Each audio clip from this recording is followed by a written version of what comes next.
Hello, hello, everybody. How y'all doing? What's up, Cole, Verimo, Comp God with a Prime sub in 3 months.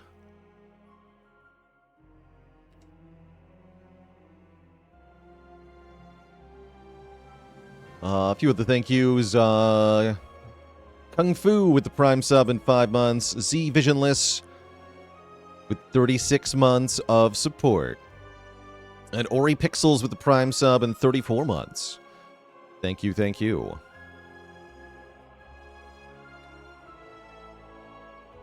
How's it going, Dusty Rusty?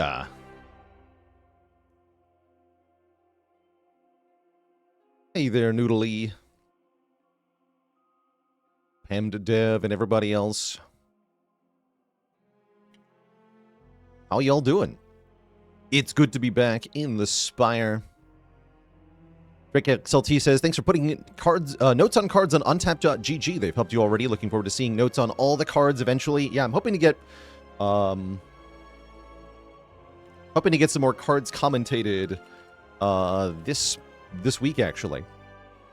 For those not in the know, there's a full listing of all Spire 2 cards, and they do include commentary by me. There's also going to be commentary on all the relics and such. So eventually I'll have, like, advice, commentary, little tidbits about basically everything in the game.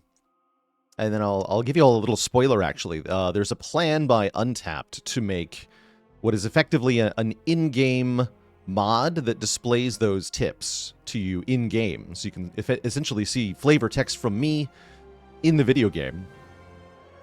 I'm very curious to see how that comes together.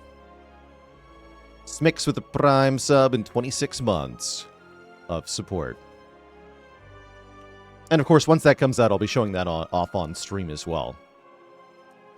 So that'll be like me, it'll be like me coaching you live through the game.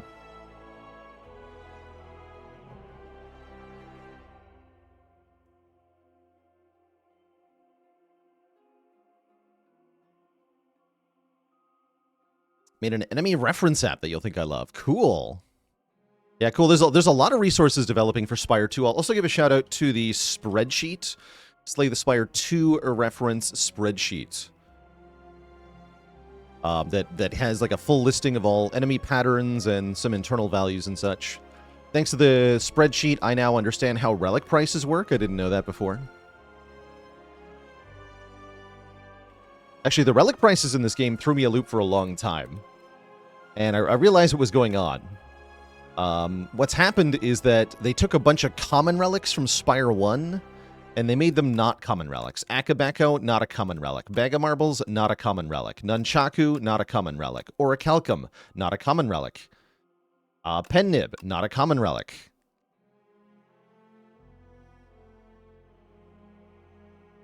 And then I think a few others changed as well. Let's see. Yeah, Kunai, not an uncommon relic anymore. Meat on the Bone, now a rare. Molten Egg, now a rare. Mummy Hand, now a rare. Shuriken's now rare. Courier's now rare. Toxic Egg's now rare. White Beast Statue is now rare. Used to be uncommon. Paper Crane is rare. Yeah, lots of things changed rarities, and that threw me for a loop for a long time. I don't mind the rarity changes overall.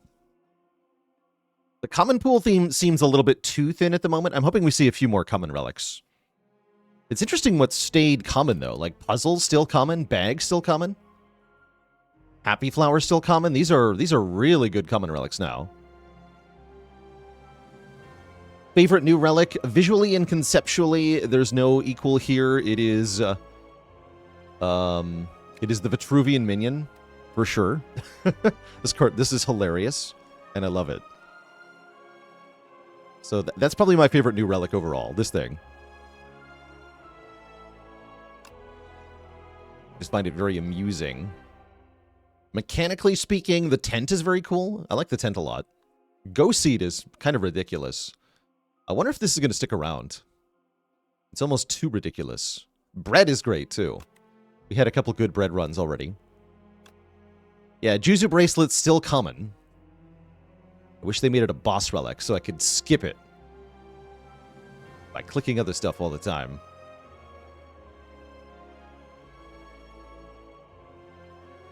We've seen almost every Ancient Blessing now, minus Darv's Collection.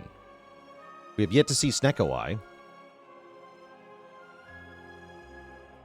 It'll probably take us a while to get all the trash relics. We got to get Boot, Mawbank, and Hand Drill, plus a few more event relics.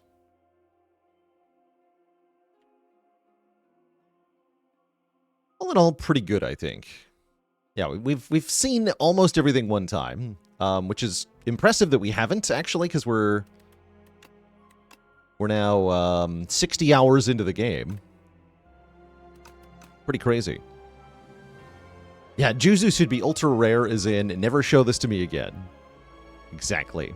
Exactly.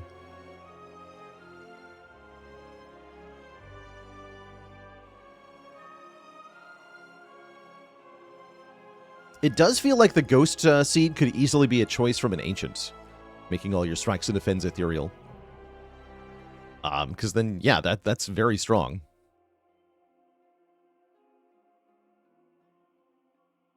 Put the Juzu in the trash heap. That's right. Yeah, that's a fine place to get it, from the trash. That's where it belongs. I'd say events feel a little bit better on average, but having done a number of runs now, there are still plenty of events that are effectively dead floors, or just kind of bad. And so I'm not thrilled with the idea of spamming events that much in this game at the moment.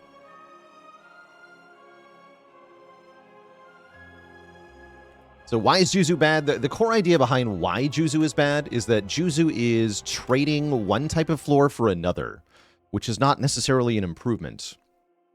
And that's not what you want from a relic. When you get a relic, you want that relic to give you something useful, guaranteed. You want it to make you stronger by giving you something that does something in a combat. And Juzu does not do any of that. Juzu gives you a nebulous benefit that is sometimes a downside, by giving you a different kind of floor. But you know what you can do is, if you wanted an event instead of a fight, you could just pick a different path on the map. So this is only giving you like a something that you can already do by taking a different path. Effectively. Also, the basic chance of getting an event in getting a combat in an event room isn't very high to begin with. So this only has a percentage chance of doing its stated effect of nebulous value. So that's the other problem with Juzu, is that even if you have Juzu and you go to a bunch of event nodes, it might not actually do anything. Which, again, we want your relic to be doing a thing that does something, which Permafrost does. This relic's great. I like this relic. 6 block once per fight. It's not exactly exciting, but it is good. It gives you block, which lets you do stuff. Doing stuff is good, but Juzu doesn't do anything. Not any tangible thing that helps you.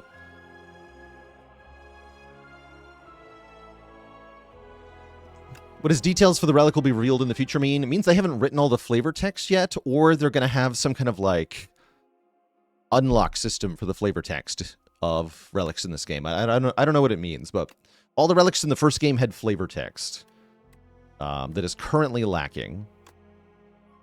Yeah, Permafrost is great. Especially since a lot of the good block relics moved out of the common pool. Like Orichalcum.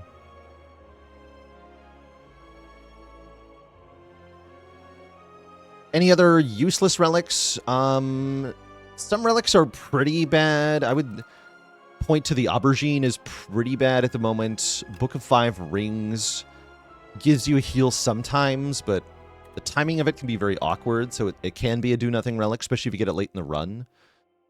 Regal Pillow can be a do-nothing relic, although if you're playing High Ascension in this, you're often resting, so it's quite nice, actually.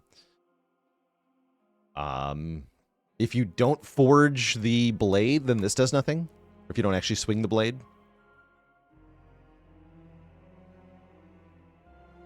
What else can do effectively nothing? Most of the uncommon pool is pretty good. Petrified Toad is do nothing if you don't have an empty potion slot, so this can definitely be on the weak side. This is do nothing if you don't need strength when you're using a potion. This one's pretty niche, right? Like, It only activates when you use a stored resource, and it's only going to make a difference if A, the stored resource didn't completely solve the problem in the first place, and B, the added benefit is actually applicable to your turn. Like that, the added 3 strength is meaningfully different. So yeah, you have to not solve the problem with the potion, and you need the 3 strength to solve the problem that the potion didn't solve. There are a few cases where this is true, but it's really rare. Yeah, and you remember you have it. So a third condition there. That's pretty tough. Stonecracker does nothing if you're not in a boss fight, so this is kind of a do-nothing relic a lot of the time. At least it does something in boss fights. Are smaller decks better in Spire 2 than in Spire 1? I would say yes, broadly speaking. There's a number of reasons for that. Partially, there's no Act 4 that like super challenges you get to get to a super high height of power. There's less punishes for small decks in general. I would say less statuses at the moment, outside of the B guy. And the thing that gives you 10 slimes. That thing's nasty too. Removes are comparatively cheaper, since relics got more expensive, but removes are the same price, but there's more money.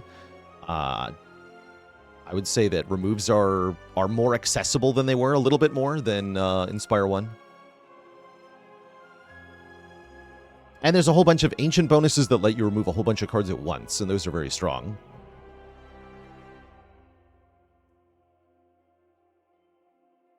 The rare pool has a few do-nothing relics as well. One of the classics we point to that is still in the game is Unceasing Top. This thing. You draw a card when you have no cards in hand. The problem is getting to no cards in hand and then still having energy to play the card that you draw is kind of tough to do. Although you can build around this relic if you get it early.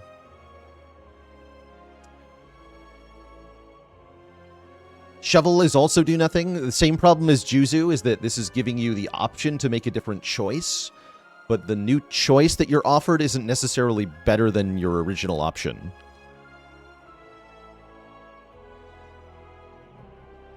So that can be a bit of a problem. Guria can be in the same boat if you don't benefit much from strength, like you're playing Necrobinder. Guria can be a do-nothing relic. But in general, the rare relic pool is full of really good stuff.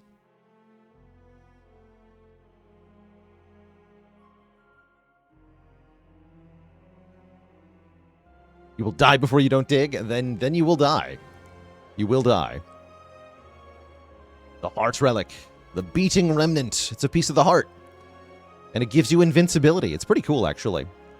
Makes you lose at most 20 health in one turn.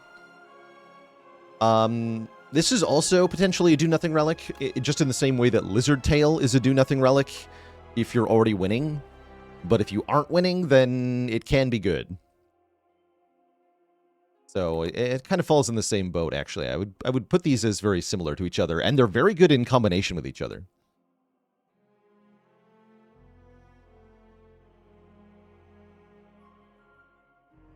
Does the Heart Remnant work on Osti? No, Osti can lose all the health they want. Yeah, or if you get a discount late, like the Courier or a late Bowler Hat. This one's pretty lame.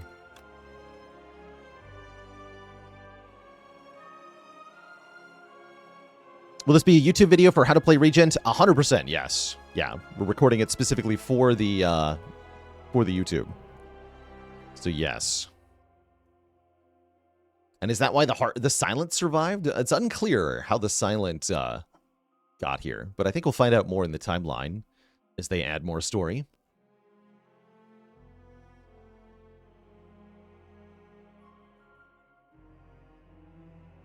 Yeah, you don't like how Bowler Hat makes it optimal to look at the relic before you click on the money? I'm probably going to forget to do that a lot. And I'm going to miss out on about 4 gold every time.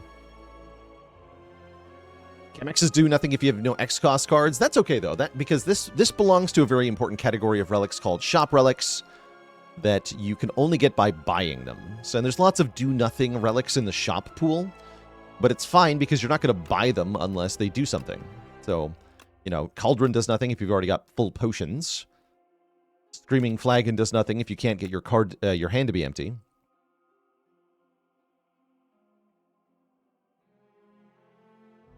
Ringing Triangle does nothing if you play all your cards on turn 1. This does nothing if you have no enchanted attacks. Oh, I didn't even notice that they moved Ninja Scroll. Yes, it's a shop relic now. I didn't even notice this was a shop relic. That's a good solve for the Ninja Scroll problem, actually. I like that. So the problem with Ninja Scroll is that it can overfill your opening hand and deny you card draw on turn 1. But most notably for Silent when you have Bag of Prep already and you're drawing 9 cards on turn 1. So sometimes in Spire 1, when you found the Ninja Scroll, you would skip it. But now if it's a shop relic, you don't have to worry about that problem. So that's kind of cool. I like that they did that. And yeah, we just haven't seen the Runic Capacitor yet. We know it exists because that is a suspiciously familiar silhouette. What do I think about the starting Meow options? I kind of like what they did. I think some of these will get tuned a bit. In particular, I think the scroll boxes are quite bad. But I'm actually kind of happy that Boss Swap is gone, especially with the new way that Ancient Blessings work. Like, giving you a random Ancient Blessing is just going to be completely broken. There's no way around it. Like, if you get Clone on floor 1 or something... Wait, but you wouldn't have a Clone target. Yeah, I don't even think it could work, really, with the way that they redesign these Ancient bonuses. So it makes sense to me that you're not allowed to start with them. And I thought it was... I do like the unique runs you got. I'm sure somebody will mod it in, so we can probably play with it if we want to. But I do think ultimately it was kind of balance breaking in the first game.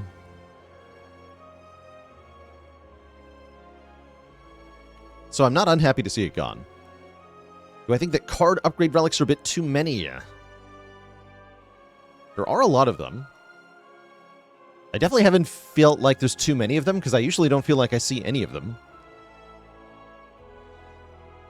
Like, I don't think I've had Molten Egg even, like, one time, really. So I definitely don't feel that way at the moment. How do I feel about the 3 energy per turn after playing for a while? I like it as the standard. I do like it. I like the design we went with the boss effects. Like, just something as simple as Psy for 7 block a turn. Yeah, it's enabled more creativity, for sure. I like it. They might have to tone down the energy-generating cards a bit, but I like it.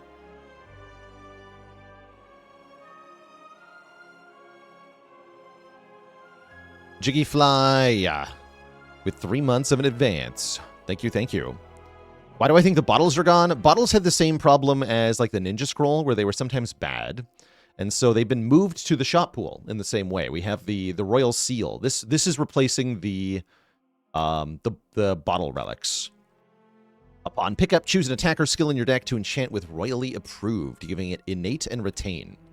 Notably, you cannot use this on powers, but there's a different Ancient bonus that gives you a random power in play. I don't remember which one it is, though.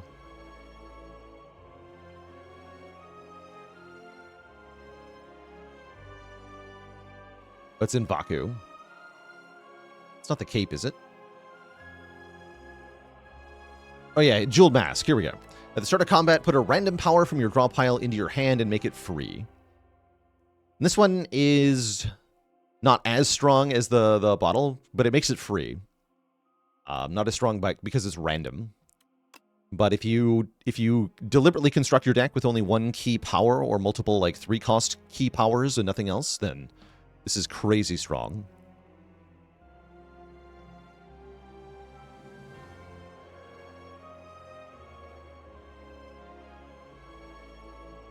Can I comment on the tent? Sure, let's talk about the tent real quick. You can choose any number of options at rest sites. Currently, the biggest downside of this is remembering that you have it and not leaving the rest site with more actions left to take. GBA with the Prime sub in 12 months. So, pretty good shop relic, I think. Essentially, the floor of this is that you get to heal and, assuming you were already going to go to a rest site and upgrade, this lets you also heal at the rest site. So, at its worst, it's about as good as Eternal Feather, which is pretty good. Eternal Feather is a good relic, and resting is often actually more of a heal than Eternal Feather is. So, honestly, it's better than Eternal Feather. And then, of course, if you have more than 1 rest site action, it becomes instantly ridiculous. You can use it with Guria. You can use it with Dig. You can use it with Clone from Pale. We haven't actually seen Clone yet. You can use it to heal other players in multiplayer. So once you have like 3 or more choices at the rest site, it's crazy. Yeah, you can use it with Cook. Cooking is crazy too. Yeah, so it's very good, is my opinion. Yeah, the at its worst, it's a good relic. At its best, it's broken. So that's pretty good. That's pretty good. Are the 10 Ascension levels equal to the 20 in the first game? Yes. Yeah, it does all the same things. All the enemies get more health and do more damage. You get Ascender's Bane. You fight 2 bosses at the end. You start the run damage. You get less healing from bosses. You get less rare card rewards, less money. Yeah, all the same penalties are all stacked. So it's essentially all of the same penalties, but condensed down to 10 Ascension levels.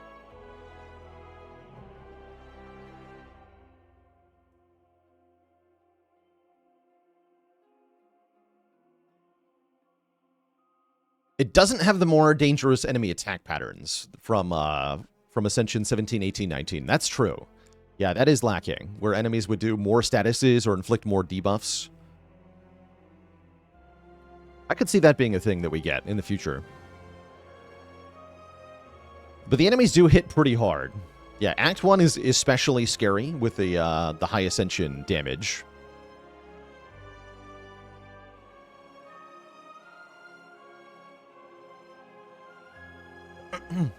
And no, you didn't miss the Regent tutorial. I've just been yapping for too long. I guess I'm going to take a really quick bathroom break before we actually do that. Do I feel like Forge needs some kind of buff/mechanical addition? Yes. I think it is too hard to get your sword back. That's currently the problem with forging. I think a couple of the cards are also a little bit weak. We'll actually talk about the Forge cards in the Regent tutorial, so I'll hold that for a second because I'm going to do that anyway.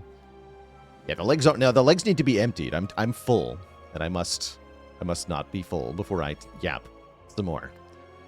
So I'll be back in just a quick moment here, Twitch chat, and then we'll do a tutorial on how to Regent. Back in a moment.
Alrighty, chat, we are back.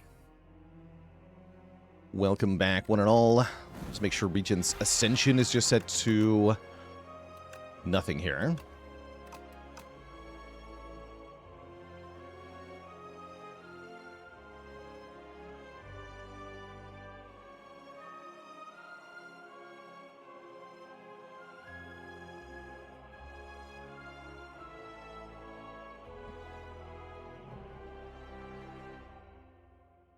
Regent is by far your worst character. I think he's one of the weaker characters at the moment. I think he is one of the more likely ones to die in Act 1. So he can be a little bit tricky. Is that a Snecko constellation? Yeah. So if you haven't noticed, by the way, you can mouse over these constellations in Regent's screen here and get an outline of what they are. Well, that one's not very helpful. But yeah, this one's the Snecko. This is like the paper frog or something? That's a little unclear. Or maybe a minion. It's a crab claw. Where's the rest of the crab? Where is the rest of the crab?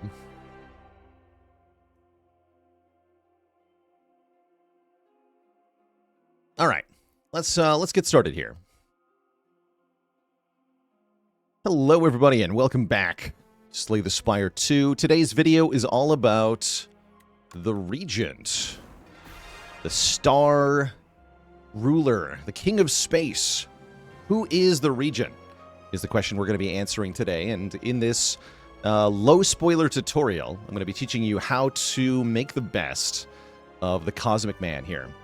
So when I say low spoiler, what I mean is that in this video, I'm not going to show you I'm not going to talk about this character's rare cards, although we might see a couple in Act 1. And I'm not going to show you any of the ancient bonuses or gameplay past the end of Act 1. We're just going to be talking about how to get a run started with the Regent, as well as discussing the strategies that you can use to be successful with him. And so we're going to start out by looking at the Regent's card pool, specifically the common and uncommon cards, and talking about some of the strategies that this character has available to him. A lot of different little subsets of cards that the Regent has, but I think very quintessentially, we got to talk about stars. Star cards. And I guess we should talk about the starting deck to start. So Regent starts with 4 strikes, 4 defends, and then 2 cards that interact with his unique star mechanic. One is Venerate, which gives you 2 stars. And the other one is Falling Star, which spends 2 stars. Note the cost here below the energy cost. To do some damage and inflict weak and vuln.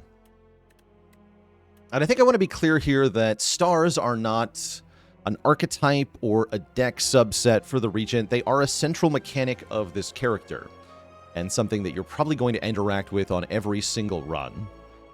Some amount of gaining and spending stars is kind of crucial.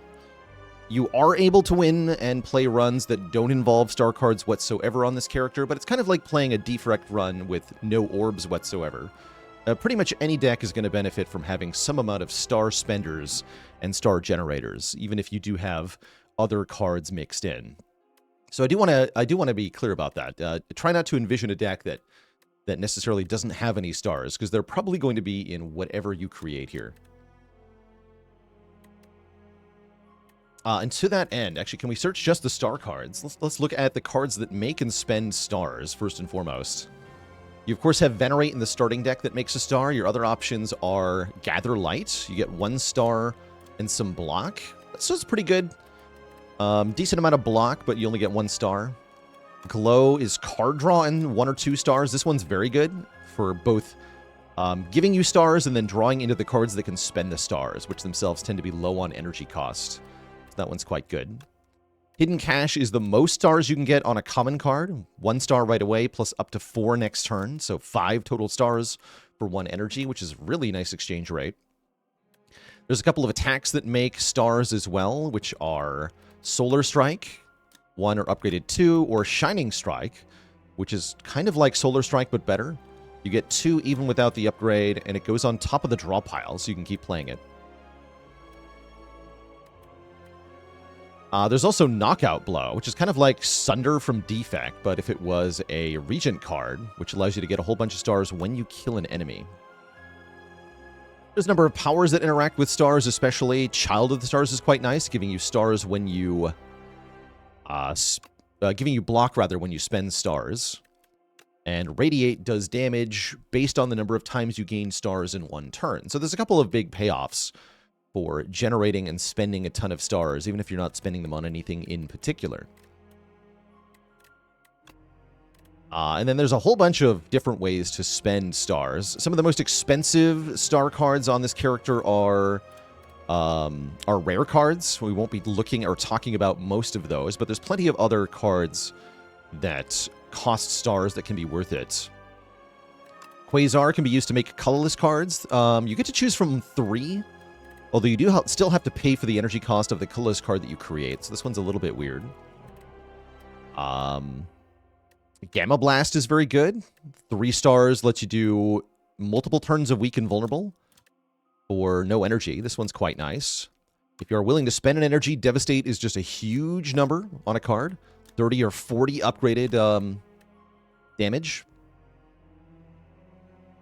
There's a couple of block cards for stars, only a couple though. Cloak of Stars, 1 star, 7 block. Upgrades to 10, and then Particle Wall. 9 block for 2 stars, but it goes back into your hand. So you can play this as many times per turn as you can afford the star cost of. So that's a nice way to get block. In general, though, if you pay attention, you can also get energy with alignment. If you pay attention here, you'll note that most of the star cards are doing damage rather than block. There's also Reflect, which is a really good one here that I want to highlight. 17 block for 1 star, 1 energy and 3 stars. So the gist of it here is that cards that cost stars have giant numbers on them compared to cards that don't cost stars. And so no matter what you're doing, one of the best ways to do it on this character is to get some stars and then spend them on the huge cards.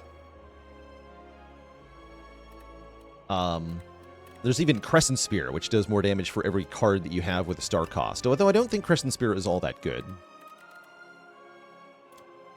Another really important star card I'm going to highlight is Astral Pulse, actually. 3 stars, 0 energy for damage to all enemies. It's a very good early game card. The character does have a number of good cards. Let's look at the commons here that don't cost stars. 9 damage and add a status is kind of interesting. There's a couple cards on this character that make debris, which can interact with a couple of cards that transform cards. These are Begone and Charge in the uncommon pool. I wouldn't really call this an archetype, though. There's so few cards that transform things on this character that it's not likely that you will be able to make a build out of that. The other decent commons, Crush Under is pretty good area damage. It lowers the strength of enemies for 1 turn, which can be quite useful against the multi-attacking enemies in this game. Photon Cut is kind of like... Oh, I didn't realize this upgraded to Draw 2, actually. That's quite good. Damage and kind of hand manipulation. This lets you put a card from your hand on top of the draw pile, which is quite useful because making sure you generate enough stars to spend on your star spenders can be quite difficult, and using a card like Photon Cut helps you line up the stars with the cards that cost stars. Celestial Might just deals damage a bunch of time. This character does have multi-hit interactions. There's another card that gives Vigor, Patter here, that boosts the damage of 1 attack, and that's per hit that it does. So there's a bit of a multi-hit sub-category on this character, where you can stack Vigor with Patter and... What's the other card that does it? It's called Terraforming. That's right. This one just gives you Vigor, and quite a bit of it, too. This is best with any multi-hit card, such as Radiate. This is 1 hit per star you gained. And Stardust is the other really good one, where it's hit a random enemy X times for X stars. So this will also hit... use Vigor to increase the damage on each individual hit. It's pretty good.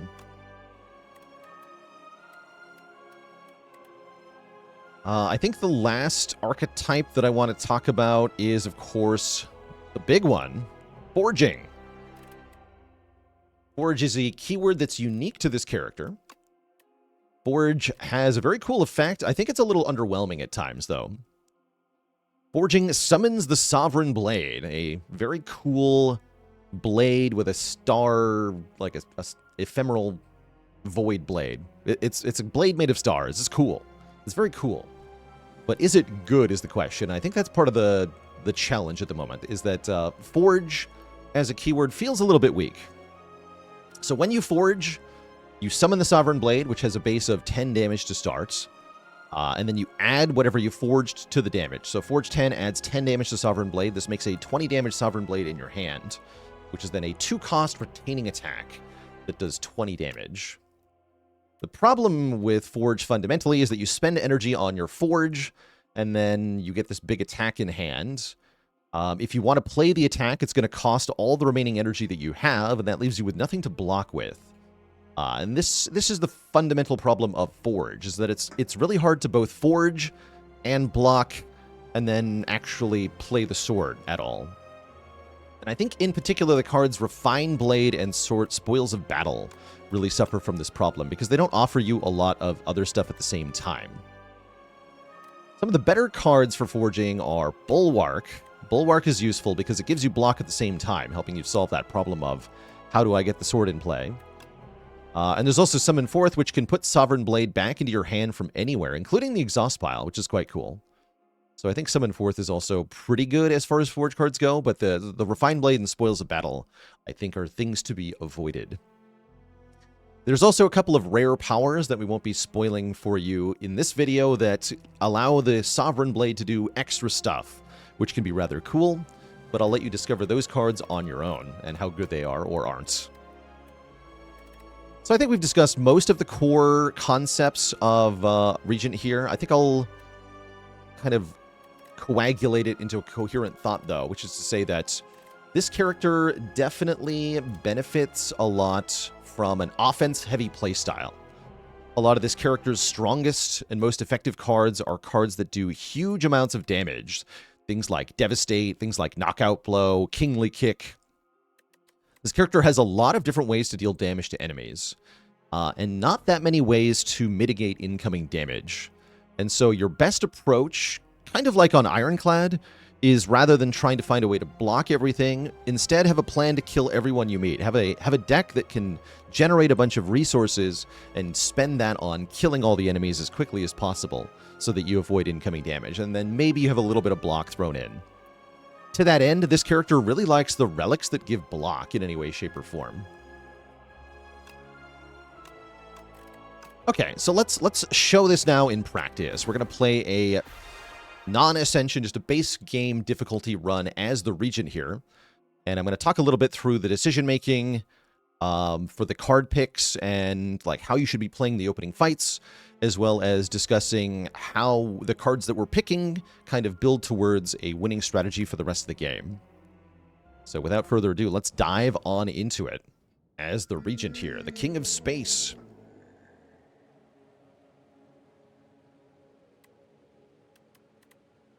So, before you choose your Now bonus, you should always have a look at the map here. We're fighting the Kin boss, something to keep in mind here. This is a multi-enemy boss fight. So more so than usual, we're going to want to be taking cards that hit multiple enemies. Your priority in Act 1 is to get a bunch of rest sites for upgrades, as well as maybe fight some elites if you can. Elites are not mandatory, but they are very helpful. And fighting elites will definitely make you stronger for the rest of the run. But getting upgrades is absolutely crucial. I think you could take Silver Crucible to do that. I might just go with a remove here, though. If you're going to upgrade at the start, then I think Venerate is a pretty good initial upgrade to get the additional stars. You can also upgrade more damage on Falling Star is okay. I wouldn't really recommend upgrading a Strike or Defend. I think a remove is pretty good. This character benefits a lot from getting rid of all of the basic cards in the starting deck, all the strikes and all the defends, and then replacing them with much higher impact cards. Let's start this run by removing a strike. So we're down one starter card. And we'll continue to make a priority to get rid of strikes. Let's see here. Our path wants to hit a number of rest sites and elites. I kind of like this path here. We get rest site into elite, into second elite, and a couple of rest sites after that. This is a little ambitious. You could also take this path to the left where you just hit 4 rest sites. Although getting no elites is a little bit too low. You could opt into this elite, though. You can do rest site, elite, rest site, rest site. That's pretty good, too. But I'd like to fight next to elite here. Unless we get maybe a couple of early events. So we're going to start out this way. It's also not a terrible idea to go to the shop and buy like a potion or something with your starting money. Having a potion makes the first couple of elites a lot easier. So the dreaded Nibbit is here. It's kind of a block check. We want to prioritize playing our defends and then using what's left to play strikes. Just want to make sure we stay above 2 stars so that we can play Falling Star each time we draw it. So we don't need to play Venerate the first time we draw it, but now we do, so that we can play the Falling Star the next time we get it.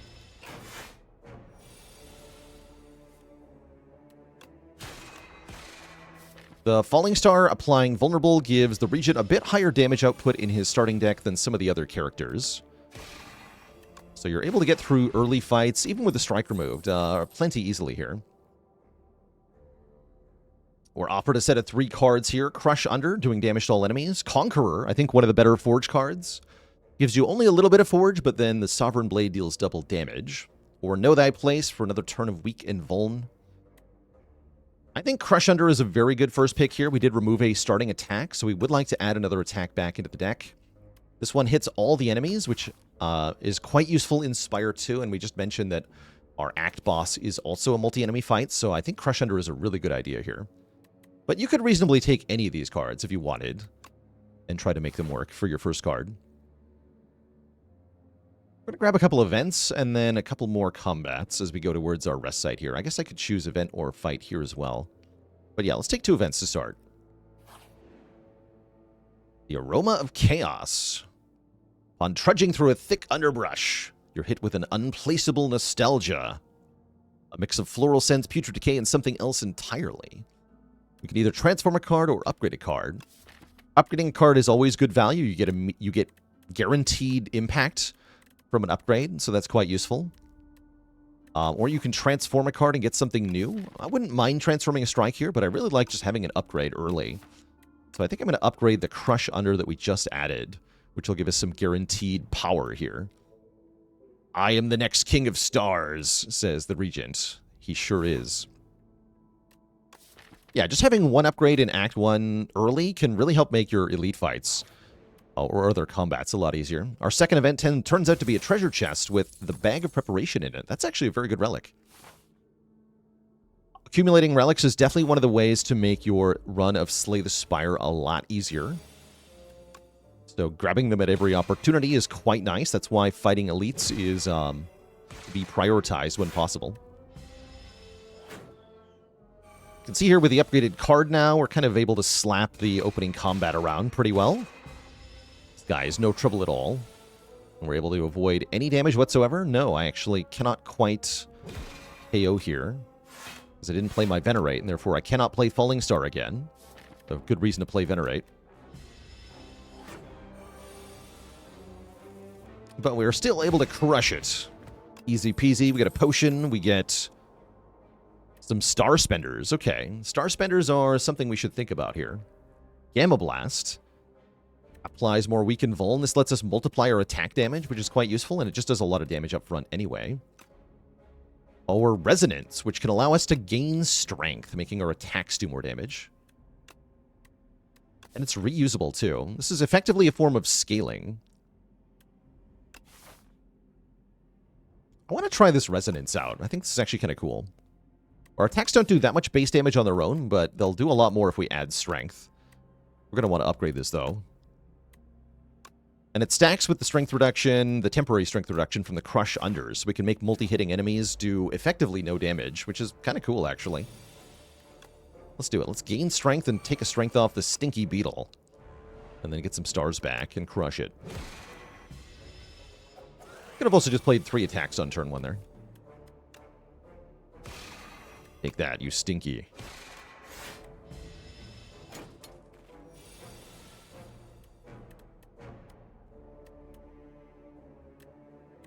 Okay, this turn's a bit awkward. We cannot prevent damage here. We didn't do enough damage. I think we actually should have triple attacked this thing on turn 1. Is how I'm feeling. That's definitely the way to get through most fights quickly on Regent, is to KO the enemies as quickly as you can. Okay, there we go. We're able to get that Stinky Beetle in the end. We get the Forge every turn power. That's kind of cool. If we want to build up a Sovereign Blade gradually, then Furnace can do that. Begone does damage and adds a card to our hand that also does damage. So it's nice if we want to get rid of a card in hand for any reason. Cosmic Indifference is just a solid block card that lets us put something on top. That's also quite useful. Put Crush Under back on top. Put our Star Generator back on top. We are lacking block, so I actually quite like Cosmic Indifference here. So let's take that. Definitely want to balance our damage with a block a little bit here. This fight is a really good highlight of Resonance and Crush Under here. These enemies have very low base damage. And if we take all their strength away, they can't do anything to us. Look at that. 0 damage on everybody. That's pretty cool, actually.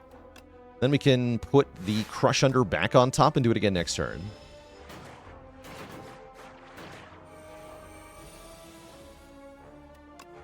Bonk. And these guys do no damage. This one's doing damage, but we can kill him with 2 strikes, or even just 1, actually. Look at that. No problem.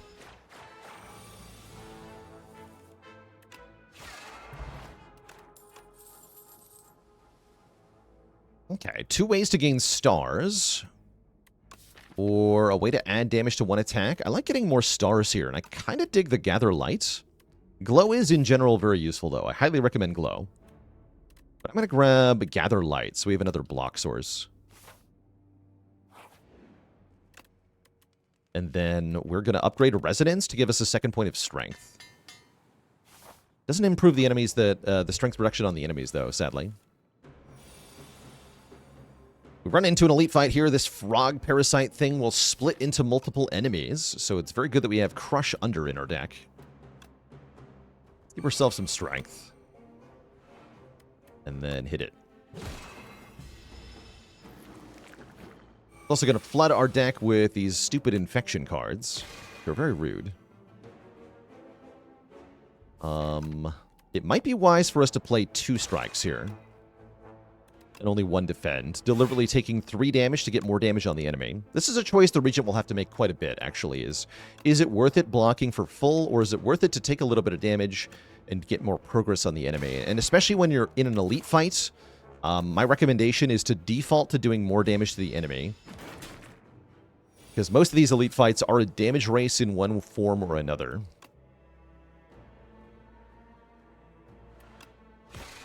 Let's put Strike back on top so we can kill this thing next turn.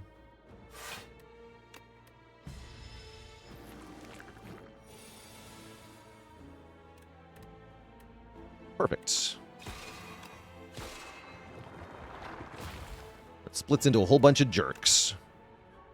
We're going to do our best to kill with Crush Under. Crush Under is only going to do 10 damage, huh? That's unfortunate.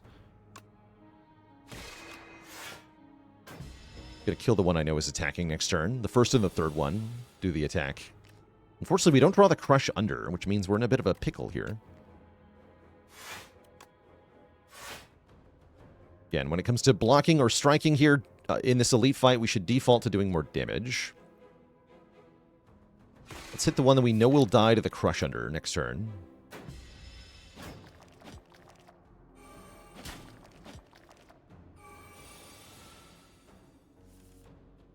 Okay, smack him. And then I guess we can only double block. We don't have enough stars to play this Resonance again, unfortunately.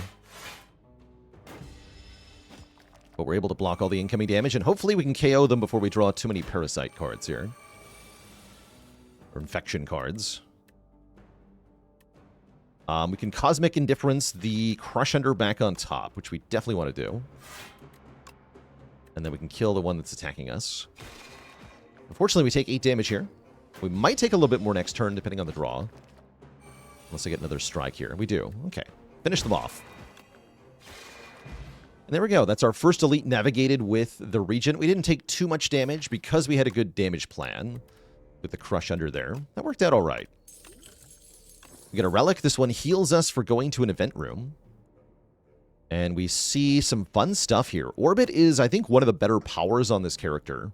Basically an energy refund. You can think of this as 1 energy per turn, as long as you're spending all your energy, which Regent definitely appreciates for just being able to do more stuff. Solar Strike is here, giving us another way to get stars. We don't mind that, because we are struggling to get enough stars, as you probably saw. Parry, meanwhile, I think is quite weak in general. It only works, of course, if you can summon the Sovereign Blade, which currently we can't, so I would not take parry here. Let's take Orbit. Orbit is going to give us some of what you might call scaling. That means we have a higher peak of power after we get our cards in play. And this is a good way to get past bosses, is to have some powers in your deck. So I recommend Orbit here for the effective scaling. We're happy to see Bag of Marbles as a relic from our chest here. That makes enemies vulnerable on turn 1. Unless they had Artifact, which this guy did. Enemies that are vulnerable on turn 1, we can do more damage to with our extra cards on turn 1. So we do appreciate that. But yeah, let's get Orbit in play here. And then I'm going to Falling Star and Crush Under for damage. Definitely a fight we want to kill quickly here. An enemy we want to kill quickly here. Let's see, we can go Gather Light, put the Crush Under on top. And then we can play both strikes. We get 1 energy back from Orbit here. Important to remember that. I think that's the only downside to Orbit, is you have to remember it's going to give you energy. Otherwise, it does nothing.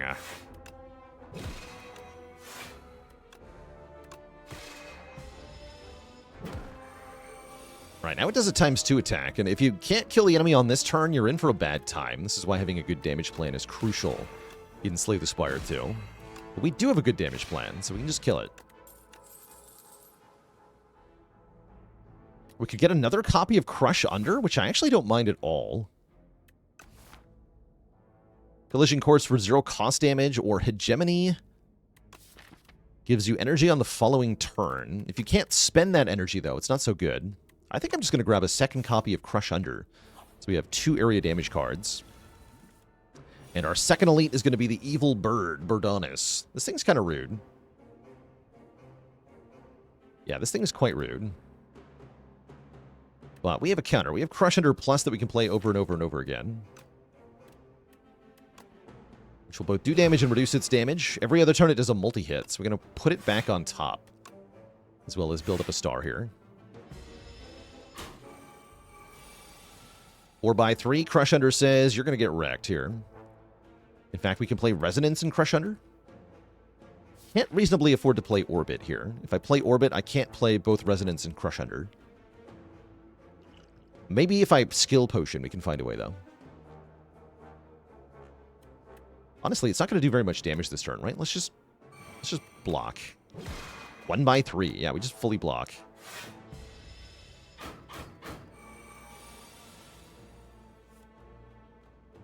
And I guess now is our chance to get Orbit in play. Feels kind of bad. This is a good turn for a Skill Potion. In general, it's really hard to get through an elite fight without using a potion of some kind, so this would be the place to use it. Patter's kind of cool. Block and Vigor here. Vigor adding to the damage of our next attack. Foregone Conclusion would let us fetch Venerate and Resonance or something. I'll take Patter. Let's try to get Orbit in play here. I think I should go Crush Under and Patter, rather than Defend and Patter. We'll Patter second, in case I want more damage on the next turn. We don't actually have any multi-hit moves, so I probably should have just done the 2 damage there. That's alright.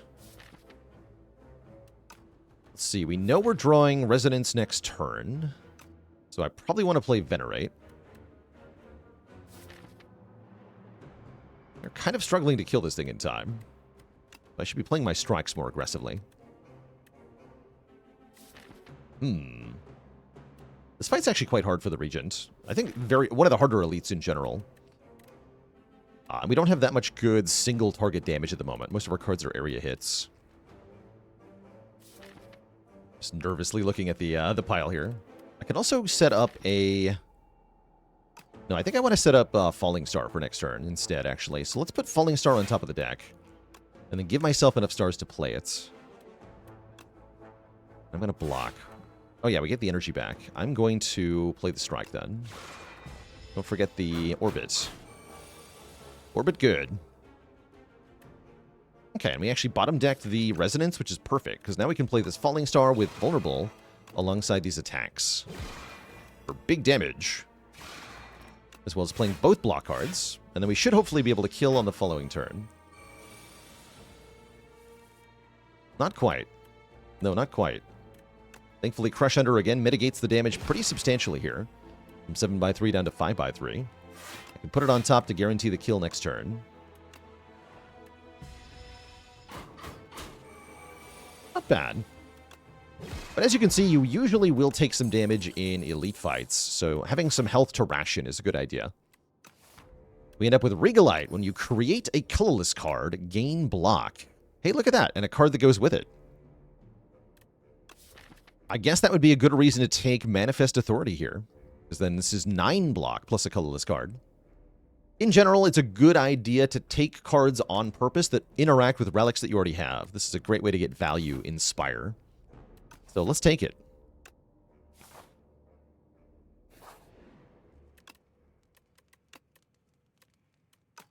Our upgrade has a number of options. Orbit is a lot easier to get in play if you upgrade it. I'm going to upgrade the second Crush Under, I think. I want to have all my area damage upgraded here. Let's see what our last fight is. The Vine Shambler. You're not woolly at all. Hit him with a Falling Star, weaken him. Hit him with the Crush Under, make him even weaker. And I guess see what Manifest Authority makes? Sure. We get the Bomb.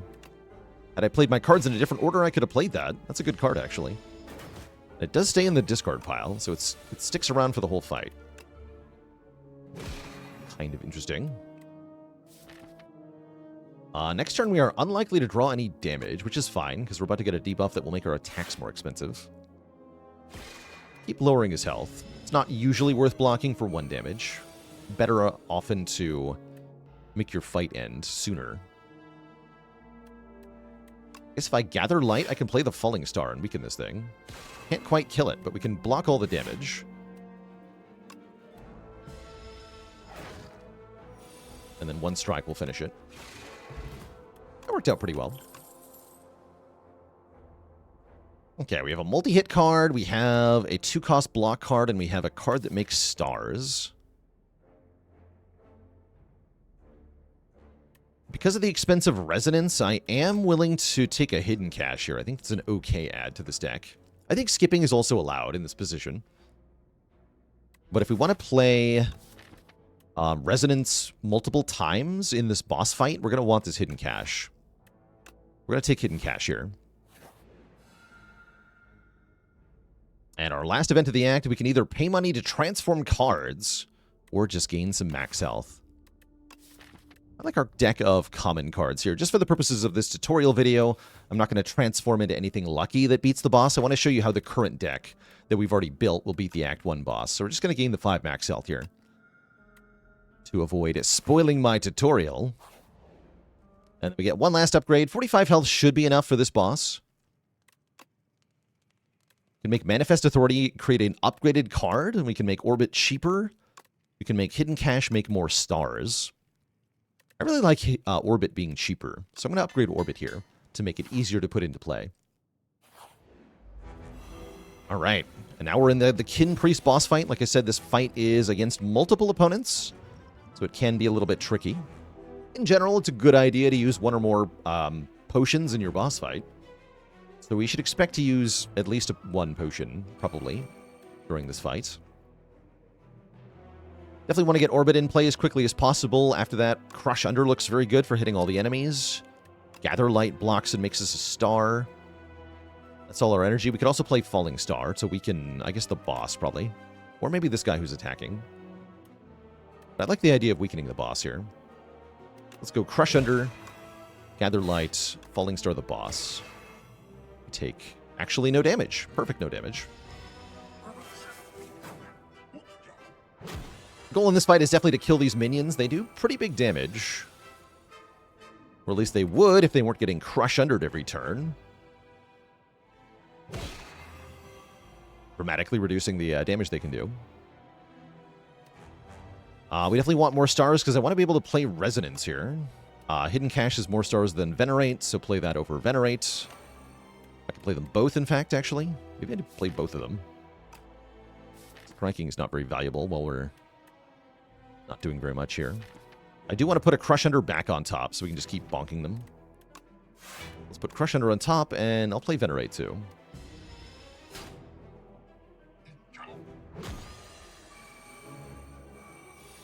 And the idea here is that we play the... I was going to say the Resonance, but we didn't draw it. I guess I'll Manifest Authority and see what we get from the colorless card. The Bomb is back. Okay, wait, that's perfect.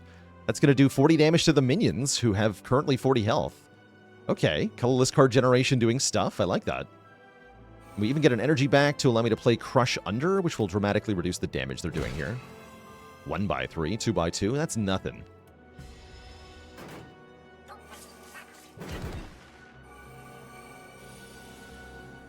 And blocking on this turn is no problem with the Bomb. Going off next turn. Make another colorless card, it's Mayhem. Start of your turn, play the top card of the draw pile. I mean, that sounds fun. I'm not sure if it's going to be good here, but let's do it. Play a strike. Good work. Okay, we can Crush Under twice, or I can just play the Bomb.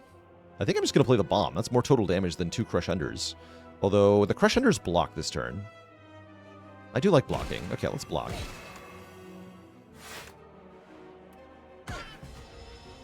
The Bomb.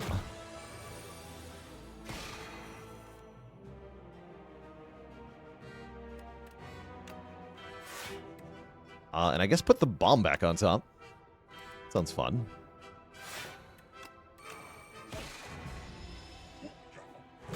You can play multiple bombs and they'll stack. You'll essentially get 2 bombs on your buff bar. Oh, I actually didn't notice that. Because we cosmically indifferenced the bomb, Mayhem played it at the start of the turn. It's actually different than the timing worked in the first game. That's very convenient. And we should be able to set it up so that this bomb, yeah, this bomb will kill. Although next turn, let us patiently wait for the bomb to go off.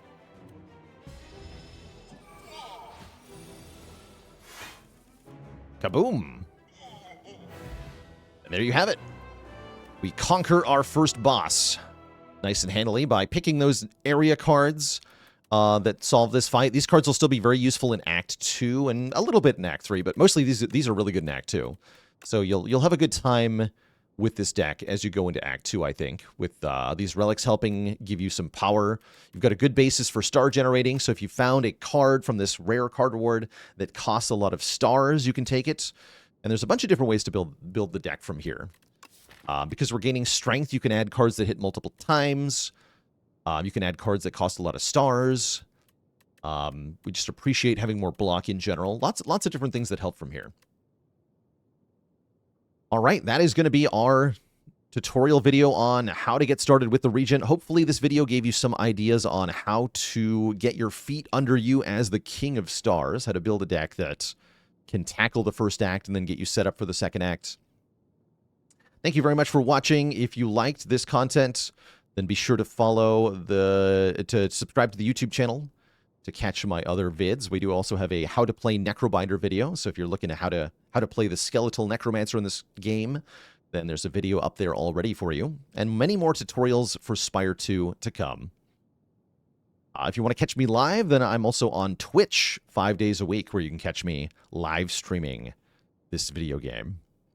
Thank you so much for watching, and I'll catch you all on the flip side. Thank you.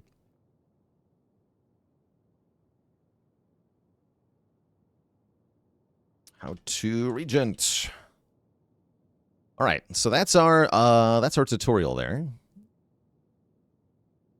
Of course, we're going to finish this run for the live stream here. We're going to look at the rare cards and all that jazz. So if you're wondering what we found, fear not. But yes, welcome back, live chat. Sorry for ignoring you for the last 30 minutes as we recorded that YouTube video.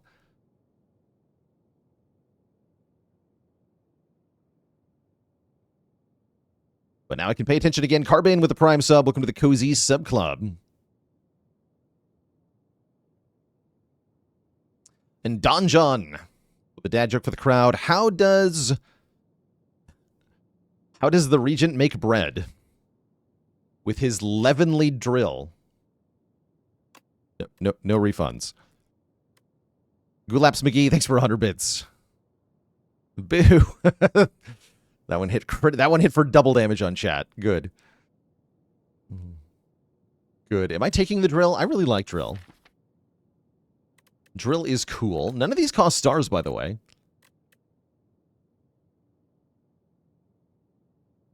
What do I think about Celerity's opinion that upgrades should be prioritized over elites? Because the relics on average are underwhelming. The relics do feel a little bit underwhelming at the moment. The aforementioned rarity changes contribute to that. Also, some of the worst offenders of really strong relics are gone, like the Burner and the Helix and the Dead Branch are all gone. But Pocket Watch is still here. Pocket Watch is absolutely cracked. Zorak with the Prime sub and 25 months of support. Upgrades are very good. Removes are very good. This is also partially a consequence of the 3 energy problem. Is that if you can't get more energy to play more cards, it's more valuable to make the cards that you do play more powerful. So upgrades are really useful for that reason. Vaith with the Prime sub in 5 months. Rev Drone Bash with the Prime sub in 31 months. Do I think it's a good design decision that you're now required to take the relics from the chests? No, I want them to change it so that I can do challenge runs. Let me challenge run you, game. Come on. We tried Heirloom Hammer. We have not. The main thing I see the hammer do is that you can make a copy of the Sovereign Blade with Heirloom Hammer. I'm going to take the drill, though. Drill is great. Wait, I skipped the money by accident. Oops. Oops. I was wrong. Why do you give yourself away? Why not give when I have an abundance of flesh? When you return, I will be replenished anew. That's what sleep does. Anonymous, thanks for the gifted sub. Yeah, we're challenge running. See, you can skip gold, but not relics. What the hell, game? What the hell? Give me your flesh. You goopy boy. Right, I guess I'll go to the shop with minus 100 gold anyway. Lamau. That's fine.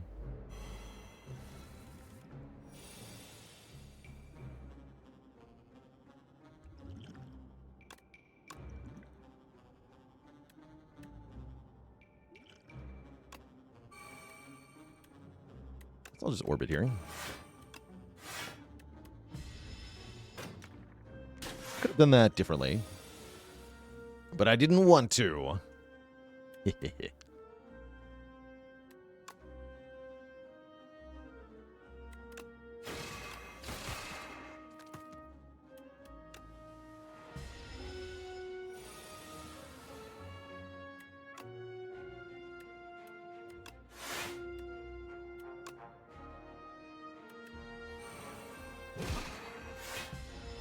Stun nerd. Skip everything possible challenge is interesting to you, right? I'm excited to try starter deck runs. See how far you can get without taking any cards. I think that'll be kind of cool to do.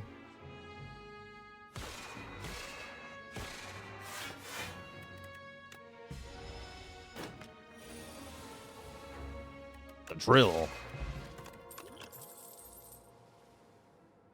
Take more crush unders. I don't. Terraforming does stuff with drill. Wait, terraforming is kind of awesome with drill. Aha. Particle wall is here.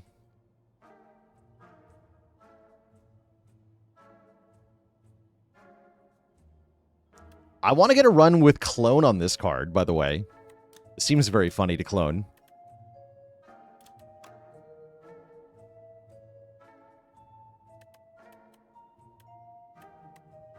Let's start by removing a strike. Toolbox seems good. Right, wait, hold on. When you create a colorless card. Wait, does this give me 2 block on turn 1? I gotta find out. Do I think Watcher is likely to come back? I think it's about a 50-50 whether they add Watcher back in. Totally possible that we see the Watcher return. I think, though, that part of what determines whether the Watcher will return is how many players ask the devs to bring back the Watcher.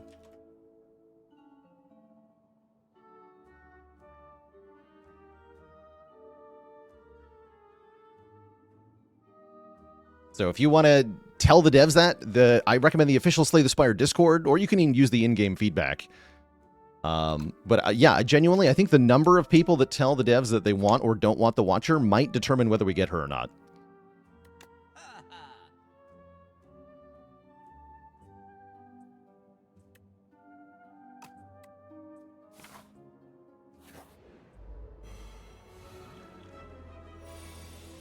Mind Blast? Mind Blast better than Ultimate Strike? No. Yes, I do get 2 block. Oh, sick!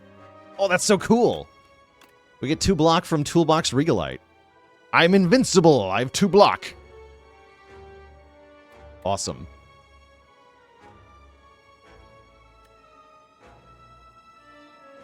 You want a gremlin character? Yes. Yes to that. I guess I'm focused on blocking here, yeah? I'll, like, defend Cosmic Indifference. I can resonate. To resonate. Although I shouldn't have done that first.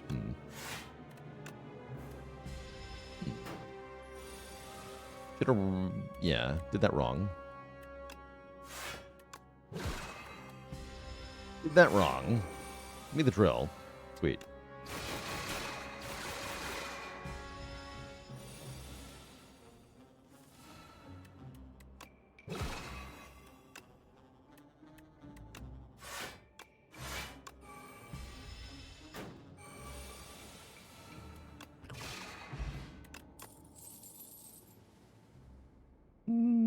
This makes 2 block. I don't think that's worth it, though.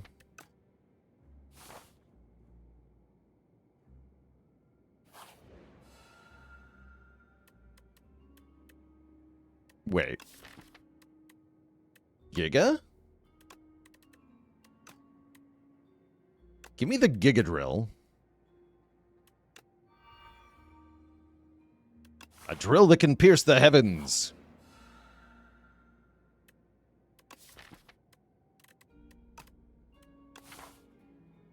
Do I ruin this guy's day? I think I do. Fight.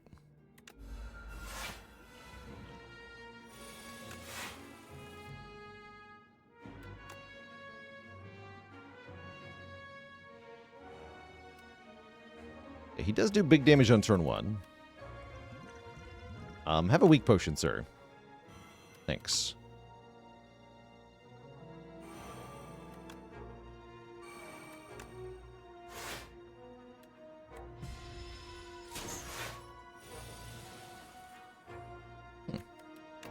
I thought he always attacked on turn 2. Is it random?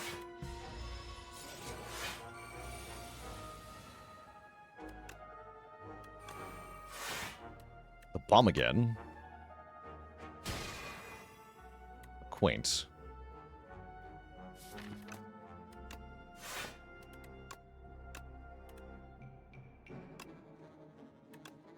Oh yeah, this guy's screwed.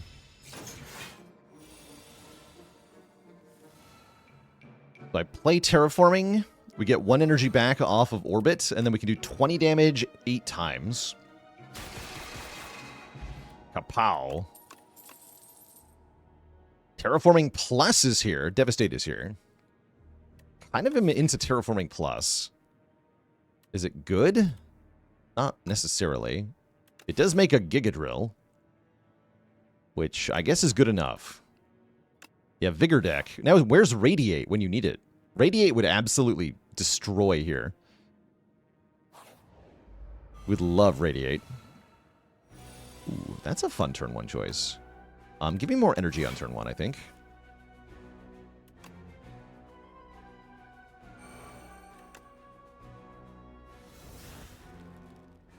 Okay, we can U.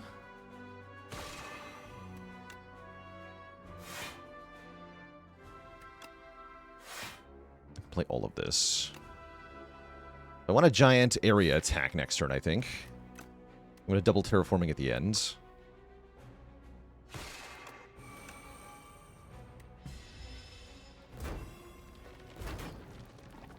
Do 14 bonus damage on the next attack. Unfortunately, I didn't draw any attack. Manifest Authority, what do you got? Production. Okay, great work. Don't even need that. Boo! It was terrible. No. Awful. Genuinely awful. I could have retained that, maybe.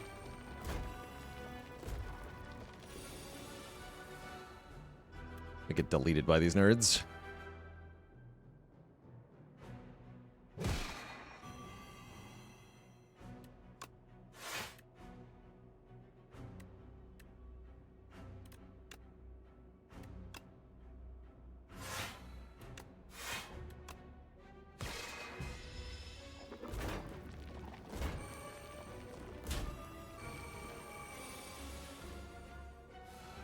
Okay, Resonance to remove their strength. Double Crush under them. Drill can kill this one.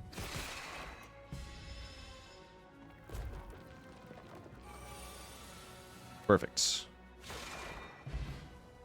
We got him. We got a Strike Dummy. Strikes do more damage. Another Orbit with an upgrade. Seems like I should probably take that. I mean, yes. Give me that. It says plus on it. Why would I not, right? And I think we should rest one time. Let's upgrade first, because this could be Regal Pillow, and then we rest. Upgrade the drill.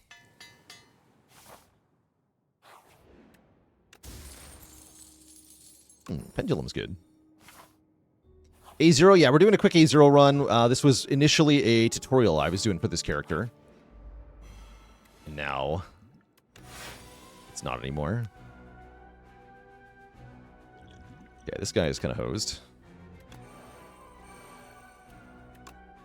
Nice multi-attack, idiot. Hopefully this has been a showcase for Crush Under as a card, by the way. There's so many enemies that attack enough times that -2 strength, even though it doesn't seem like that much, it has actually quite a lot of block.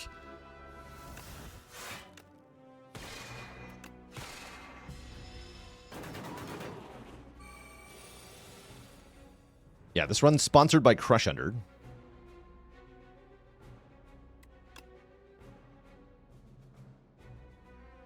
I'm going to use the Retain Potion to kill him next turn.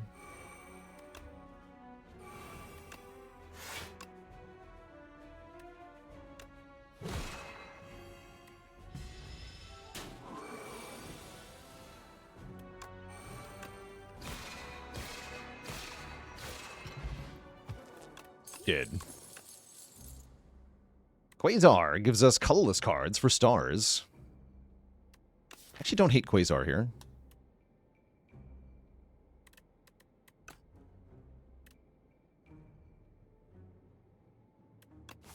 Let's try it out. And let's remove another strike here. Or I can get the tent. Oh, the tent. The freaking tent, man.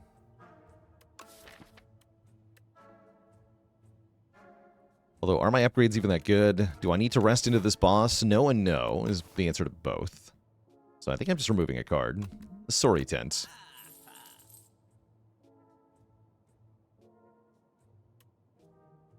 How many Crush Unders does one deck need? Oh, another fight for Crush Under. Oh, the bomb! The bomb destroys this fight. Excellent. Get bombed. Because the eggs spin to turn hatching, and then they explode. Rip eggs.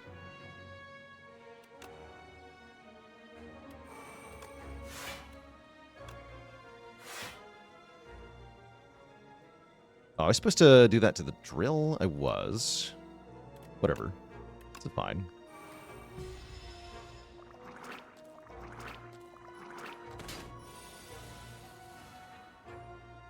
What do you got? Discovery? Wait, that makes another card? No, it doesn't make a colorless card, though. Huh.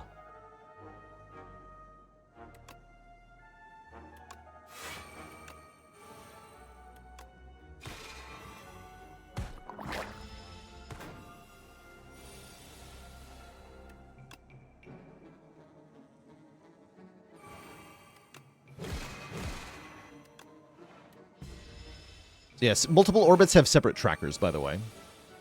For anyone who might have been wondering, get bombed.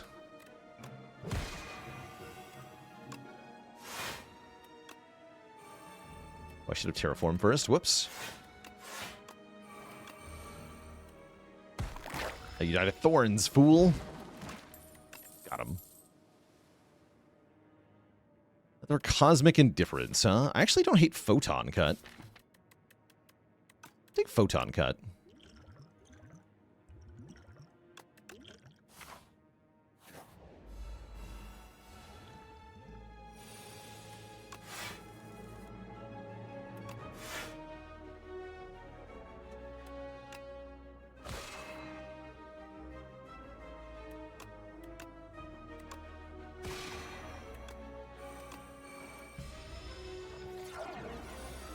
Check Auras with the Prime sub in 2 months. Did they buff Finesse? Yes, they did.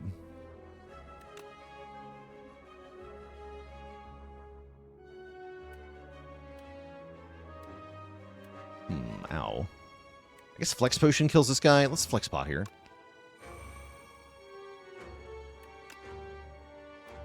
Resonance, Crush Under, Gather Light.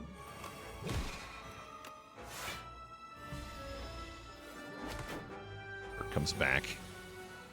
Why is he back? Another Photon Cut. I accept. Well, see, I like with the double orbit, I just want cards that draw cards, and the Photon Cuts barely qualify here. Alright, this guy should be not that hard. Give him the Rolling Boulder.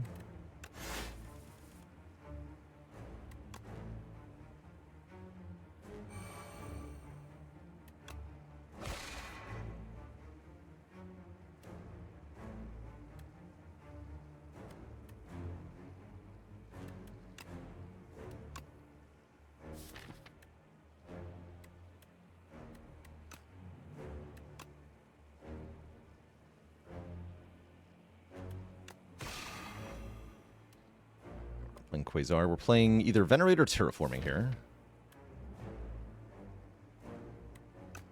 Go with Terraforming.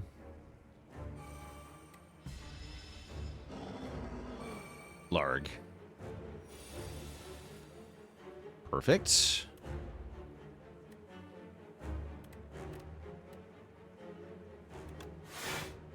Oh. Oh. Sure. Sick. Wait, amazing.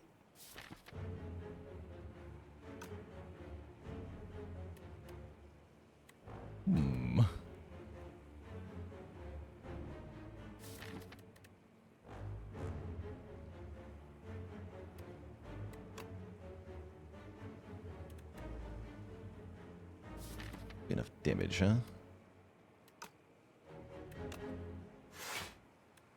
Too bad.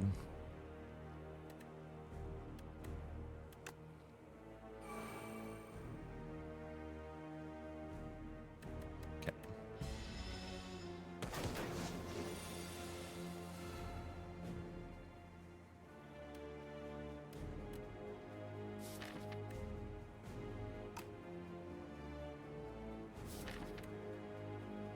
It's time to hit him. Riddle does 23 times 8. That's good, but not enough. We'll have to do that again. Oh.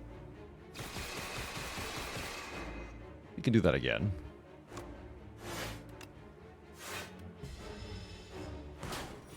We have to play these frantic escapes now.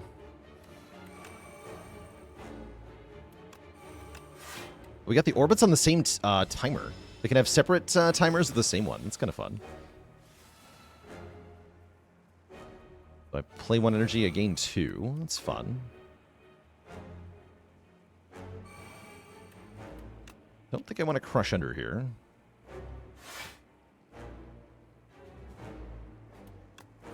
Get further away, though.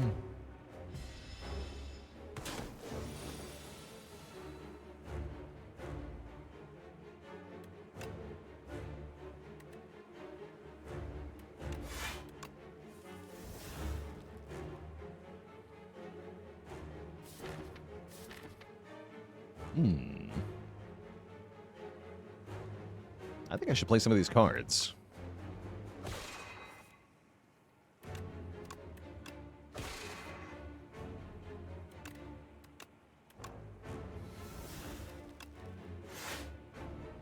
Jackpot here? No, we gotta block, surely. Those photon cuts back on top.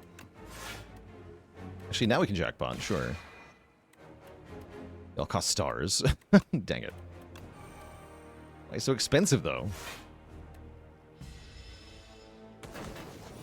Alright, looks like we're getting through.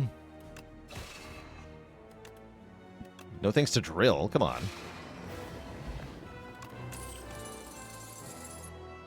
GG. These feel like a skip, unfortunately. They're not really helping. Goodbye. Do all of Regent's zero-cost cards cost stars? No, not Know Thy Place. Know Thy Place is free. The Architect has gone mad. If only a noble champion could save us. Energy every turn, but get 3 dazed. Or all card rewards have glam. Oh yeah, Radiate. Radiate's also free. I think I want the Antler. The Antler makes the drill work right away. Give me the Antler.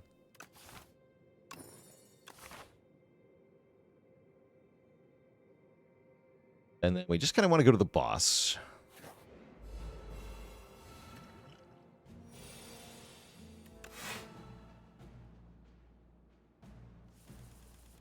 Oh yeah, we can draw these dazed on turn 1. That's kind of bad.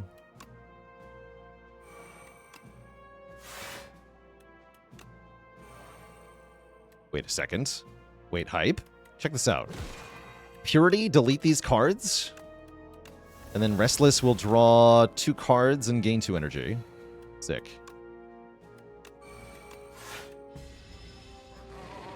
Oh. Where is the drill?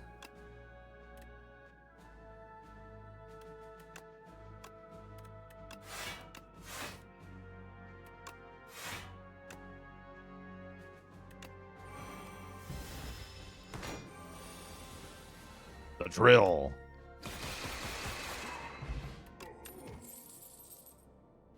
Another Manifest Authority. I think less is more at this point.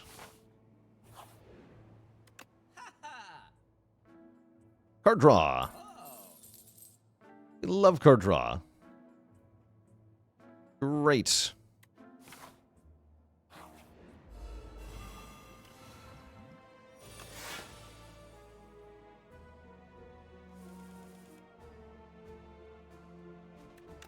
Okay, they're all just dead on turn 1.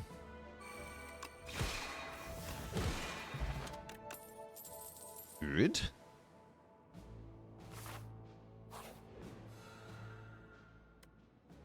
Teach me history. Great.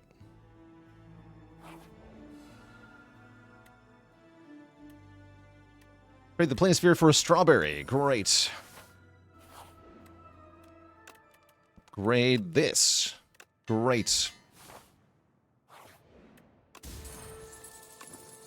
Any history behind my username? It comes from some of the early BioWare RPGs. Neverwinter Nights and Baldur's Gate.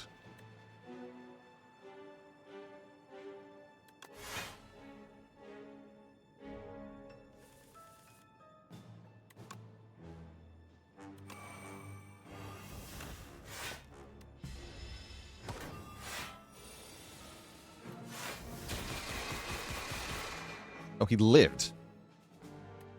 Well, then put it back on top. Do it again. I'll use the photon cut.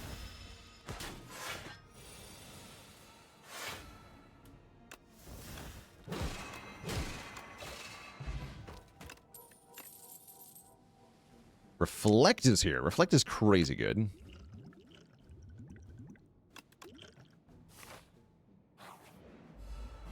You.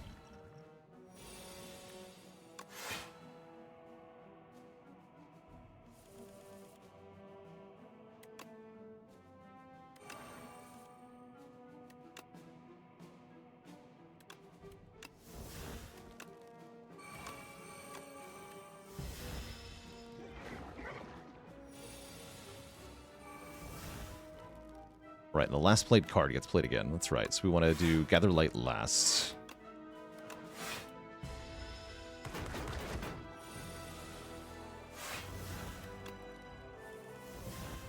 Ooh, that's so much. This is 410 damage. Disgusting.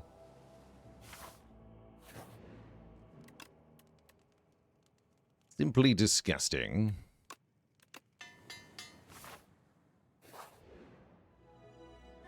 Duplicate your deck. Yes? That makes the days less impactful? I'm gonna go with yes.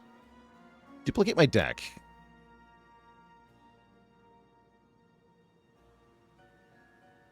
You concentrate and identify a giant seamless mirror in front of you. With a swift kick, you shatter the giant mirror. Right as you shatter the mirror, your reflection braces himself as his majesty becomes 1,000 beautiful, glittering shards. How could a place like this exist?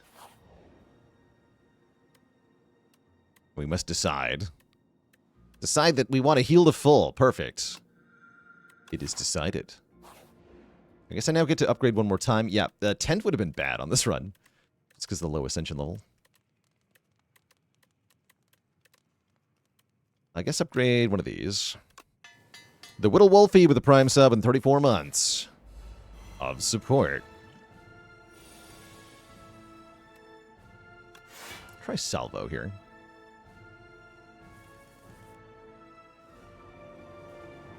Seems about right.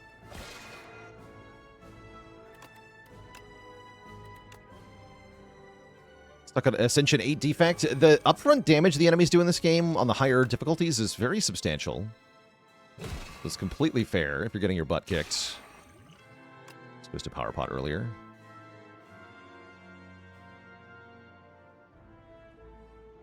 Either Monarch's Gaze or Child of the Stars. I think it's Child of the Stars here.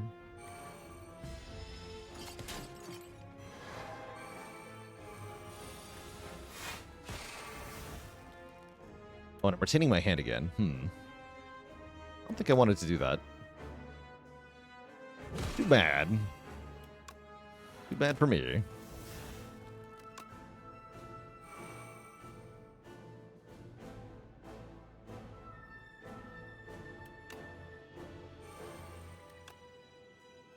Order? Actually, this is fine, right? We want to reflect at the beginning of next turn. This is big attack time.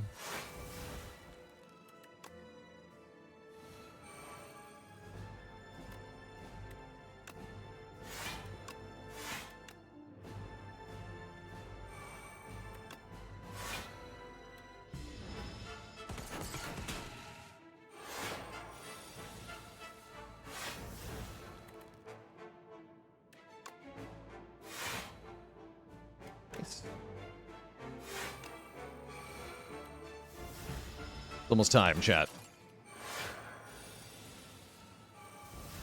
Hello? Where is my giant laser drill? Hello? Hello, game? What are you doing?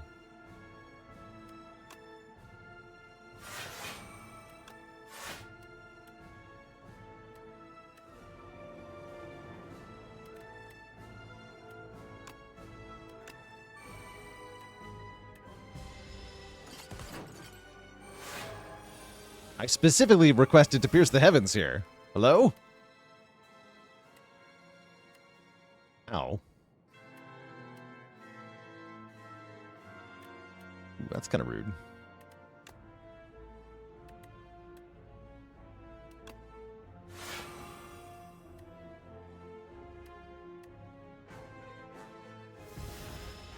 Ow.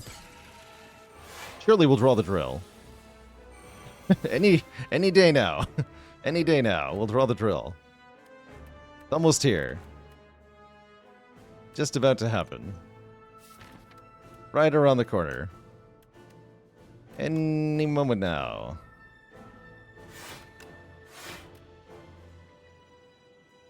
Nothing bad would ever happen.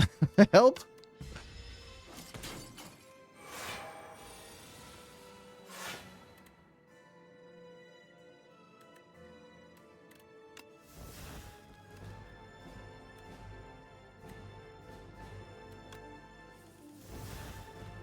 Bruh!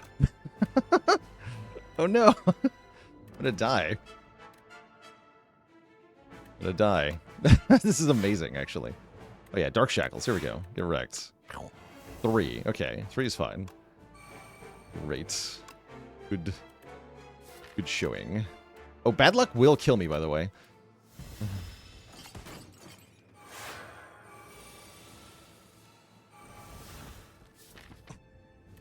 I think I'm dead. No, I can photon cut.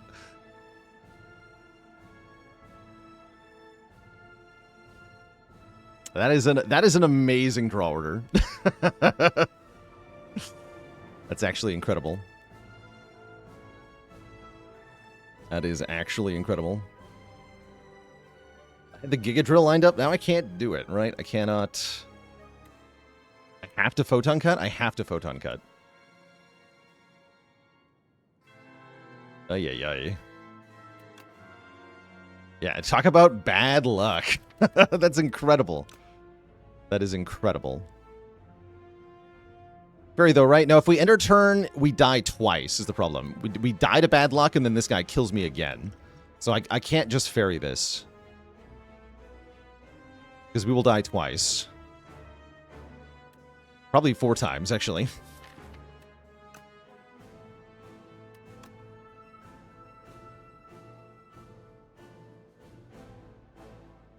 So, like, we can photon into drill, but I don't think it's going to kill anything. Right, now that we don't have the, I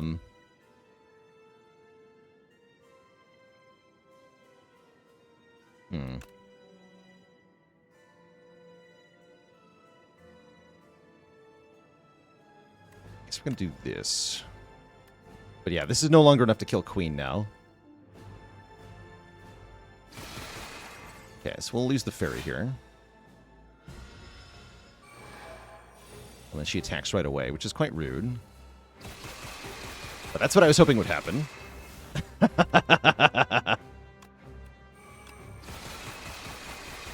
Sick. And yeah, that's why we didn't put bad luck on top. GG. G freaking G, get destroyed, Queen. Doesn't matter if my best cards are on the very bottom of my 49 card deck, we could still win. Easy peasy. GG. Okay, that was very dumb. That was very dumb.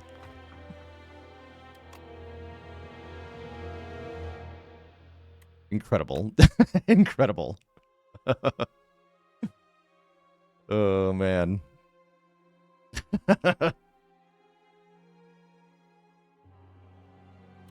Yeah, bottom. I cannot believe it was both of them. I was thinking in my head, like, if I double the deck, I am more likely to see one of the drills earlier, right? Big Castro with the 9 months of support. The bottom deck. Well, thank goodness for a history course. Oh, that's funny. That is very funny.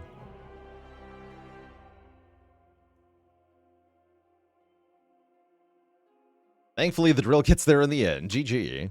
All right, chat. We are going to do a High Ascension.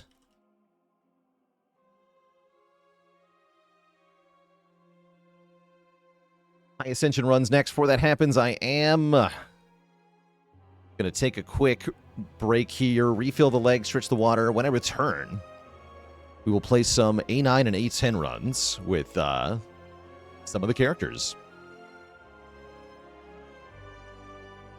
I'll be back in a bit.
All right, Twitch chat. We're back. Still can't get over my deliberate mispronunciation of gist. Too bad. You're wrecked. We are back. We're going to play some High Ascension here. We have yet to beat A10 with Necrobinder or Regent. We've yet to beat A9 with Silent and Clad.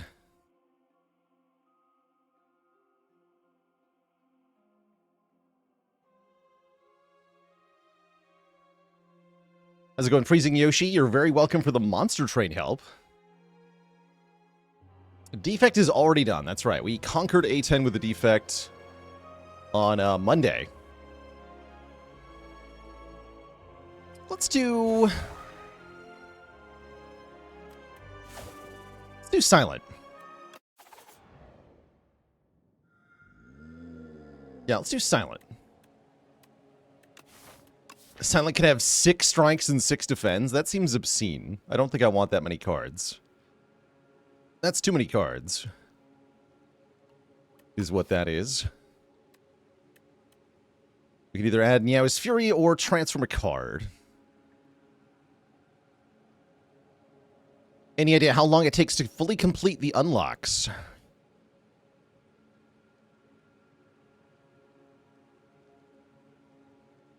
You need to get to, like, Ascension 5 with each character, I think. Yeah, you need to win 5 runs. Because you got to beat 15 bosses with each character. So if you get every character to past Ascension 5, that should do it.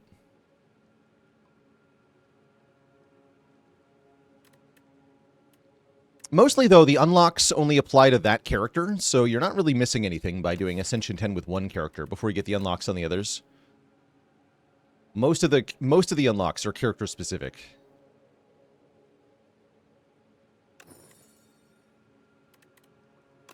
Let's turn Strike into Mirage. Ooh, that's bad.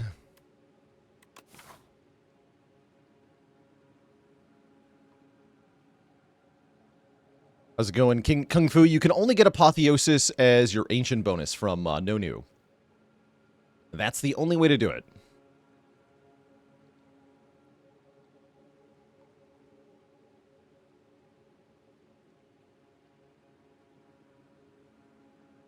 Something like this. We could do 3 late elites. I like a lot.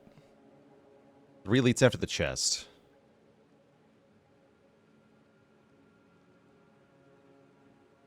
You're still mad that Silent starting deck is so awful? Don't worry, so is Clad's. In fact, his is arguably worse. Oh gosh. Okay. Already off to a bad start here.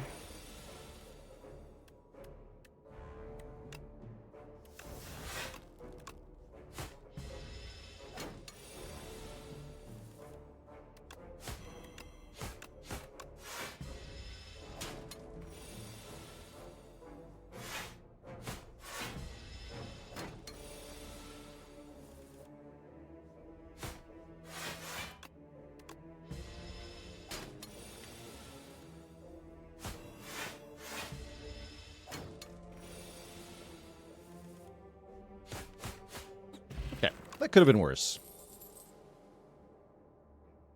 I am of the opinion that you should really just take the first area card you see in this game, so I'm going to do that, especially against the Kin boss. Just take the Dagger Spray and enjoy it.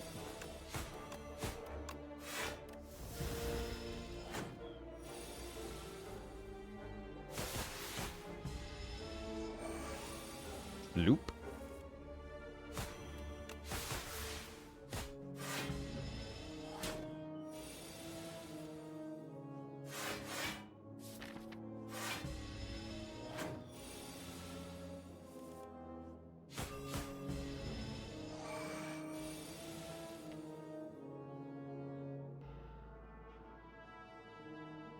Alpha Huron with the Prime sub and 3 months of support. Thank you, thank you.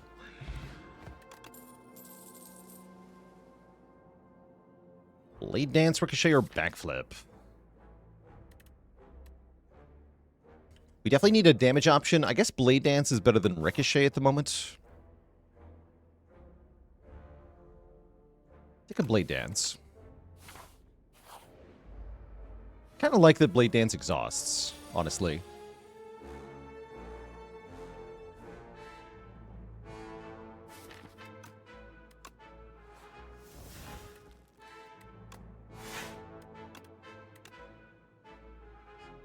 I guess, oh yeah, I do have a strike.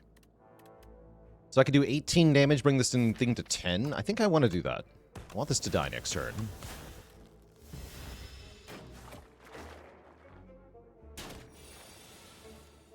Nice.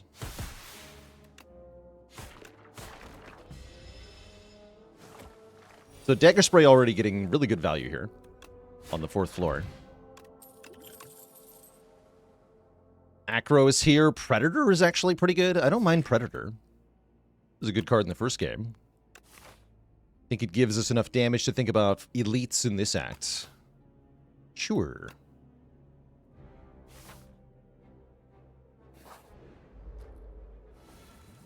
Okay, another fight where Dagger Spray is pretty good.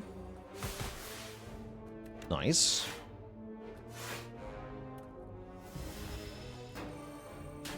Let's get strength every turn. Annoying.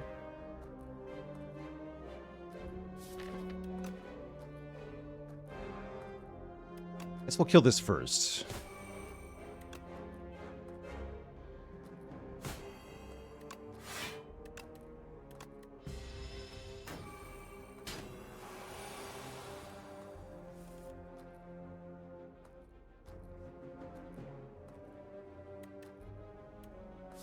Hmm.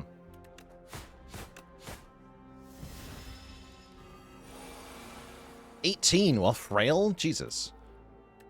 Dang. We're getting bodied by these fights, actually. Ugh.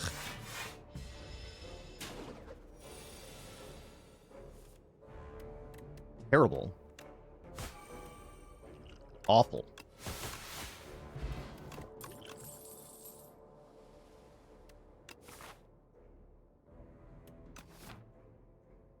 Yeah, Ascension 9 doesn't pull any punches in Act 1.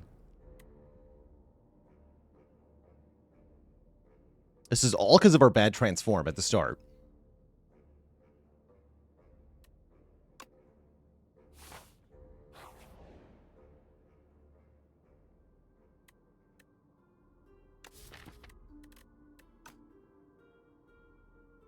Colorless cards are very tempting. I'm going to rest anyway. Sure.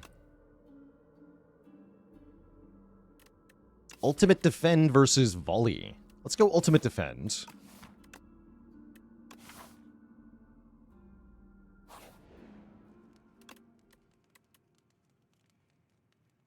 Clad feels too strong to you, really. Most people are talking about Silent as the strong character.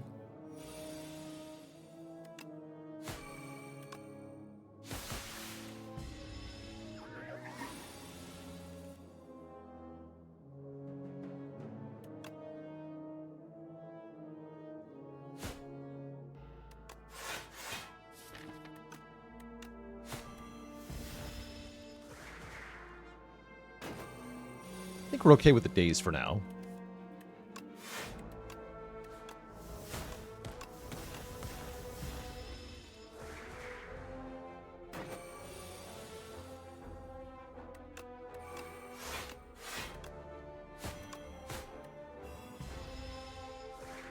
Should be winning any moment. Smile.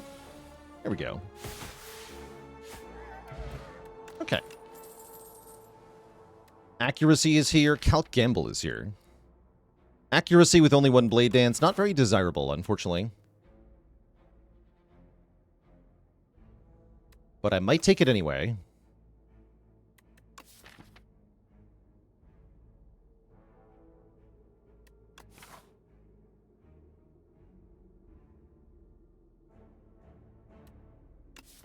We rest, we get a relic, we fight an elite.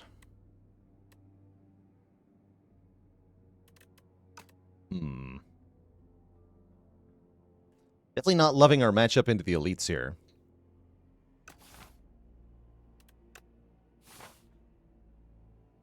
I guess I could dodge this one. Try to fight just two of them.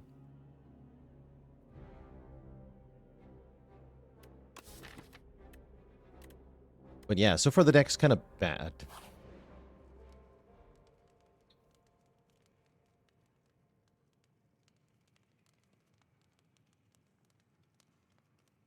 Blind accuracy seems less bad than in Spire 1. Yeah, I think I broadly agree with that.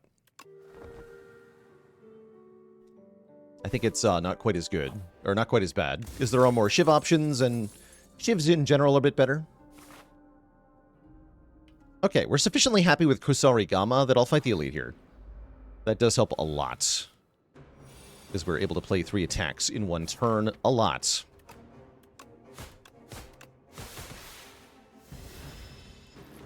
Just by playing Blade Dance, for example.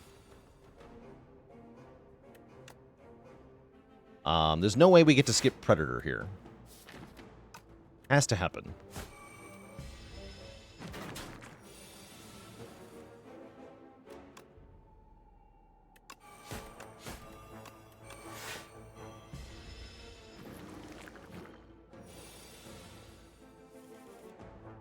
Perfect.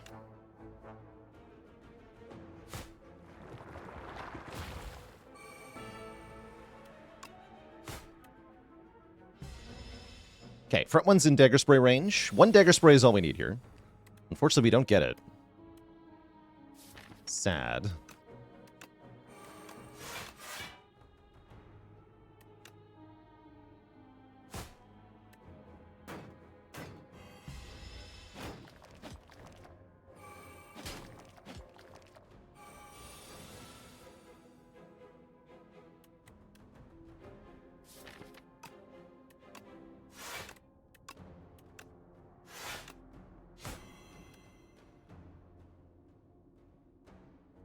So we have 18 incoming, 13 block, taking 5. Not worth the potion here.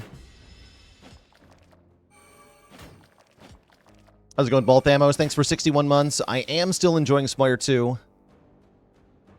There's definitely a lot more work to be done on this game, but it's already in a pretty good spot.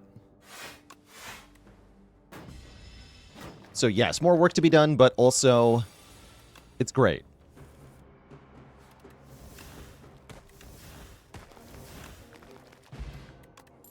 And so is Panagraph, healing us 25 at the boss fight. We like that a lot. Here's another way to get a Shiv. Also really good with Kusari Gamma, right? Yeah, we should take Leading Strike for damage. Sure. And then I can rest and fight this Elite, and then if we do really well, we can fight the last one, or we can just opt out. But yeah, let's rest and fight an Elite here.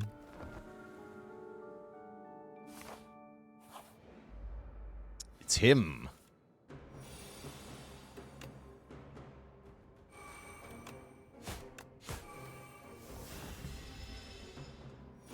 This is really going to depend on where accuracy is. Okay, good.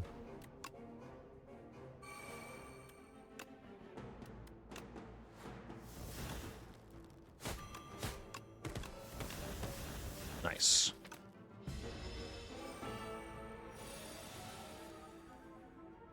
Then I think we want to go Survivor plus Leading Strike, Shiv, and Dagger Spray. And Block Potion.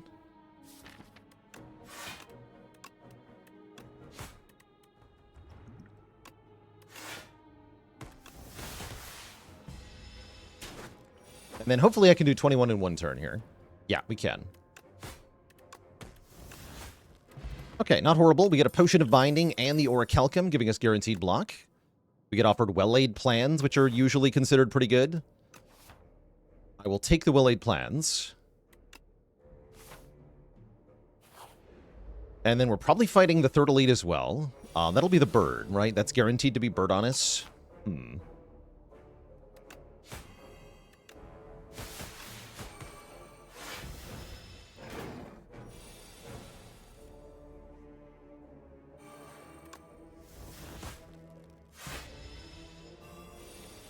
I don't... Yeah, the logic is different in the second game. I do not believe it can be the Elite we fought first.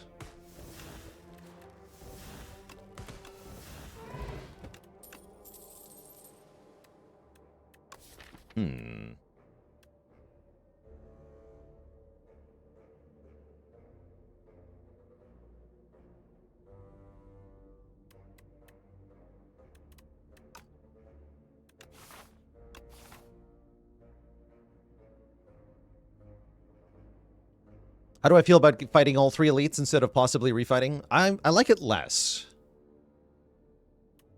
It basically means there's only one possibility instead of two that I have to account for here.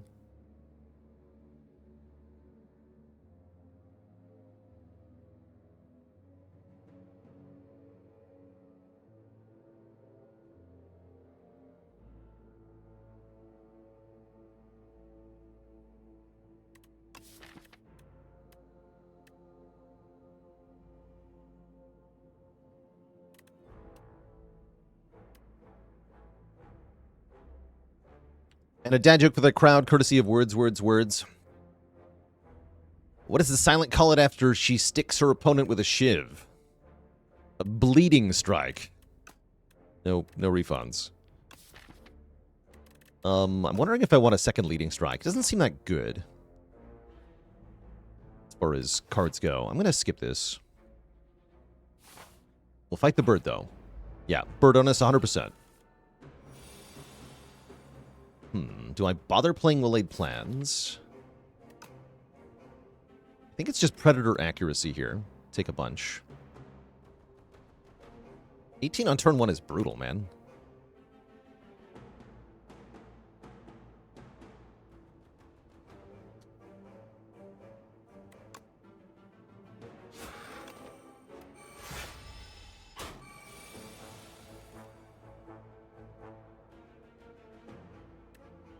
Okay, ultimate defend, leading strike, dagger spray.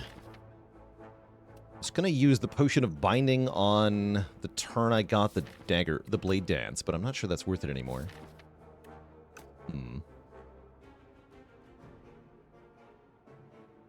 We definitely have to use this potion in this fight. It's a pretty good turn for it.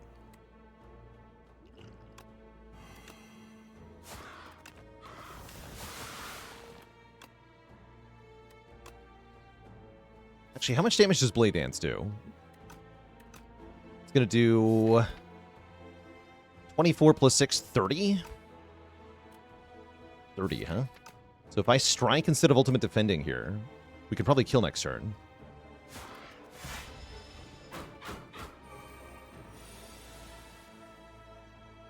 Damn it. That's very unfortunate. We don't die, though. We're just sad.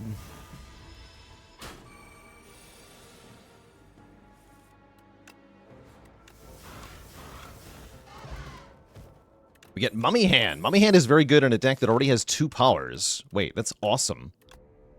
3 powers. Wait. Hold.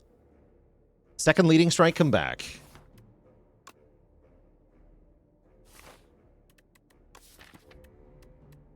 Seems good, though. True Northe, welcome to the list of channel cuties, by the way. All hail Twitch chat. We got a new cutie on the list.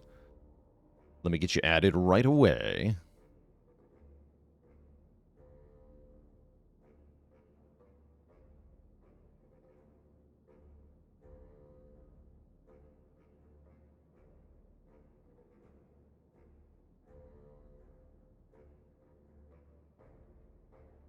You are on the list. Welcome, welcome. All right, we can upgrade 1 card if we want to.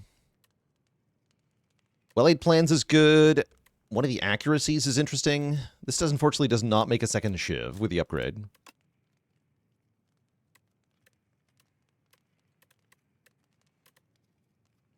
Guess I'll upgrade well-laid plans. That seems probably best here.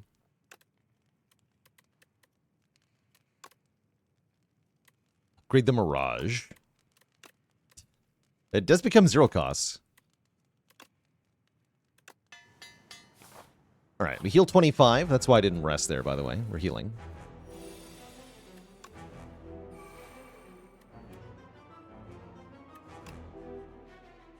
Let's use the fish oil as well. 1 strength, 1 dex. Need all the help I can get here.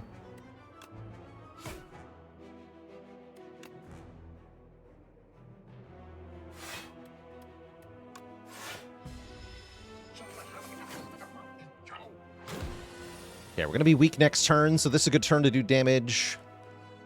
Unfortunate. I guess we go Dagger Spray, Strike, and then Accuracy as a chance to make Predator free. That'd be good. Gonna take some damage here. This should be the worst turn, though.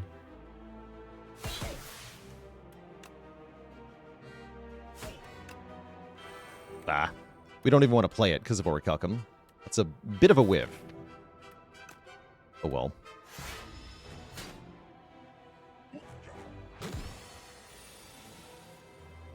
Okay, you should be dead now. Sad turn to be weakened, though. Wait. Maybe it's not dead. Ah, dang. Yeah, really bad turn to be weakened. Oh, sweet. We got him, though. With the Kusori Gamma got him. Sweet. Okay, that's fine, then. We should be okay here. Good job, Kusori Gamma.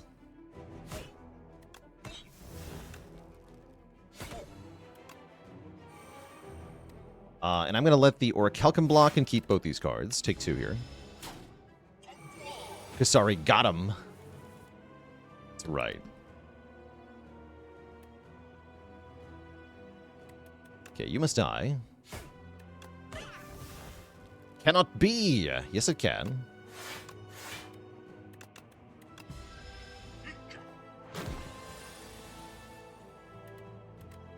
Problem is, this guy does a lot of damage now.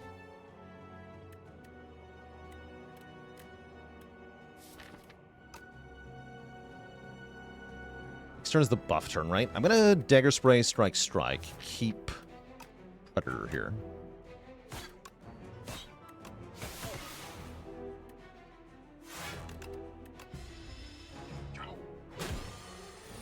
Oh no, it's the multi-hit right away. Scary. That's fine. We can just ultimate defend. And then it buffs, right? Yeah, then it buffs. I sure hope this is enough to finish the fight.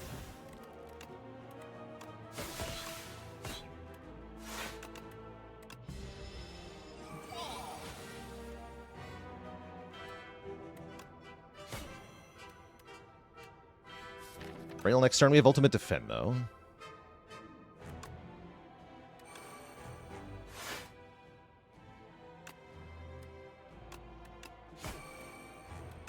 We've discarded Mirage.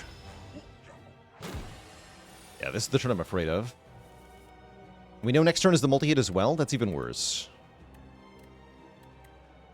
I have to keep neutralized for next turn. So I can go ultimate defend, survivor this turn. Spooky.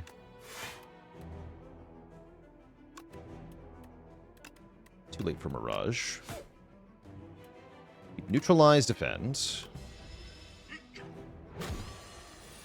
Yeah, this is where it gets scary. Thankfully, we can full block. And then we have to kill it before it does that again. Which we should be able to do. It's low on health here. Great turn to draw a Predator as well. Oh yeah, we got it. We got it.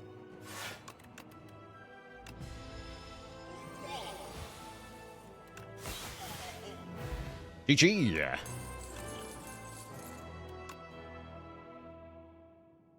Tracking. I don't have good weaken, though. Tools to trade also very appealing here. Is Murder good? I don't think it's good in this deck at the moment, but it can be good if you have a very cycle-heavy deck. I will take the tools. What Ascension are we on for each character? We're on 9 with Silent and Clad and 10 with everybody else now. Okay, we did make it to Act 2. That was kind of a scary Act 1, but we pulled it off. And I think we're in a pretty good position now. Soup? I'm actually down for soup here. Start of your turn, exhaust the top card of your draw pile and gain strength. Or we could try the Wax Relics. Get 4 Wax Relics every 3 combats. Our leftmost Wax Relic will melt away. And some of the relics give you a bonus on pickup. You can also choose what order you get them in.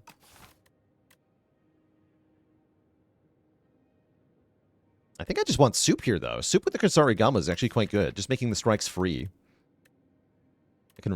Strike is not my best remove either because of Mirage. Give me soup. Delicious soup. The superior choice, for sure. The merchants are in weird spots, huh? Start with this.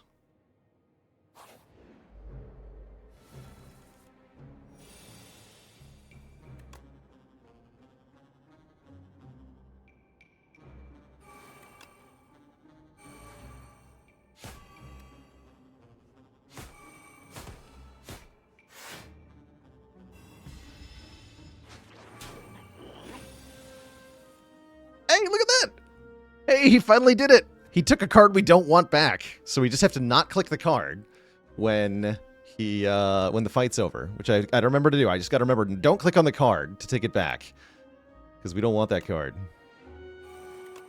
Sick. Thanks, buddy.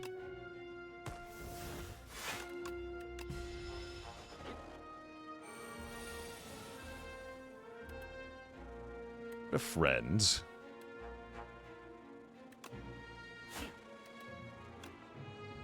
Also, ow.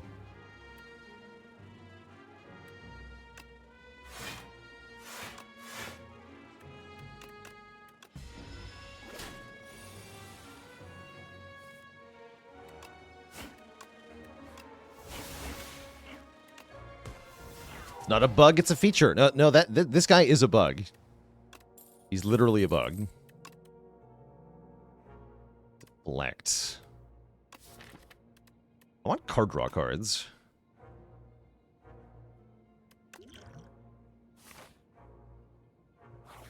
Okay, cool. We got a free remove. You'll love to see it. You don't love to see this combat, though. Ow.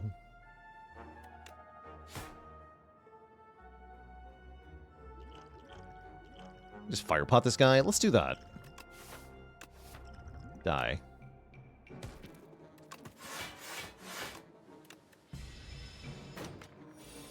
Luna Lovecraft, thank you so much for the very generous 20 gifted subs. Welcome, welcome, everybody, to the Cozy Sub Club.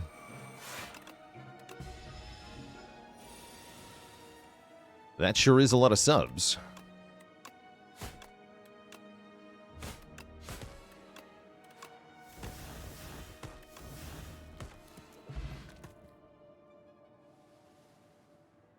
And JWE1977 with a Prime sub as well. Thank you, thank you. Shivs gain retain, and your first Shiv each turn does more damage. That's pretty good. Escape plan's not bad either. I want to have retaining Shivs. Another thing with the Mummy hand. We definitely want card draw cards now. We can add Exterminate or Squash to the deck. Squash is great because Squash gives us Vulnerable, which we don't currently have. Although I do like the area damage of the Exterminate. Are energy relics even stronger in this game? Yes, they're pretty good. Mummy Hand in particular seems very good in this game.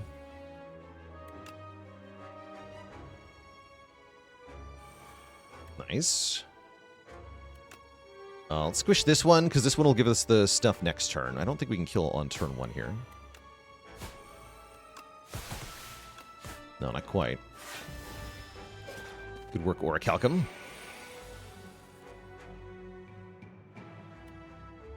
Things are jerks. Oh, we can discard one with Survivor, though. That's good. Wait, I can full block. Nice.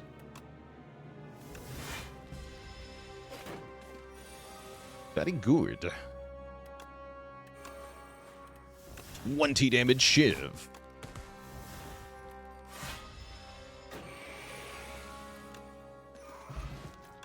Correct. These aren't what we want either.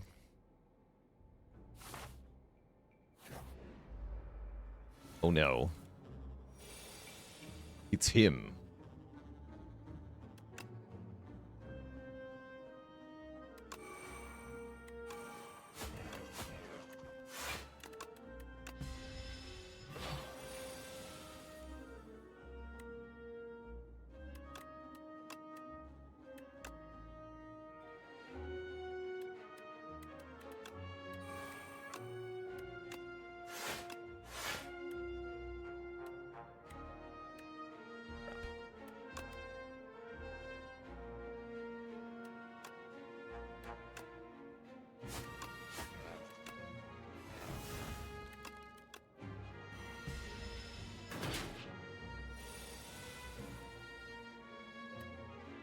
Oh boy.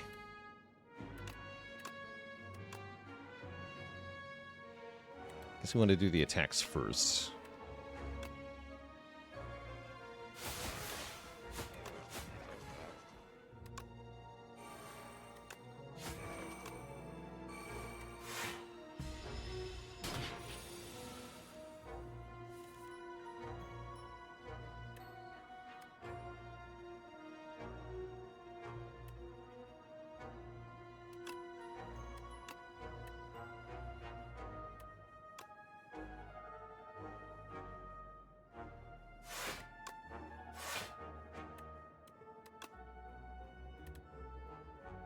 Barely block? I think I need to do more, though, right? We gotta play Blade Dance this turn.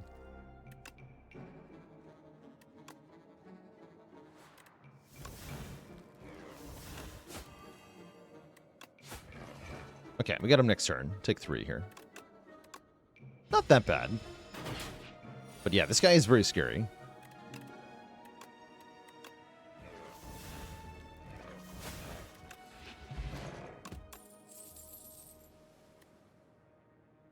Why'd the first Shiv do 17? Because there's a power that makes your first Shiv do more damage, called Phantom Blades.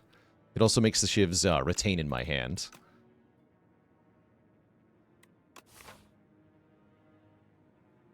I guess I don't get to fight this elite after how that went, though. Okay, let's avoid this elite.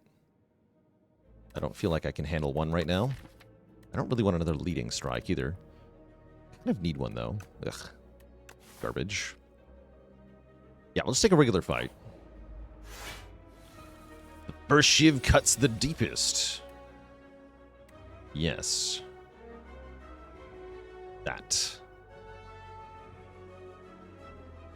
I want to discard Blade Dance, because then we can properly use the Mummy Hand. Sure.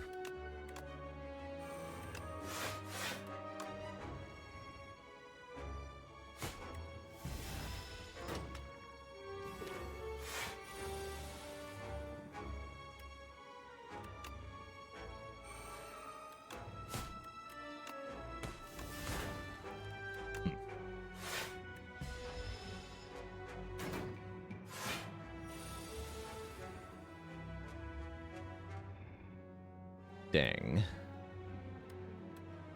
Put damage on this guy. Maybe I can explode him. Yeah, I can.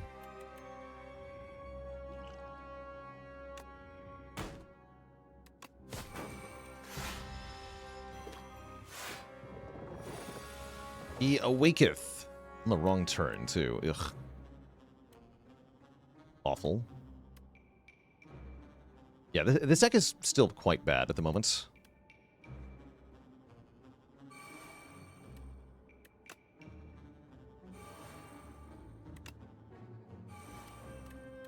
It's a real shame I can't kill this thing. Guess we just weaken this. Strike here. There's no point in playing these. I'd rather hold them. Your Calcum. Yeah, the lack of draw on this deck is really hurting. Very bad.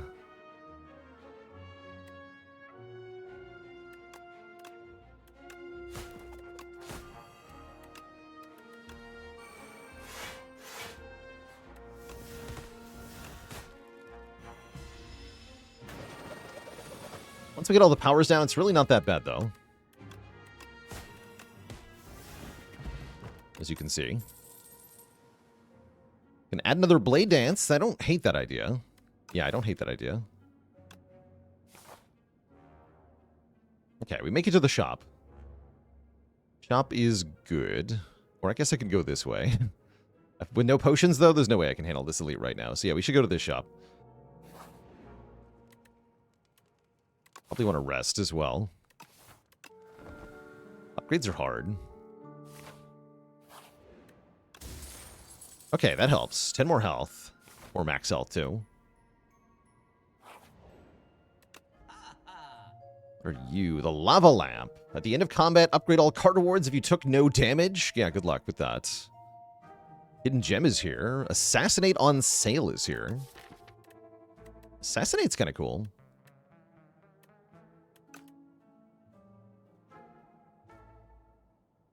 We have somewhere at the bottom of my first Elden Ring run. If you mean the one... I played one with when the DLC came out on stream. The one before that wasn't streamed. But yeah, the exclamation point games list there, that YouTube link, has what you're looking for, presumably. Okay, we can remove a card, but my remove is now defend or something? Ew. That's concerning.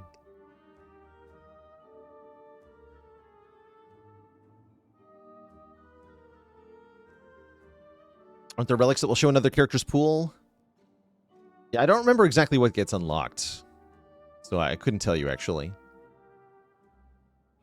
Most of the relic unlocks are character-specific relics, though.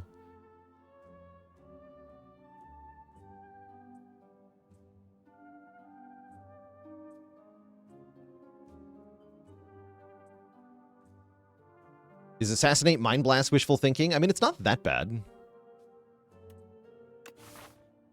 I don't know that I would call it good. The Mind Blast, that is. The Assassinate seems good. I'm going to buy that. I guess I am going to that other shop. Oh, yeah, we should buy potions, right? Block pot, draw pot, those are good. Yeah, block pot, draw pot. Let's buy those. And then I can beat the elite. And then we can go to another shop here. That seems fine.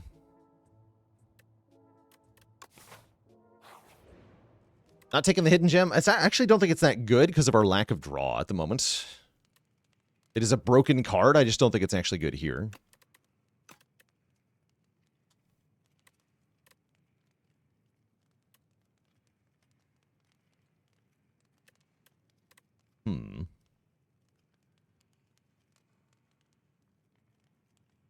Tools upgrade is okay with my hand. Again, it would be better if we had draw, but we don't have draw. So all upgrading this does is let me end the turn with 1 unspent energy currently.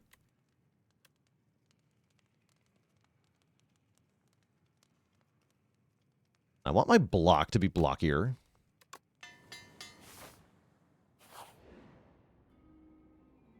Of course, I need to get a freaking potion here. I could take foul potions into the second shop. I don't think I can do that. Okay, this is better than the block pot, probably. Honestly, maybe the foul potions were actually good. Who knew? Who knew?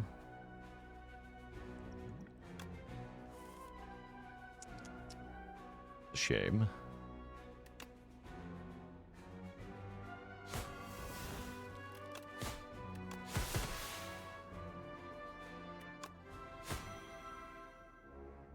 There'll be tools, defend, survivor. Probably Heart of Iron, too. Might as well.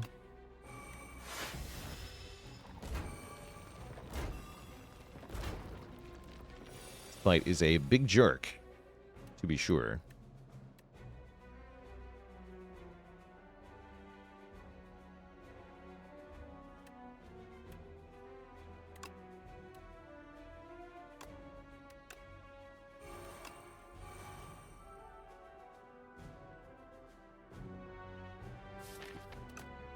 Accuracies aren't played. I guess I'm not playing Blade Dance, huh? Actually, no. I probably am, and I'm retaining a couple of shivs. Yeah, I need to kill this thing. Then no weaken next turn. And that should be enough. Did these guys revive 1 turn faster than Darklings? Nope. It's the same timing.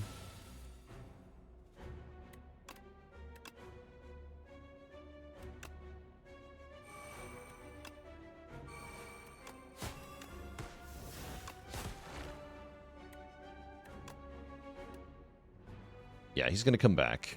I'll be weakened. That's fine. That's fine. Full block. Yeah, they do revive before Doom gets them, which is really annoying. Very rude. Here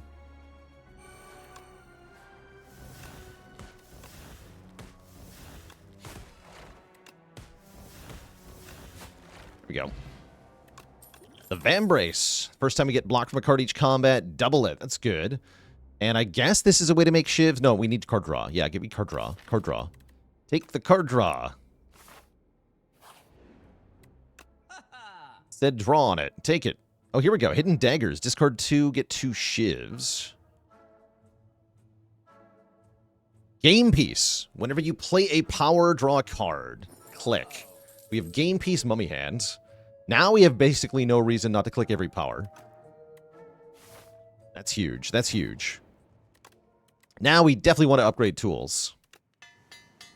Yeah, now the tools upgrade slaps. We get a huge heal as well. I'm going to go for Rocket first, because that's just usually who I do first. I don't know if that's correct. It's just what I do.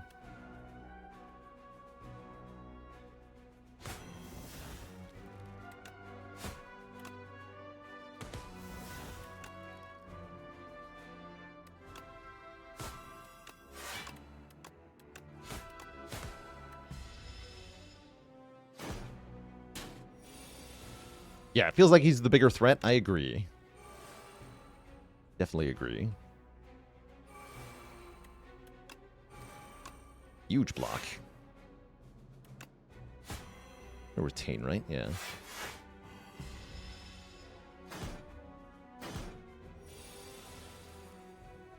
Yeah, this guy's multi-attack is just not that threatening at the moment. Doesn't seem like he's that much of a threat. Giga. I guess I can kill Rocket right now, but I don't actually want to because it'll give this guy strength, right? 3 strength? 5 strength. Yeah, I don't want to do that. Let's not do that yet.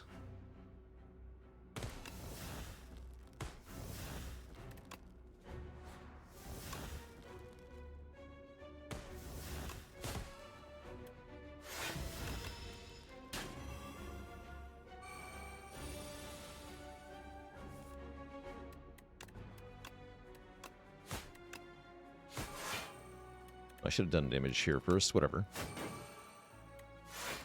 Whatever.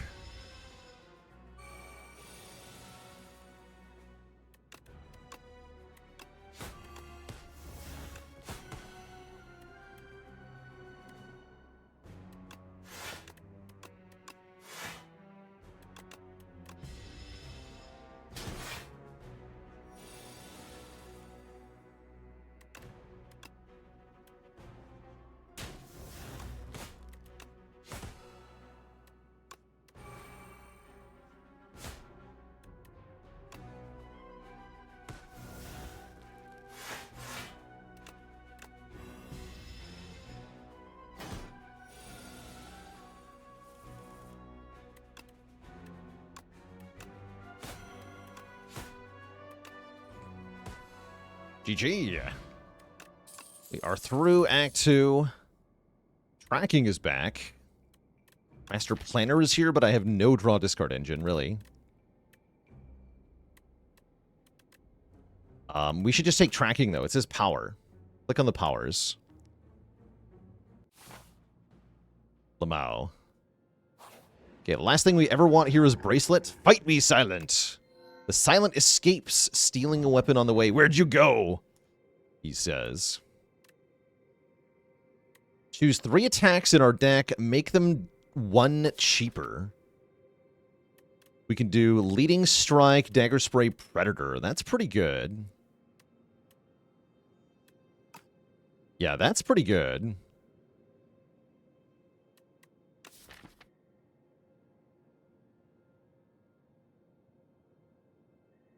Or Squash. Or actually, Dagger Spray, Leading Strike, Squash. Leave the Predator at 2 costs so that it can be mummy-handed. Axe probably lets us duplicate a power. Yeah. I don't think I like the Warhammer that much because I don't really want to fight elites in Act 3 that much. Although you could fight 4 elites if you wanted to. That'd be a lot of upgrades. Rocky Ricardo with Prime Sub of the full year, the power. Alright, let's take the cheaper attacks. Make these all free.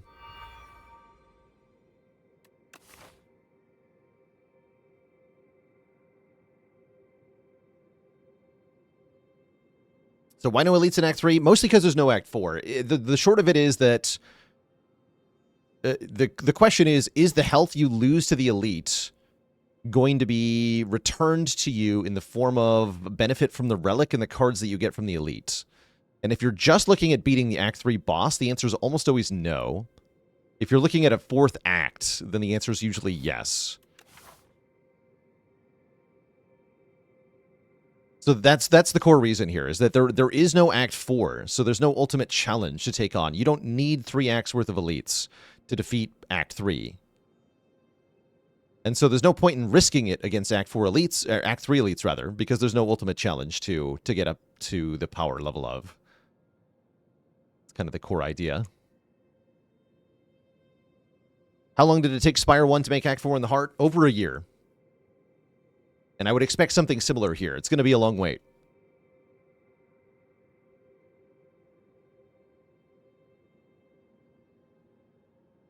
Probably one of the last things they'll add. But who knows? They can do what they want.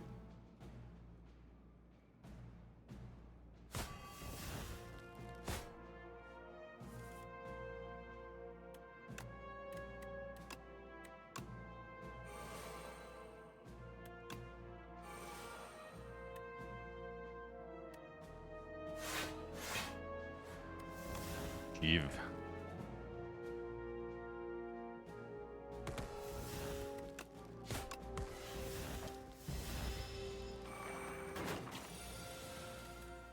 Giga Shiv.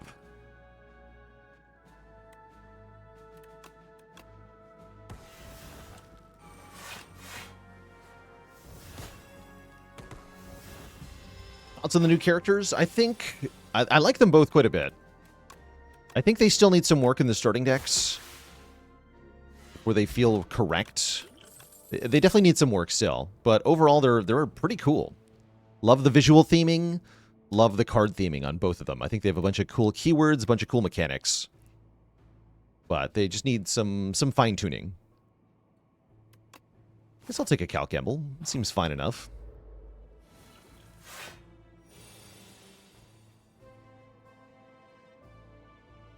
Is this a kill the shield first kind of deck? It might be.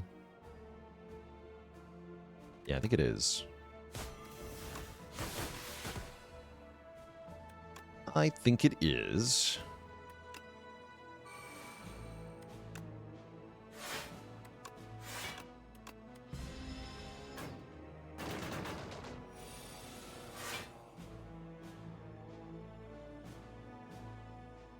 Might be Blade Dance and a Gamble here.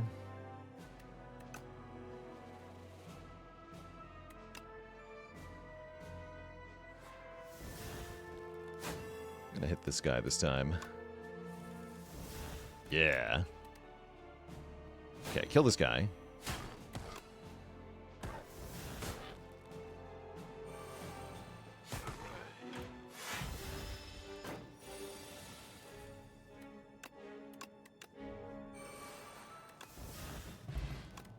Shiv Potion. We love that. Hey, more Shivs. Finally, a card that makes Shivs that's good. Sick. Very lucky.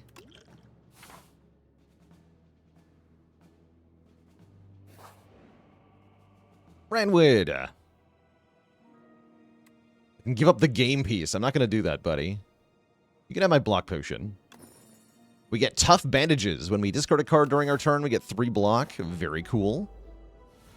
You do not know this man. You do not. You do not know this man. Kill the Cubexes. They are nasty. They definitely hit harder than the punch bots. That's my usual go-to. Starting on turn 3, that is. Okay, we can force accuracy to make Predator free here. This is why we discounted the other attacks.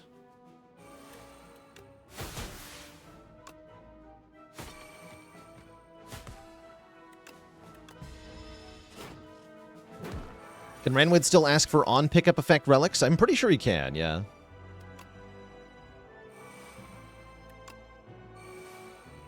Like 80% sure.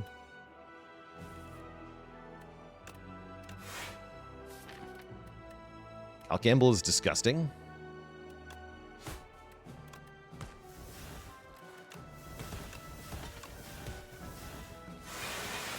Yes.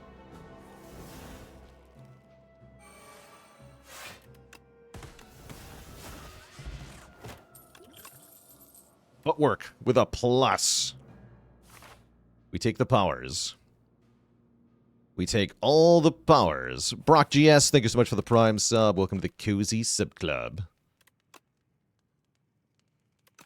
I need more weaken. I'm going to upgrade Neutralize. To go with our tracking here.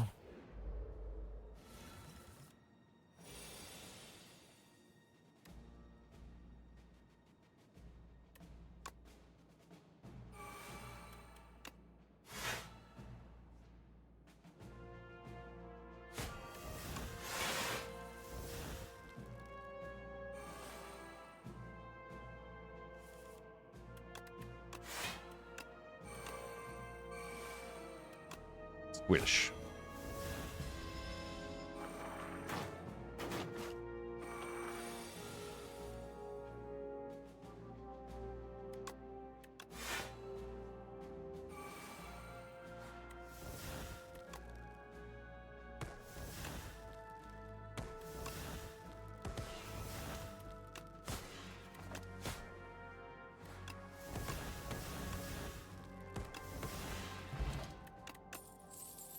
More accuracy.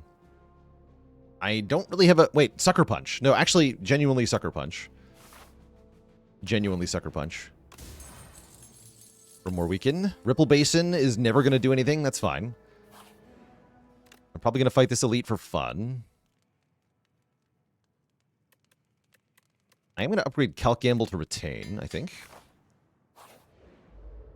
This guy. This freaking guy. I guess he's not that bad.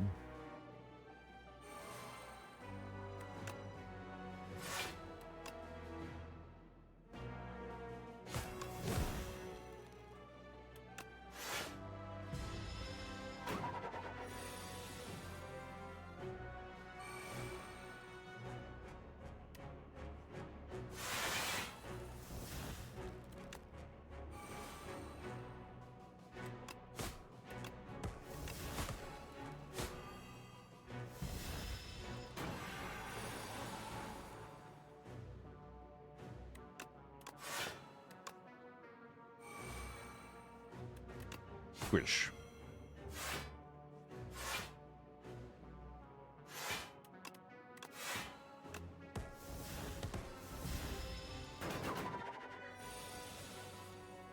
Air's tracking. Good lord.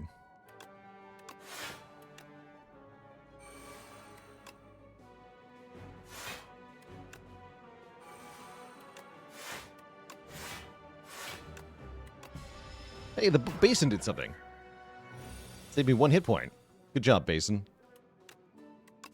Based Basin.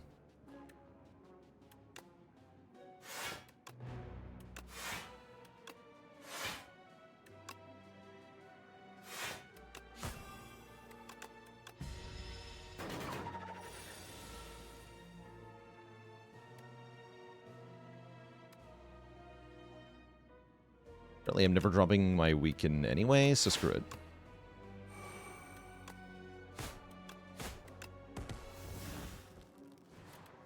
To shreds, you say?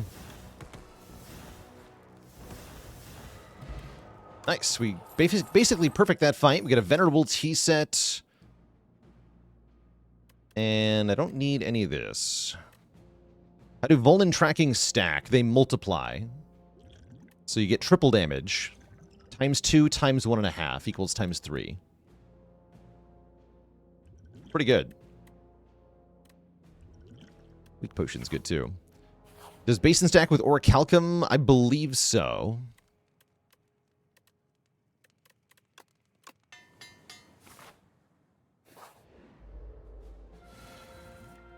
Pretty sure.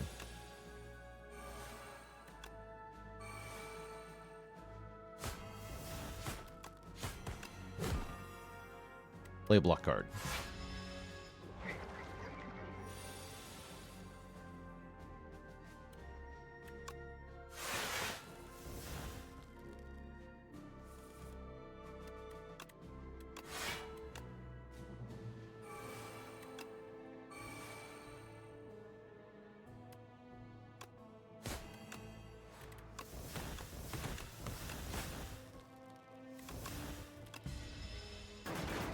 So let's play Tracking. So Dagger Spray currently does 9 damage to all enemy twice. If we play Tracking, now it's going to be 18 to all enemies twice, which is, yes, obscene. It is ridiculous. The Shiv does 72.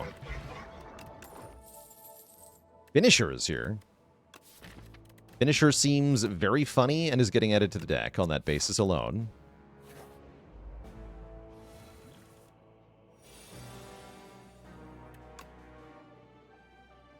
About Tracking Shadow Step, that should also multiply. So Tracking Shadow Step would be ×4. If you add Vuln to that, ×6. If you add Pen Nib to that, ×12. It'll all just multiply with each other, which is very nice.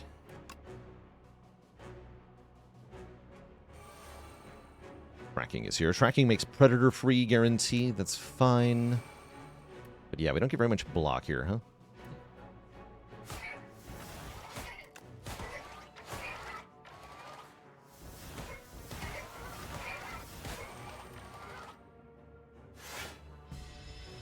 Ow.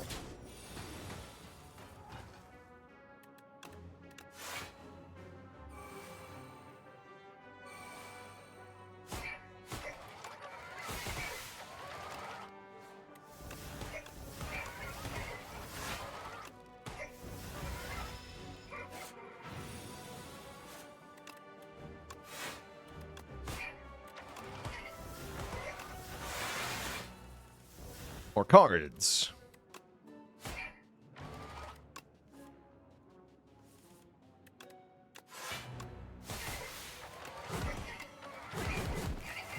The damage. Akabeko adds to the first attack we play. We get another Cloak and Dagger, which I am going to take. And then we can upgrade into the boss here.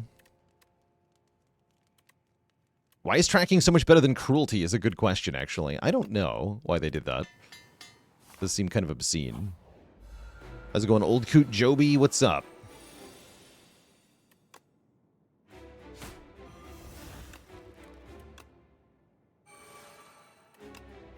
These skills make you angry.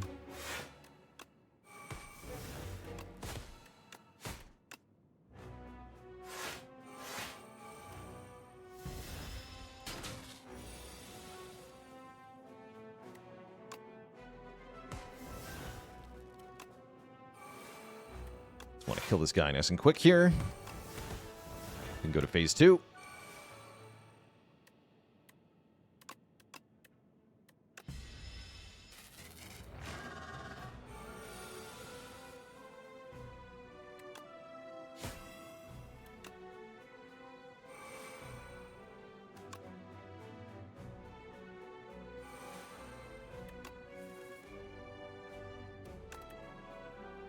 I think he's dead.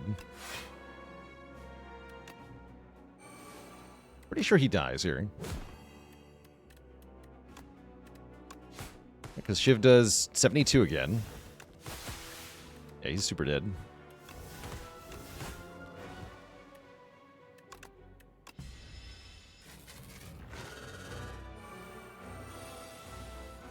This turn we got a block because he's freaking intangible for some stupid reason. Who decided that was allowed?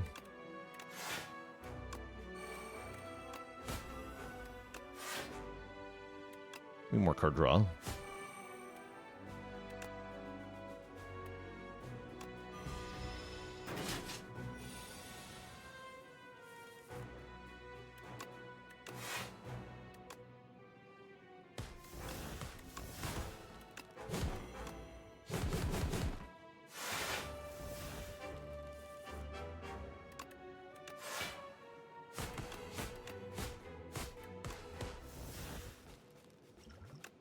Glug.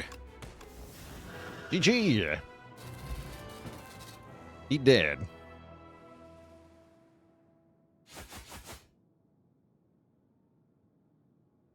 Die. GG.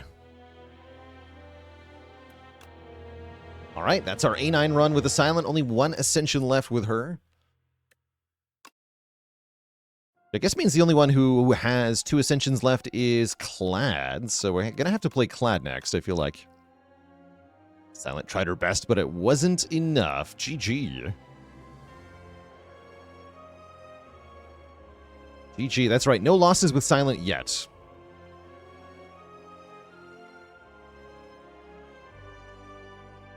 There are currently only 10 Ascensions in the game. That's correct.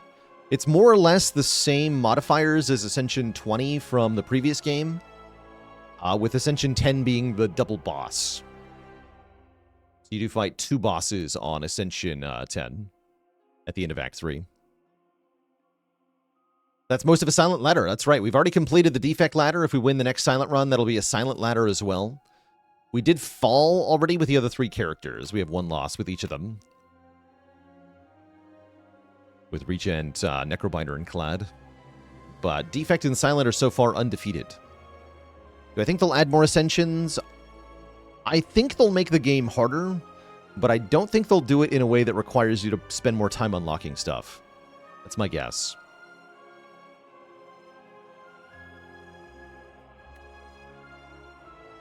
But no, I'm not expecting 20 Ascension levels for this game.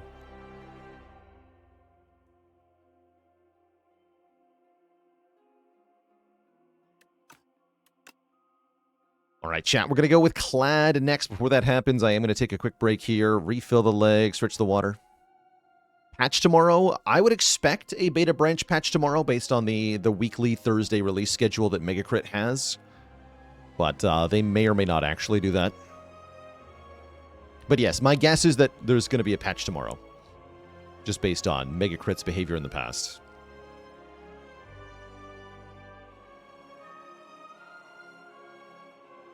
Do I think the Architect will be the final boss? I think it will be. In Spire 1's early access, the heart was what killed you at the end of a run.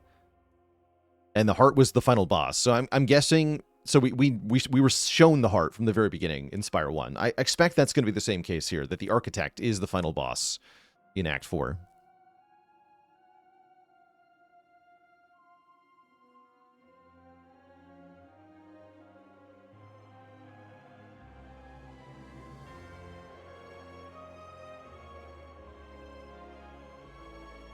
Yeah, Niao is telling you to kill the Architect, right? Like, killing the Architect seems like an important part of the story at the moment. But I think the heart will be involved somehow. We do see the heart disassembled in the Architect's laboratory, so I think we'll see a callback heart in some way, shape, or form. Maybe heart could be one of the phases of the Architect.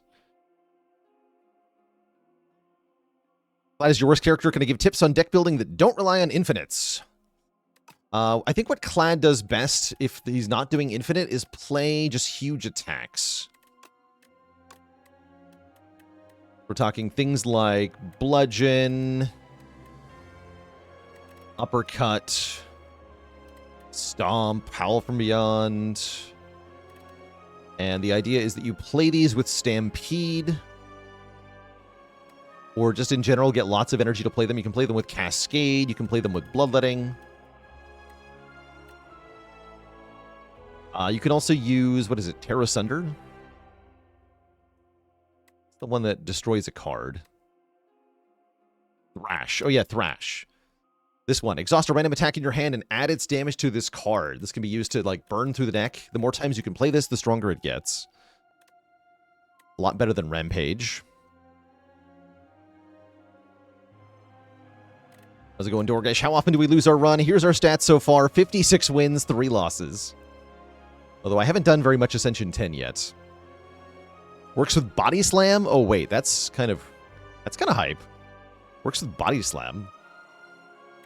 Another hilarious way to win on Clad is just to Perfected Strike your way to victory.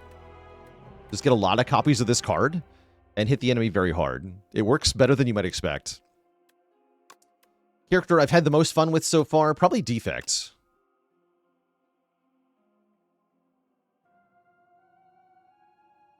Probably Defect. Yeah, P-Strike with Clone is particularly hilarious. You don't necessarily need Clone, though.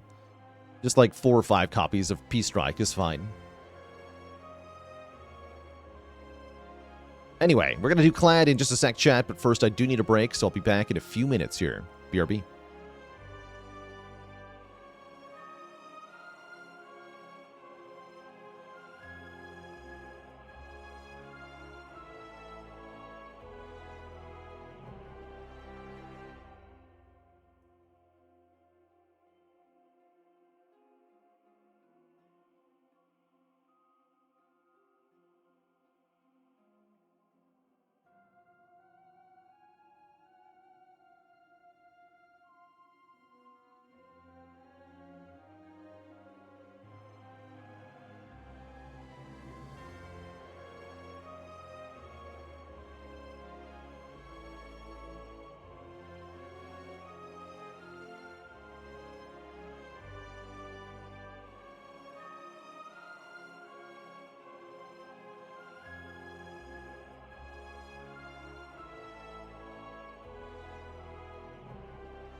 All right, Twitch chat, we are back. We are back. Thanks for hanging out. Well, I got myself refreshed there. We're going to go with Clad here on Ascension 9. We're playing with the full enemy damage, which definitely hits the Clad pretty hard. Because Clad is all about trading blows a lot of the time. So if the enemies hit harder, it's tougher to stay alive. I think Clad also really suffers from starting down 16 health. At the start of a run in Slay the Spire 1, you are not missing 16 health on Clad. No way, no how. What's up, Pelargonian? You keep mixing up the words jacuzzi and yakuza. Now you're in hot water with the Japanese mafia. Oof. Feel like Feel No Pain is not up to its former glory? I think that's true. That's partially because corruption's harder to get, but there's a bit more to it than that. Wondering about random rare. Last time I got Barricade, and that was hard to survive. Maybe I just take a Bash upgrade. It's boring, but it's effective. Yeah, let's upgrade Bash. We're fighting Lagavulin.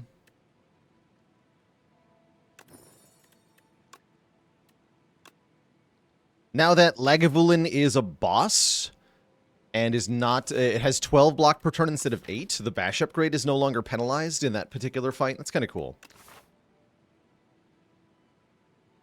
Fun little consequence there. How many fights do I want in a row? Not this many. This is too many. I don't want to do that. I think we want to go this way.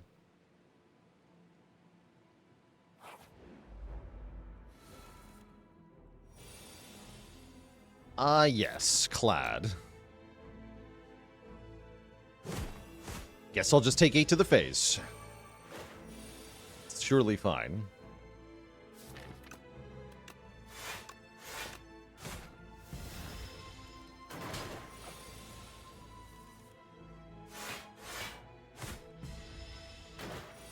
Not bad overall, though, right? We're only -2.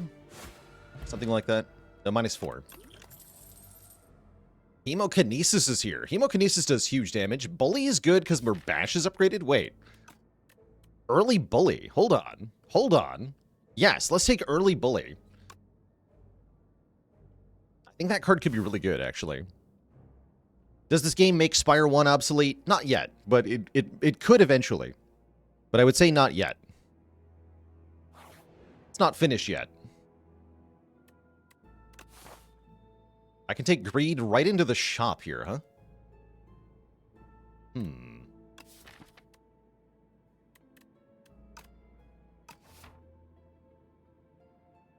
Okay.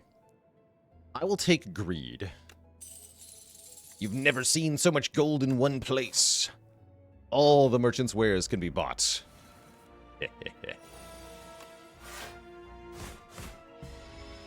Ow. Okay, perfect. Yeah, just kill it. Perfect. I get 2 turns to kill the other one. What do I think of so many curses being eternal now? I'm not in love with it.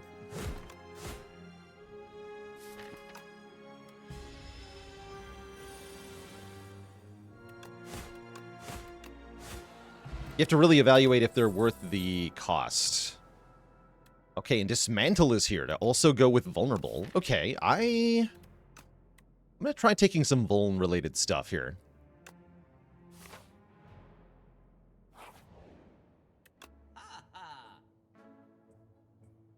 Technically, Bag of Marbles counts, right? Way too early for a Dolly's Mirror, I'm afraid. But I'm definitely down for Bag of Marbles.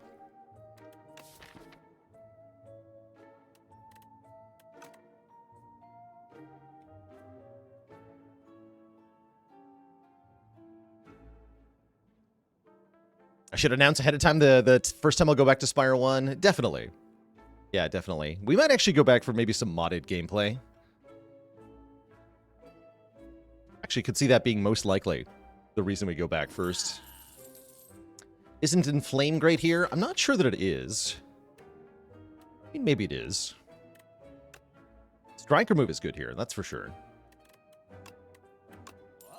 It is on sale, the Inflame.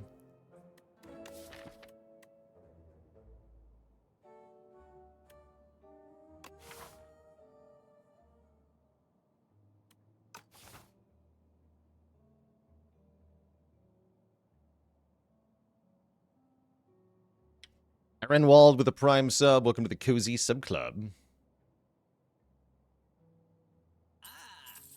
Could take Tremble. I don't think that's worth buying, though. What about a potion?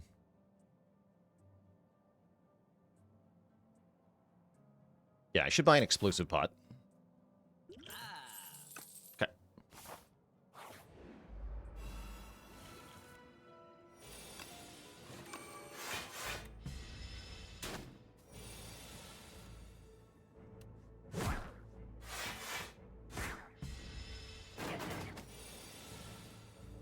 I love his little kicks.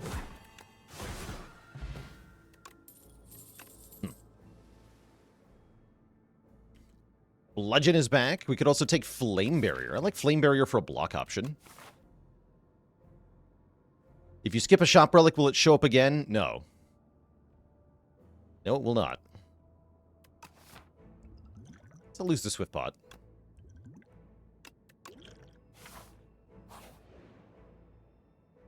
Oh. Make a sharp attack. Sharp Dismantle hits twice for bonus damage. That's pretty insane, actually. Or I could add draw 2 onto Inflame, which is also really, really good, actually. I find it really hard to not take the draw on this. So, I'll be taking the draw. And how many upgrades do I want? Yes? Yes is the answer.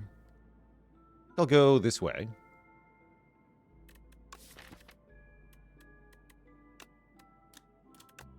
Another +2 on the upgrade. We can upgrade Inflame and probably should. How's Bully upgrade? Oh, it's per vuln damage. Interesting. Kind of dig that.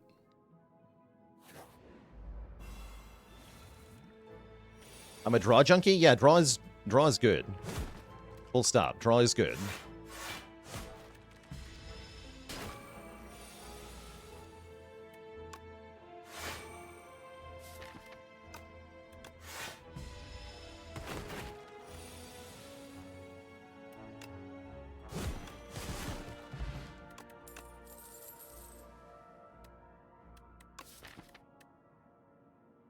Jury is still out about Drum of Battle, though. Could take Infernal Blade. I could also just take nothing. Nothing looks good here, actually. Yeah, nothing looks good.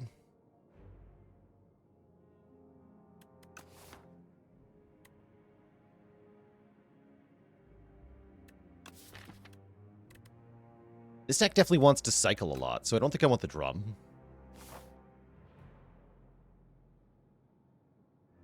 Yeah, Drum's purpose is to be an accelerator. It has no downside if you just win in one turn.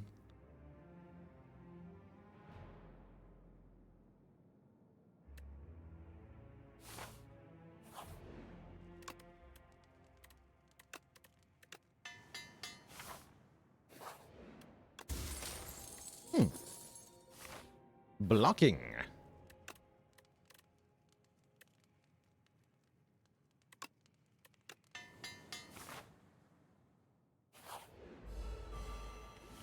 Okay, I think this Terror Eel is going to get, yeah, dismantled. We're going to have a bad day.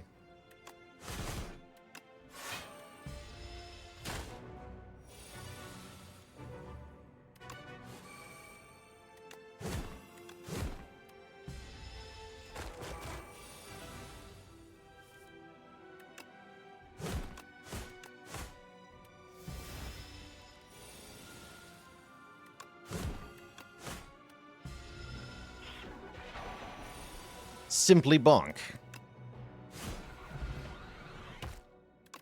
We get the game piece. Now we draw a card when we play a power. That would have made Drumbeat better, because it draws one more card. Tremble is back. I'm thinking about it. I will take it.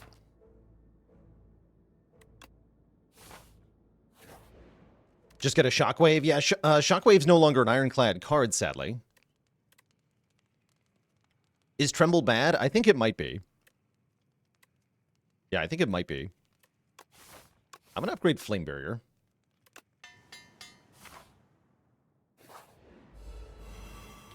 These freaking guys. Okay, this is why we bought the Explosive Potion. Surely everything's fine. Smile.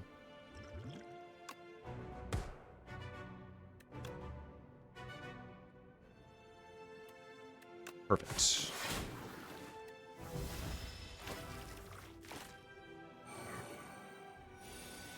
Entrench is back? Yeah, we found Entrench. We did find Entrench.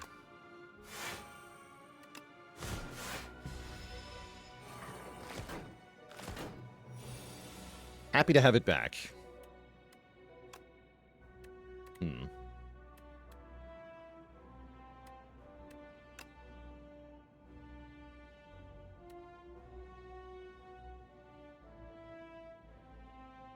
This goes to 11 base, so I can kill any of them. We should kill this one.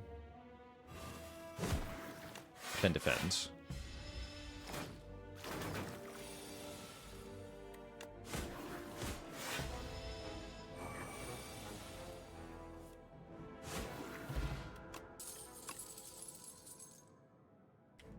Anger is here, Rupture is here, Cinder is here. I don't want any of this. But I do want to upgrade 2 skills. Maybe this hits Tremble? It does. Okay, sure. Seems fine.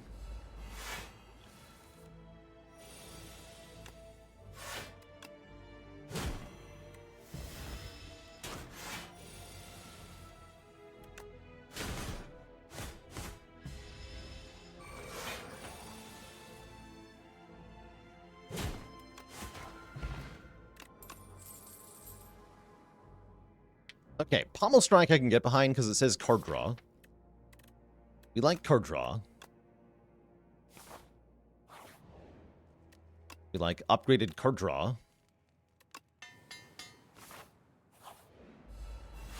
Okay, so against this boss, our plan is to stack Vulnerable, I guess. I think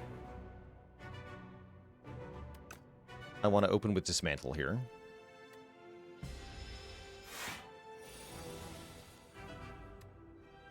Oh, Bashing will wake it up because of the Strength. Sad. I'll wait one more turn then. Tremble feels like it wants to be free. It does, doesn't it? Maybe I should have Strength Potions. Yeah. I mean, we have lots of health. Nah. Who needs potions?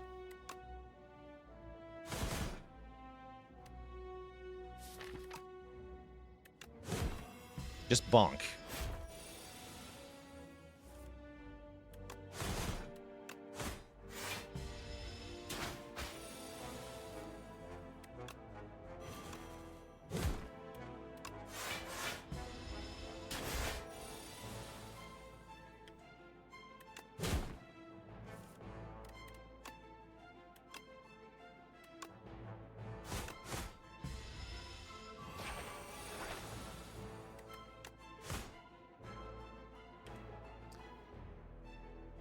And a dad joke for the crowd, courtesy of Bonkalonk.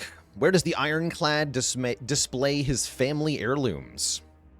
On Dismantle. No refunds.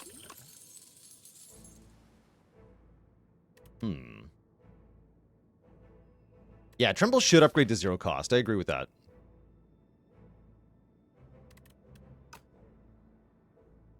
Juggernaut draws 1. Do I add Juggernaut to this deck?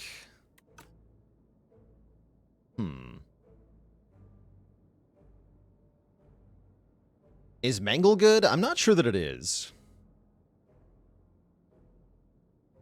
Seems like a bit of a weird card. It does have some good uses, though. Like this fully blocks the Queen's multi-hit attack, which is quite nice. Yeah, really good in multiplayer. Very good multiplayer card.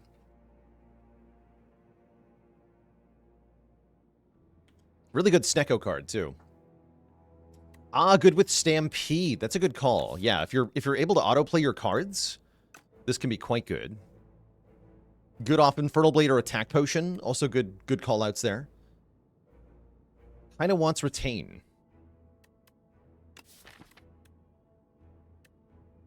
I could take Demon Form here. I don't really want any of this. I don't think I take any of this.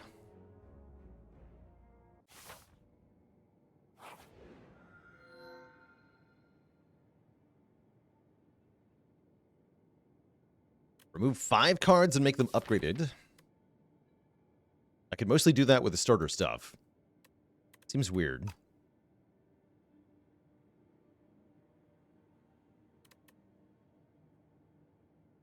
Pale's Eye for the turn mulligan's not bad.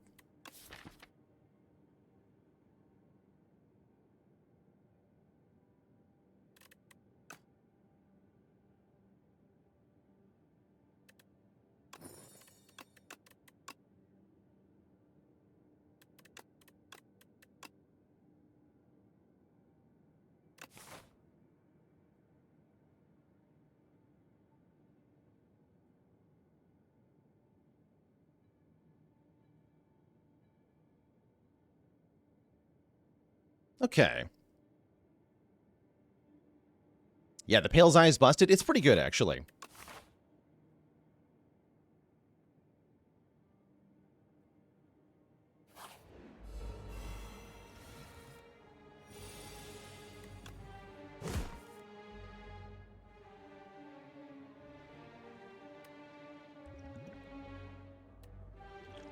Speed pot saves 5. Might as well.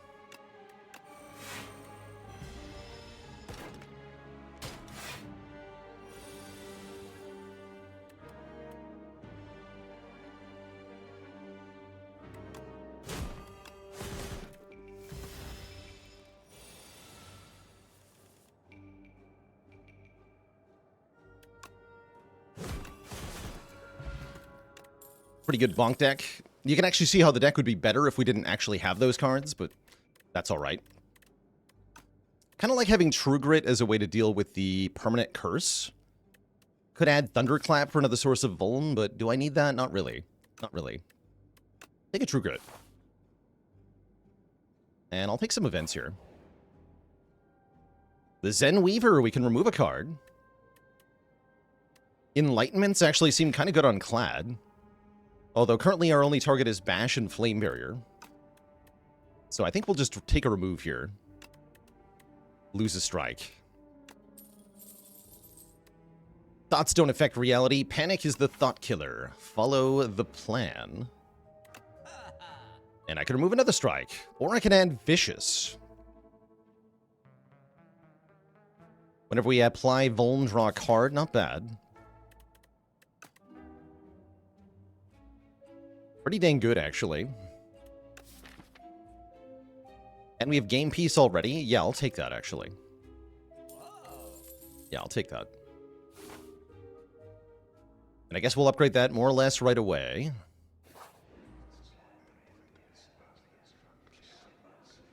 Oh, interesting. Bing Bong. We want Bing Bong.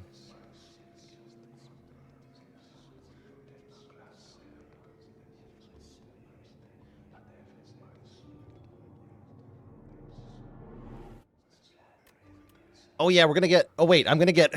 No, I don't want Bing Bong. I definitely don't want Bing Bong. We're going to get 6 defends if I get Bing Bong. Okay, let's not take Bing Bong. No, show me Daughter of the Winds. No, okay, we'll take Mr. Struggles then.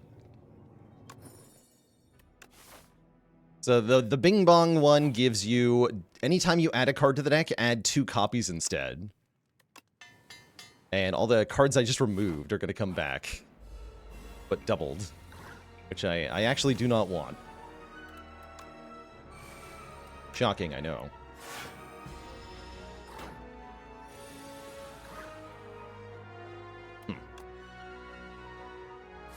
It's a really bad draw, actually.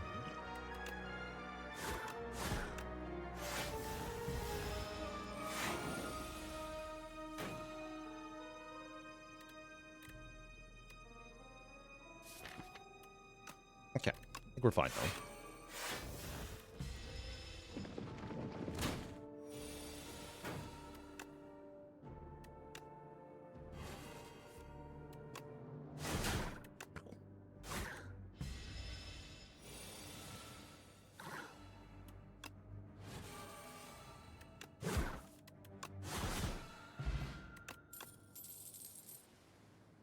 Boomerang? Not bad, actually. Don't have enough strength, though. Not quite. Stomp could be good.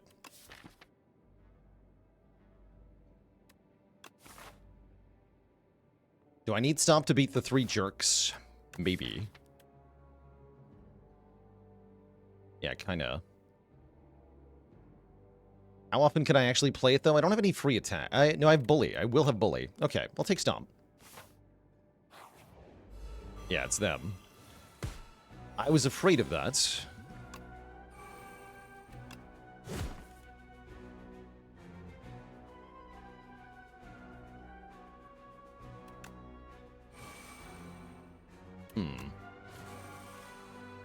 Unfortunate.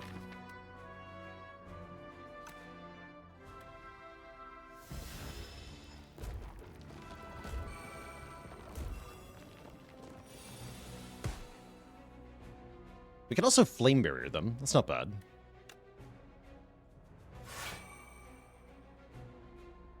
Mr. Struggles is going to do good work here.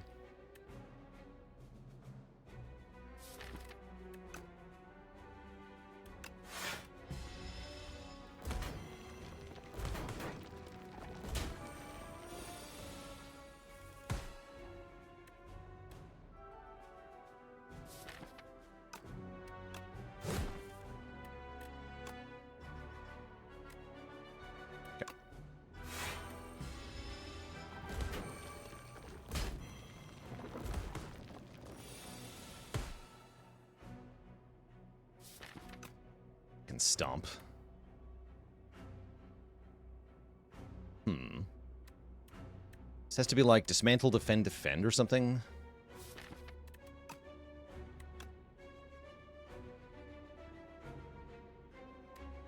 Killing the one that's making me weak is perhaps more important. These are actually doing enough damage to kill me, though. I gotta kill this one. And then this is basically a full block.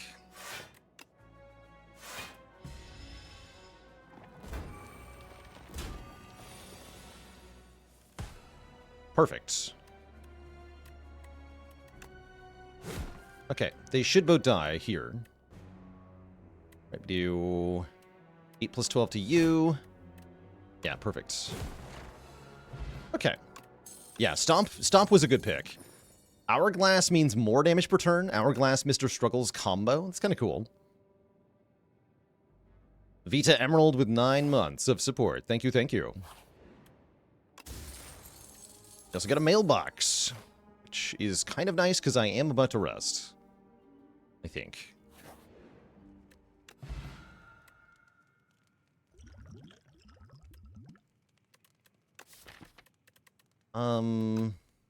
Keep the current potions, though.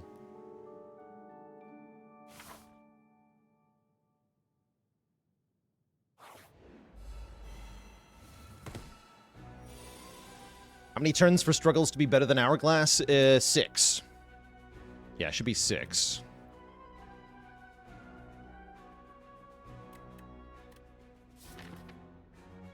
Just really hurting for energy here. Thankfully, we can hit this guy, right? Because he gives me energy when I hit him. We should be doing that. I should probably have strength potions. Okay. Order. It's all right.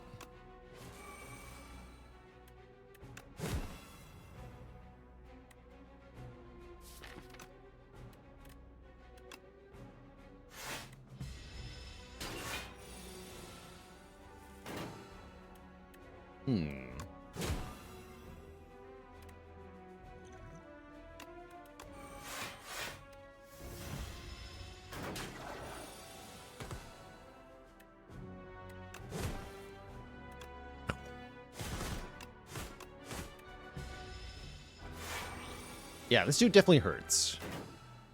He is a bit of a jerk.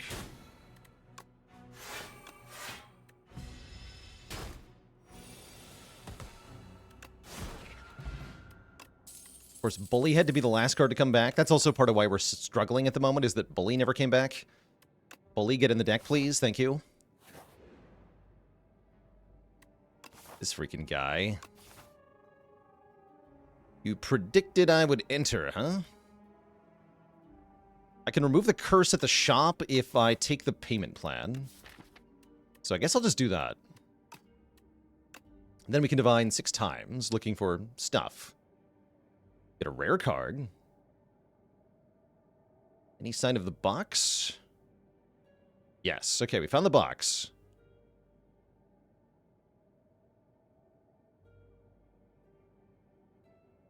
Two divinations left, right? Yeah, and we have to reveal this corner.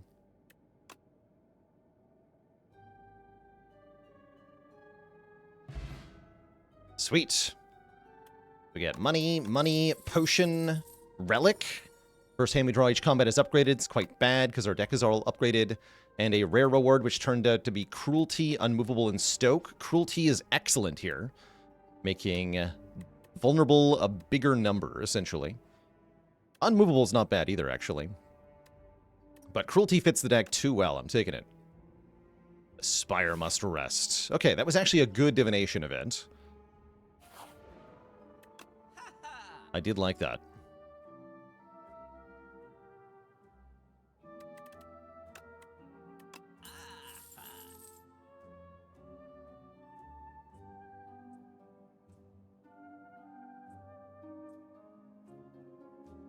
I'll take a skill pot here. Although I could just rest for a potion. No, I don't need to buy a potion. Never mind. The middle relic. I really like this one. The Ironclad's Ruined Helmet. This is a clad only, I believe. The first time you get strength each combat, double the amount, which is pretty good. 3 strength once per fight, usually. If you start with strength from a relic, it just doubles that instead.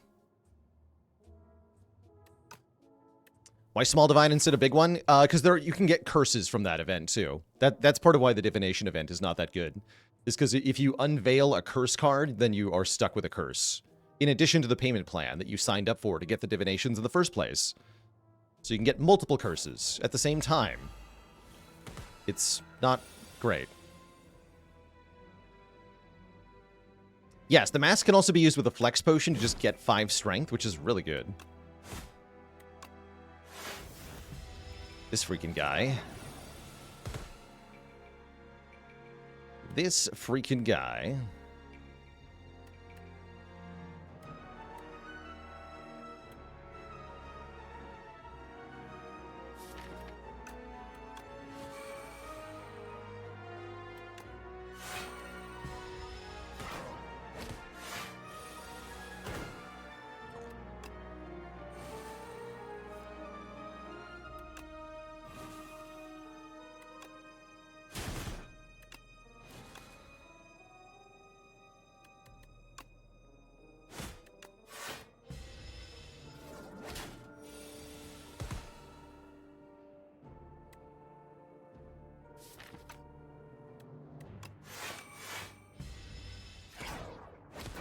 Mr. Struggles going hard in this fight. Get him. Get him, Mr. Struggles. Show them the error of their ways.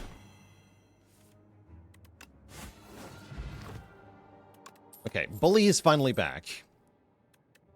Could use that with juggling. I don't think I'm going to, though.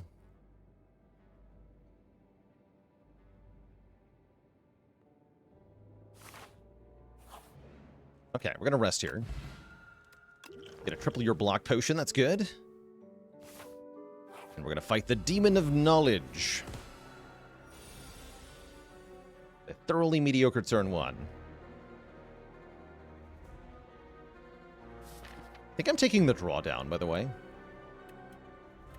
Got enough bonus draw. Yeah, I'm gonna take the drawdown in this fight, rather than the damage per turn. Buy myself some time. Give me the Mind Rot. It is done.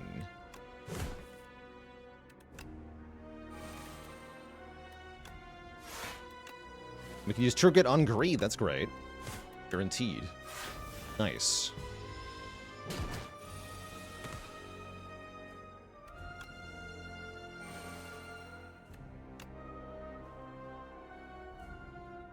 Ow.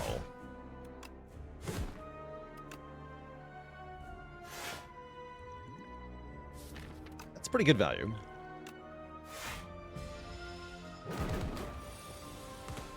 See if we can keep the other potion.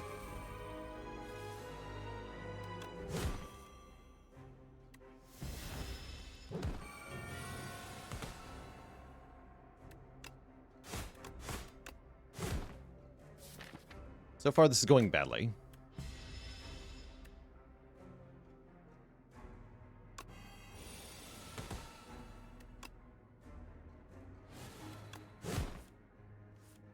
Oh, jeez.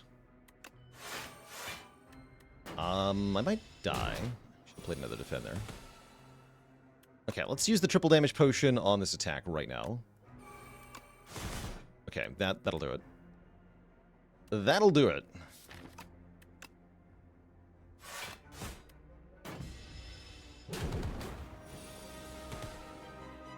Horrifying.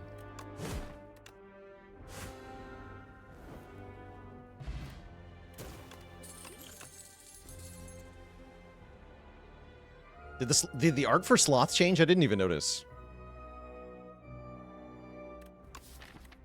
Did not even notice.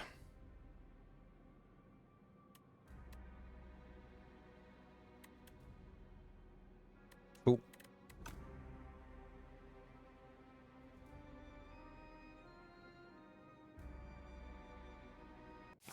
Double rare skip feels pretty bad. Thankfully, she didn't offer me Apotheosis. Signet Ring looks pretty decent. Can we go to 2 shops? Yes, we can, and it's early, too. Yeah, 2 early shops does feel real nice. So I'm very tempted by that. We do have to fight an elite. Yeah, we do have to fight an elite. Of these placements. Okay, so let's go 2 shops.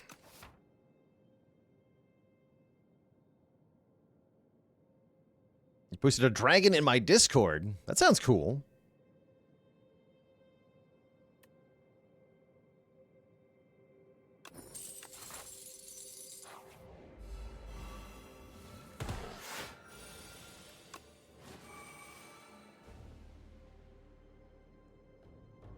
Time to suffer.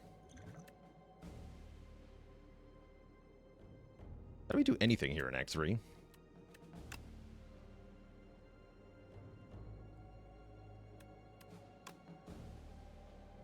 $15, $18, $18. That is not enough to kill. Not even close. Let's hit this guy then.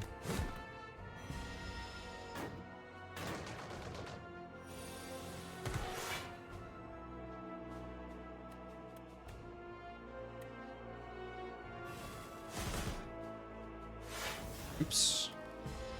Meant to click bloodletting there. Alright. Just hit him, I guess.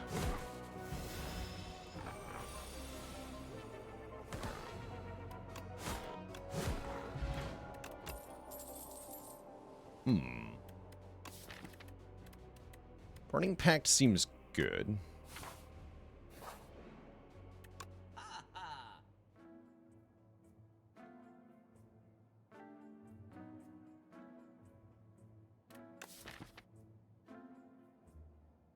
And then Forgotten Ritual is good? Wait a minute. Oh yeah, I see, okay. Yeah, and we have Pendulum? Okay, yeah, Infinite, indeed. Infinite is how we win this, looks like. And I can royally enchant the Burning Pact, which is also good. Or the Bloodletting. No, royally enchanted Bloodletting, even better. Yeah, much better. Okay. We're going to go Pendulum, Ritual, Shrug, Strike Remove.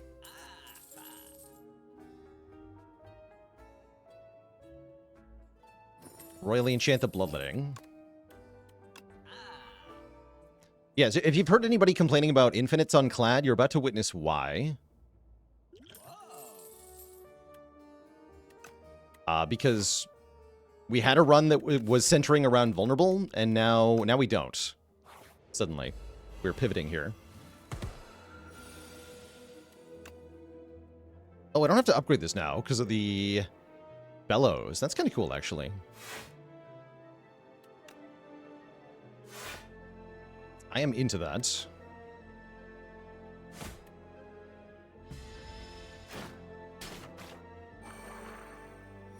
Which Clad is most likely to accidentally infinite? It's definitely Clad, because Clad can go infinite off a 30-card deck. Like nobody else can.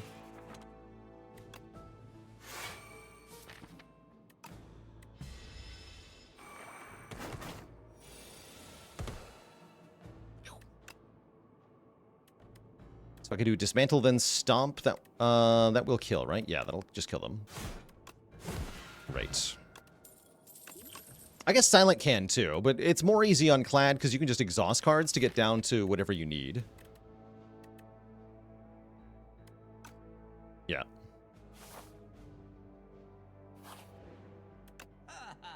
Aha. Okay, we remove the last strike. We probably just... Finesse actually makes this a lot easier. I was thinking about Permafrost here.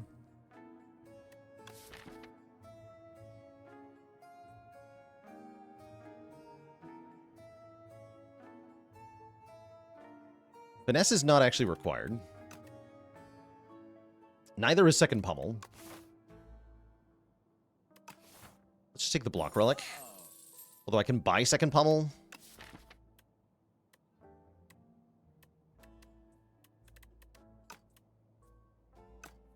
Eh.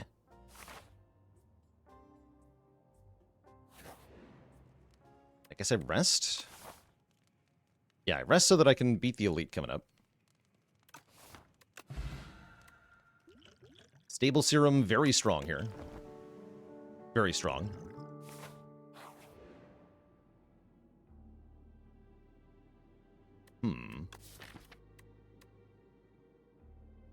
I guess I'll upgrade 3 cards at random.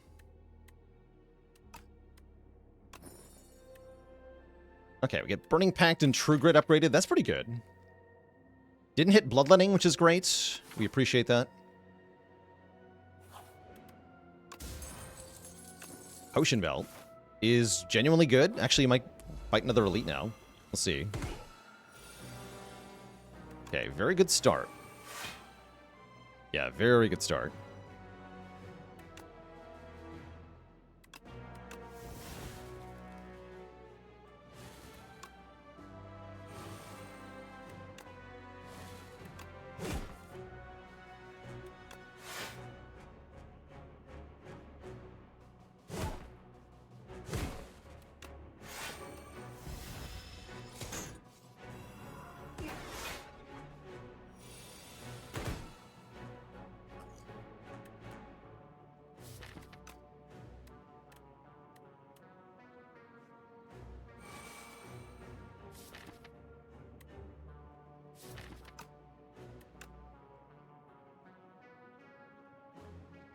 This is fine. Thanks for making my greed ethereal.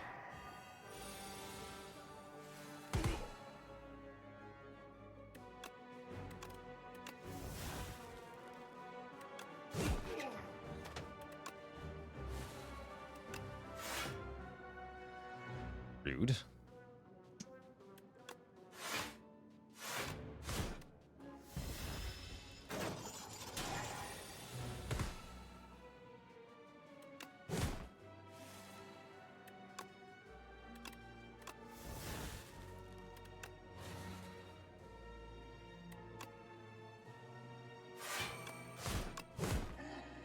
There we go.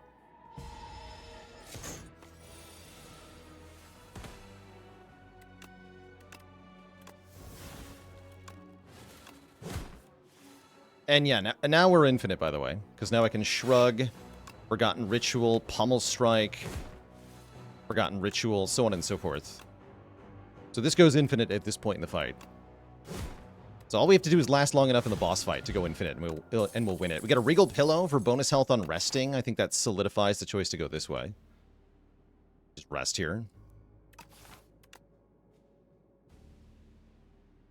Pillage. Also draws cards like crazy here. I don't know if it's worth adding.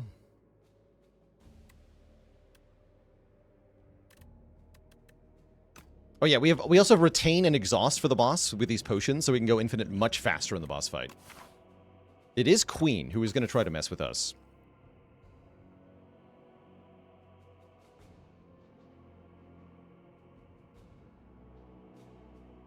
Don't understand how to get Spite plus Juggling to work since Juggling only triggers once per turn.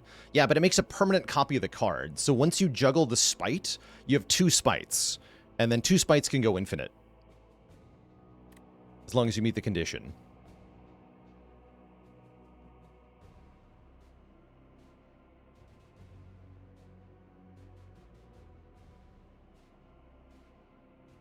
But just like most other infinites, you're going to have to remove all the other cards in the deck first. So you have to exhaust or to delete every other card, pretty much.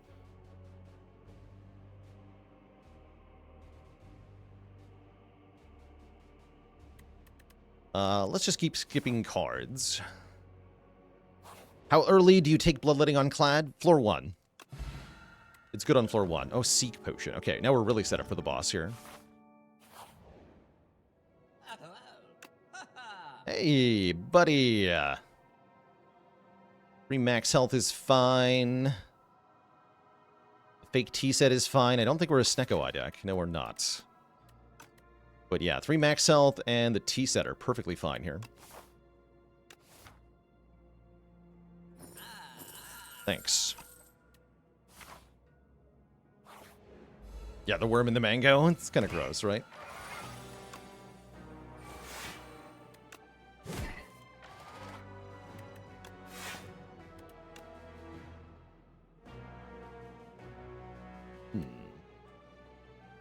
Just tank this hit. Yeah, I've got more important stuff to do.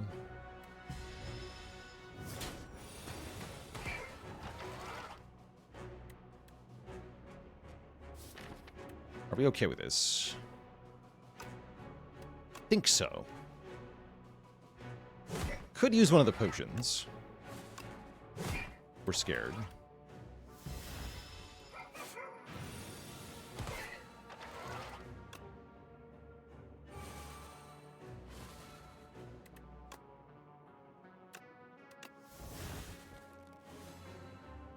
Oops.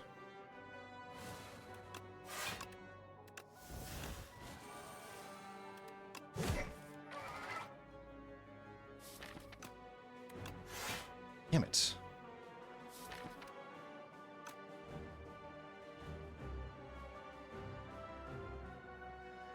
Might have to seek potion here. I think I do.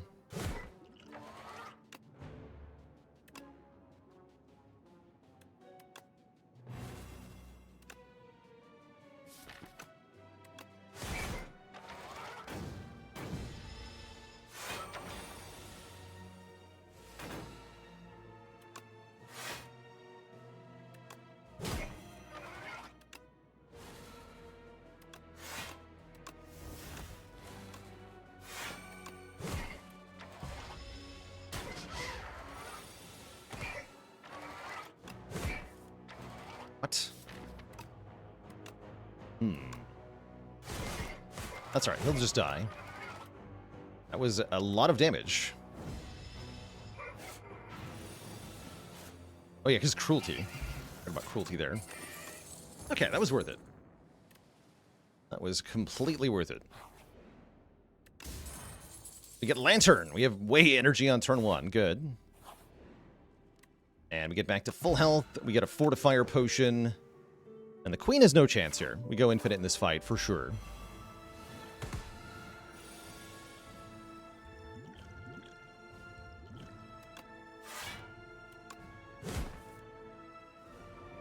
I think I'm going to use my Retain Potion right away here.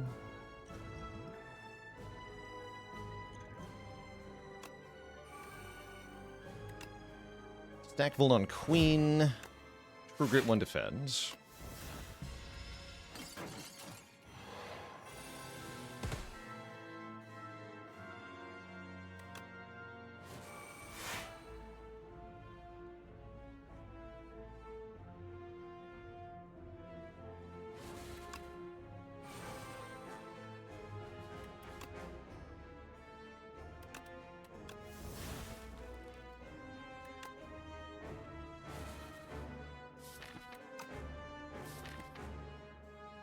Okay, and now we want to destroy most of the cards, right? Actually, no, I can tremble and draw more. Perfect. Now I want to destroy most of the cards. Even Bully, unfortunately. Even Bully, right? We just delete everything in my hand. Yeah, we just toss every card, right? Pretty sure. We are going to get Giga debuffed. I think it's fine, though.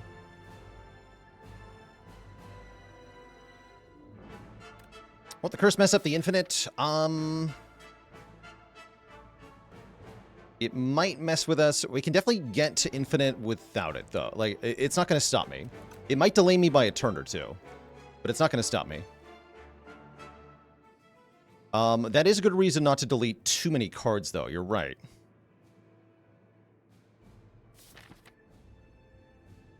But the secret is that I have a bunch of different cards that can go infinite here, so I don't actually need... Let's keep Bully, I guess. I don't actually need to, like, play all of them. Just a certain combination of them.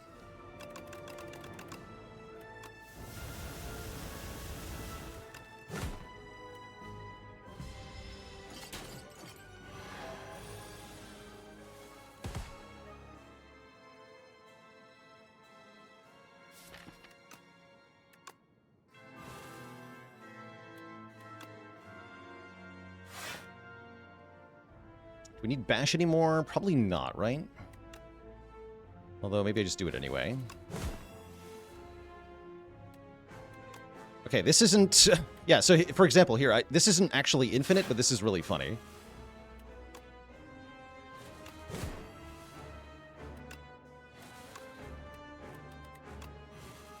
We just stack a bunch of Vuln, and then Bully is actually going to win. We just win with Bully. That's fun.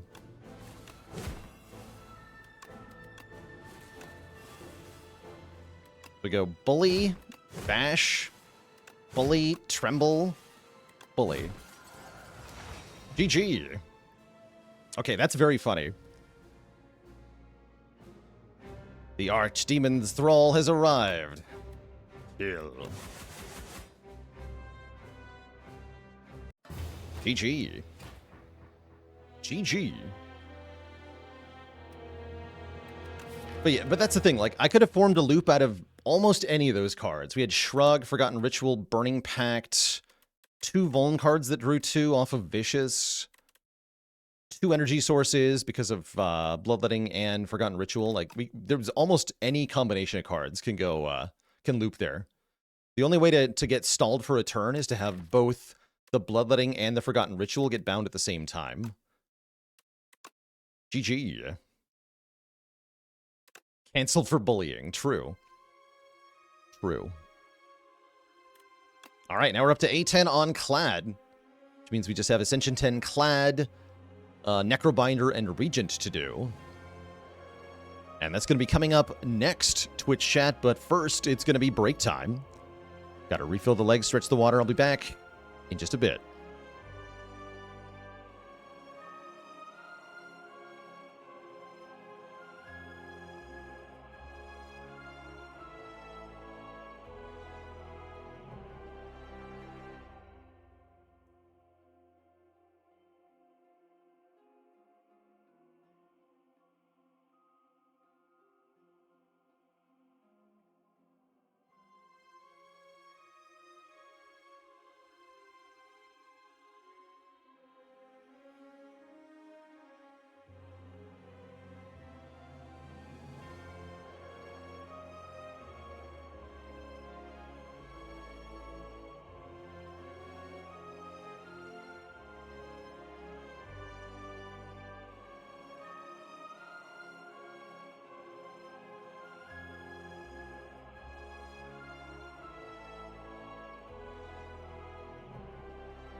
All right, Twishat, we're back.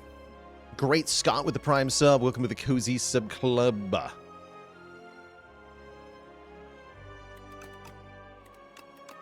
Of the characters who we have not yet beaten A10 with, Necrobinder's the only one we haven't played today. So that's who I want to begin wrapping up the A10s with, is the Necrobinder.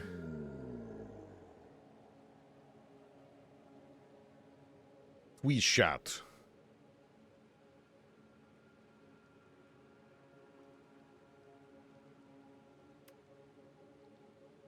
Upgrade a card. Oh, yeah, I was talking about upgrade Bodyguard, I think, is one of the best starts for this character. So that's how I want to start my A10 run. Is with upgrade Bodyguard. Summon 7 instead of 7. Summon 5. Helps you stay healthy by stacking up the Asti. Makes your Unleash do more damage. It's quite good. Also quite good is not getting into an elite fight early. Especially here in... we're in Overgrowth, I think.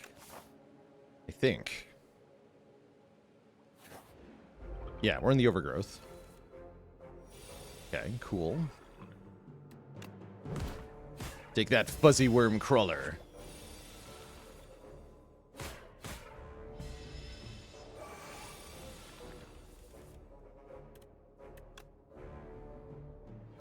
Any reason I don't upload even more frequently on YouTube? It's a ton of work to keep up with.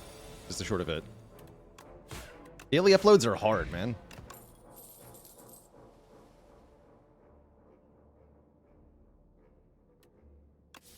Is this a friendship or a drain power?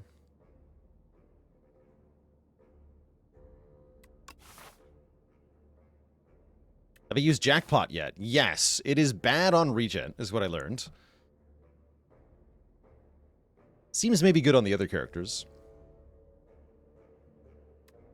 I want to have damage early. I'm going to take Drain Power. As tempting as an early friendship is. Is very tempting. Heliopollux with the Prime sub. Welcome to the Cozy Sub Club.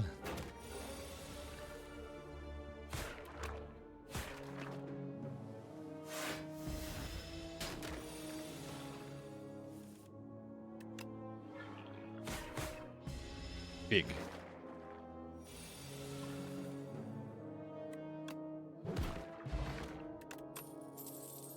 Okay, Dirge is here. I'm not too proud to use Dirge to win our run, if needed. I think a Dirge is a really good idea. We're going to take a Dirge. And is it event now? It might be. Actually, no. We should do our third easy pool fight, then events. Yeah. Is healing Asti strictly worse than summon? Yeah, it is worse than summon, but there's only one card that heals, and that card also summons.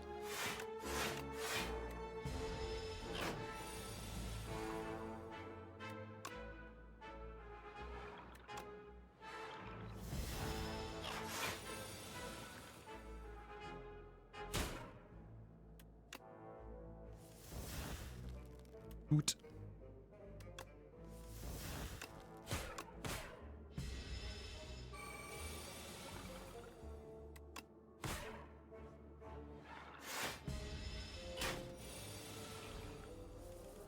Power. Did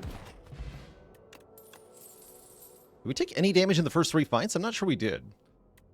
Scourge provides Doom, or Grave Warden is block plus a soul. I like Grave Warden a lot here. I think Grave Warden's a very good early card on this character.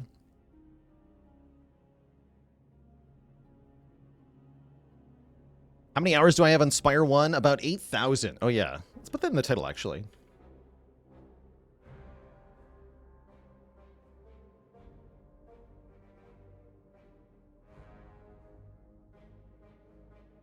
Yeah, we have 8,000 hours in the first game. BBQ and Beers with the Prime sub in 14 months of support. The egg. My blessed child, the bird.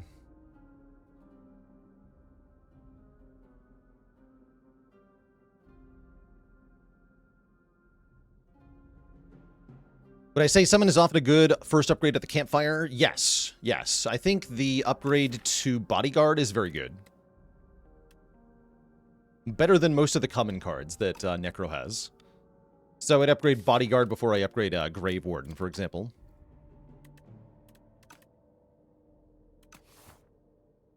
I mean, I want a bird. Welcome. Hell yeah, birds. Hatch my child. Ah!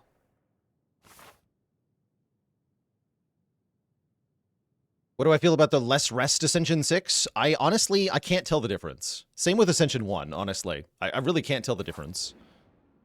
Father? Caw? Are you my parent? I take a Clumsy. Clumsy says Ethereal. That means Necrobinder mines it less. I will take Clumsy. We get a Juzu bracelet. Damn it.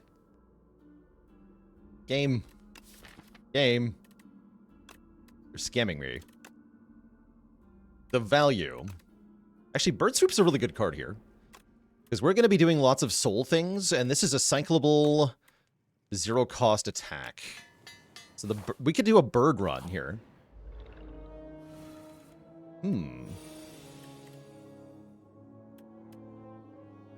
Bird run, you say? Let's defend Dirge? I kind of just want a triple Dirge. Got the urge to Dirge.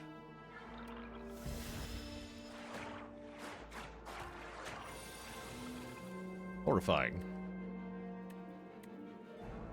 Okay, we gotta kill this one, huh? Yeah, these guys are mean. Very mean.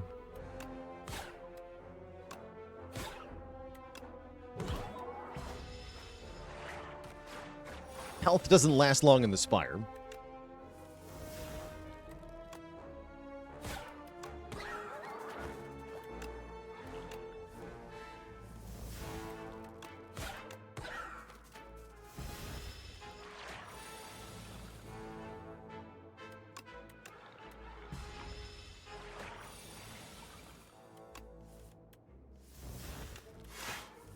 Get him, Birdie. Okay, we got a fairy in a bottle. That means the damage we took isn't that bad.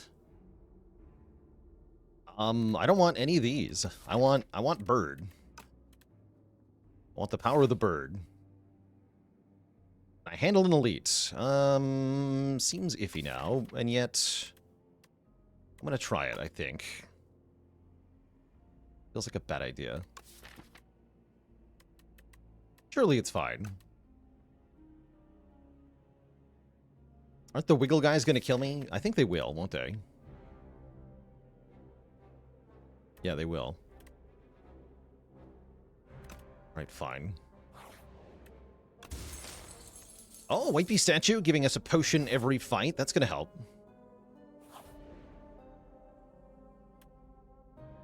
Remove a card, add a guilty that gets removed after 5 combats. So you're telling me I can turn Clumsy into guilty. Or I could just remove a strike permanently, sort of. Well, permanently-ish.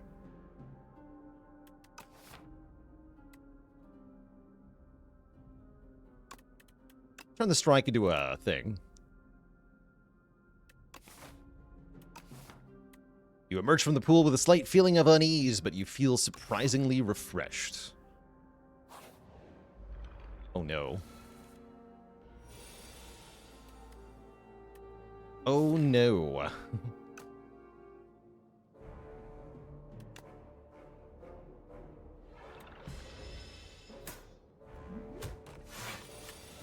Milk Jake with the Prime sub and 3 months of support. Okay, we can kill one right now. That's good. I probably need to kill this one, huh?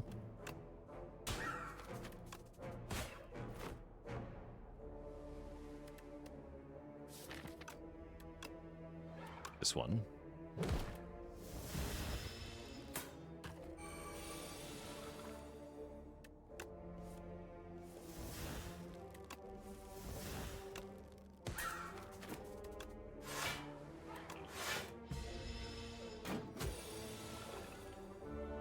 Get him, Birdie.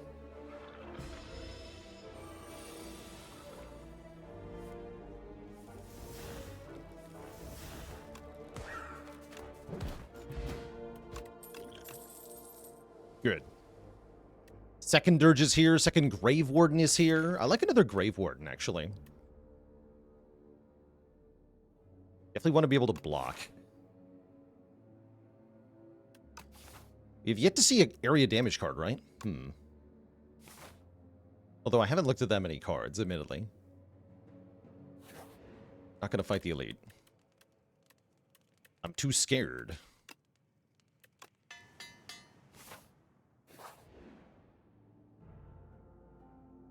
Upgraded rare attack. Ah.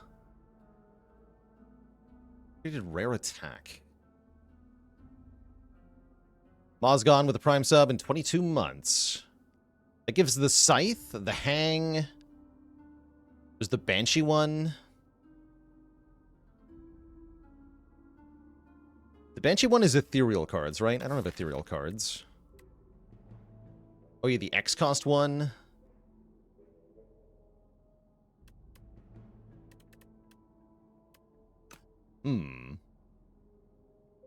I mean, I should probably take the thing that gives me an upgraded rare card, yeah?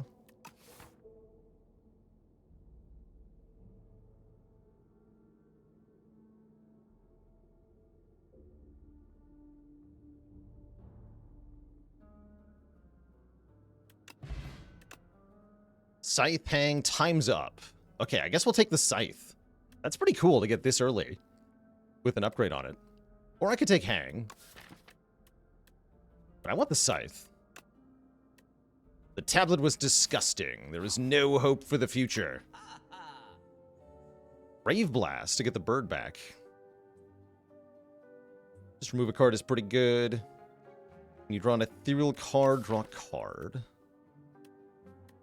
Help me that much. Only good if I get it before the curses.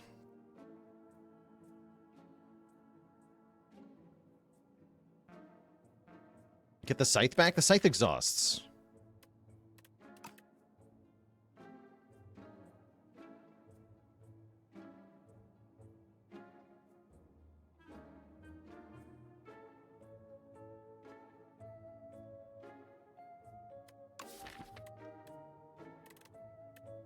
Probably just buy a potion to remove a strike here. Infidel Zombie with 62 months of support.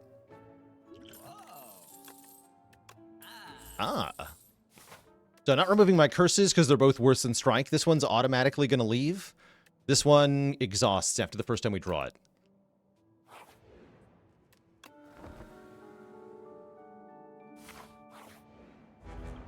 I am sufficiently afraid of this fight that I will do the thing, though.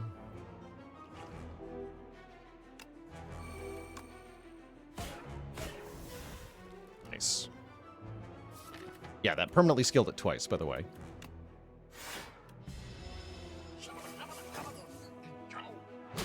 Ow. Turn that usually hurts a lot. Guess we just get our souls going. Yeah.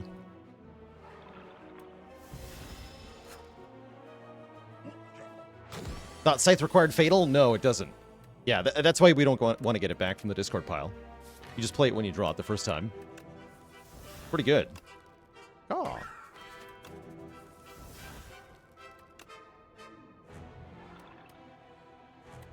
Okay, I'm not going to play Grave Warden yet. I want to redraw into an attack that kills this thing. No luck. That's fine.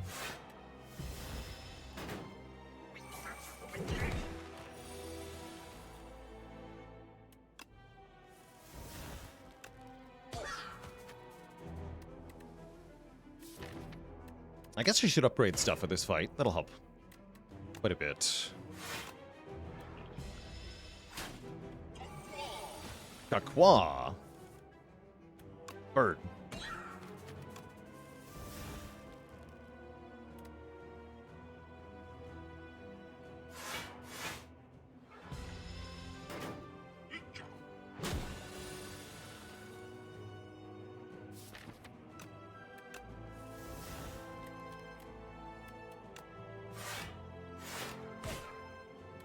Bird.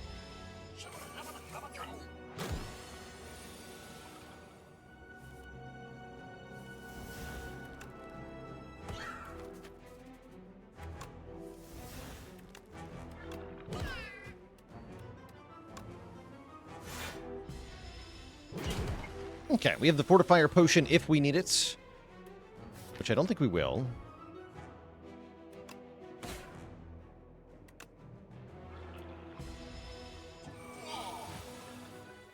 Now that our blocks are upgraded, we should be able to stack Osti here. This enemy doesn't do that much damage.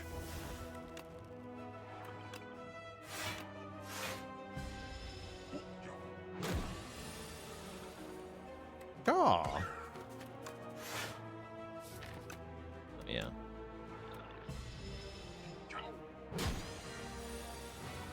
This turn's kind of scary, though. This is be where I use the Fortifier, potentially.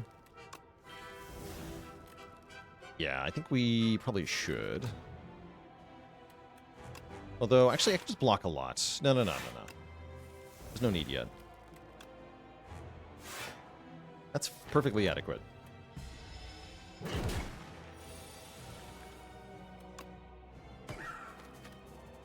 Anything I want to upgrade in the discard pile?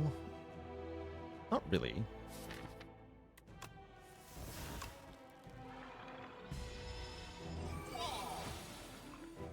Nine strength is kind of scary on this guy, though. Definitely time to start unleashing.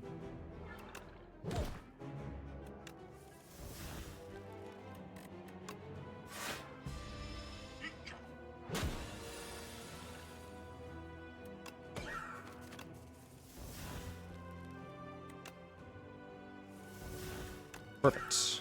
Oh.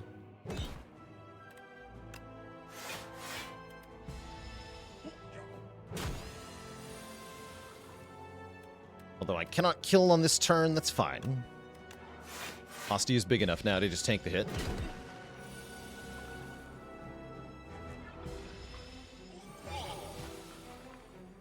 Can a curse get upgraded by drain power? No. Brilliant.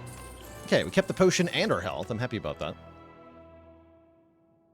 Add replay to a card in your hand. That is the one. That is definitely the one that breaks the game here. We can also put it on the Scythe, which is very funny. It's very funny to use it on Scythe. We might do that a bit, actually. Who up? Dirging. Protector. Oh, we get Protector too? Wait, that's sick. Protector deals additional damage equal to Osti's max health rather than Osti's current health. So if we're tanking with Summon, we just do massive damage. That's pretty dang good. I would love Protector here. That gives us an insane scaling plan. Hell yeah. Let's check out that full art in glorious full screen here. Beautiful. The Mega Osti. What's the upgrade? Just... Oh, it goes to 0 cost. Wait, that's huge. That's also huge. Hello. Hell yeah. Upgrade that.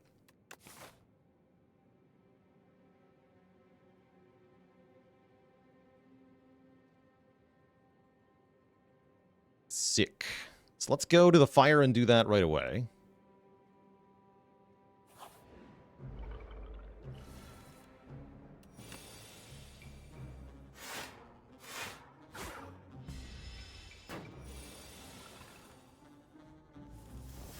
Bird.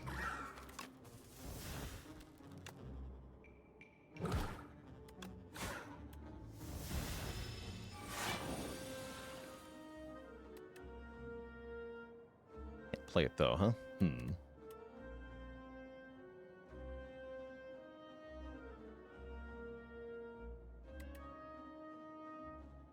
I guess Transfigured Dirge is the best play. If you transfigure Scythe, guess what? You can't play it. You could Snecka Oil and then play it.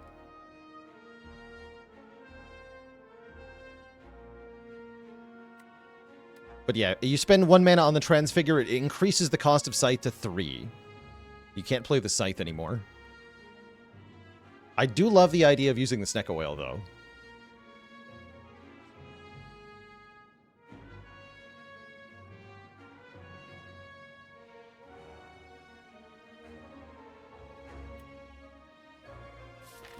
If we transfigure Dirge, then we can get Asti to 10,000 in this fight, right? Actually, no, it's only... No, yeah, we have to upgrade Transfigure to do nonsense.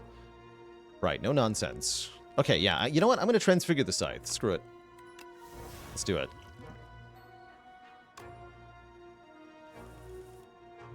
Easy game.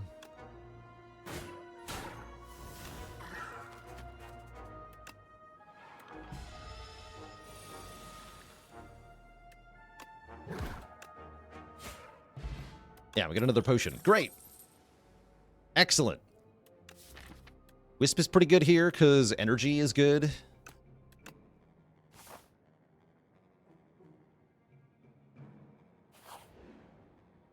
Freaking bug slaying guy. I guess vulnerable is good. I guess vulnerable is good. All right. Add squash to the deck. Vuln is good here. Is that Juzu's fault? Lost Wisp. Oh yeah, when you play a power, do damage to all enemies. I haven't seen this in forever. We had this like 2 or 3 runs in a row at the very beginning of everything, and then I never found it again. It is, of course, terrible here, given that I have no powers, so I'll just take money. Thanks.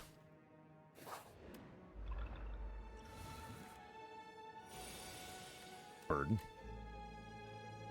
Guess I'm just going to transfigure Grave Warden here to not get bodied. Oh.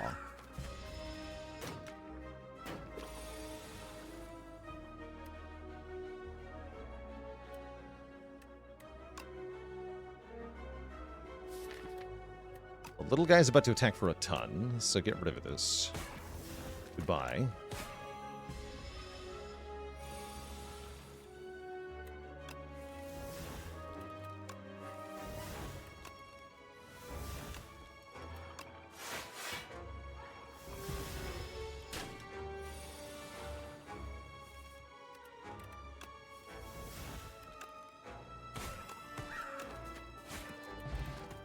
Doom.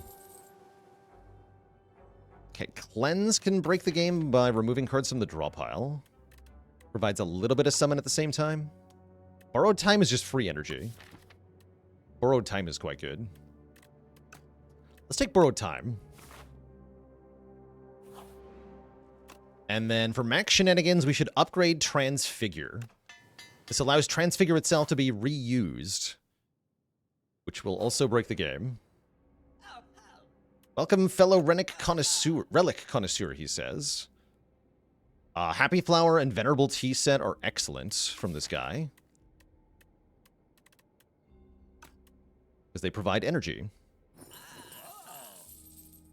You get what you pay for, mostly. I guess I could also take 4 block on turn 1. Sure. Give me the inflatable anchor. Avulsions with a prime sub in 3 months. Thank you, thank you. Am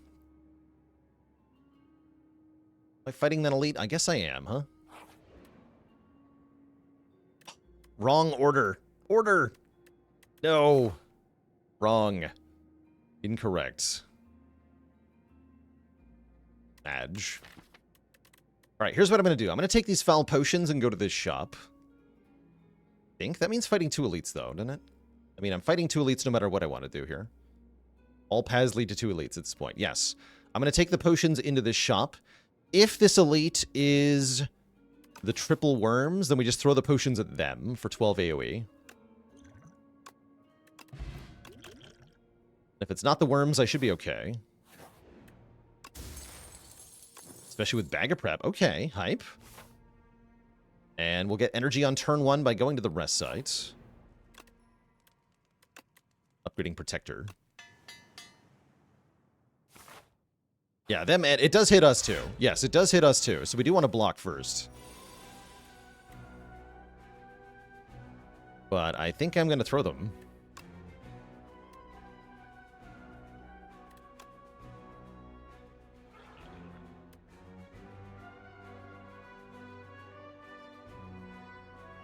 This one has 52 health.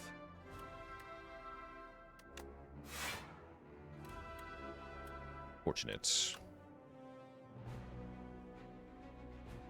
Does it hit Asti separately? I don't think it's going to hit me and Asti. I'm not sure, though.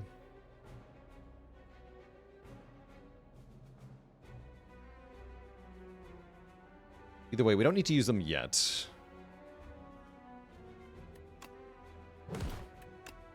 Nobody's below 24. I could have made this one below 24 and killed it right away, but I don't want to. Great.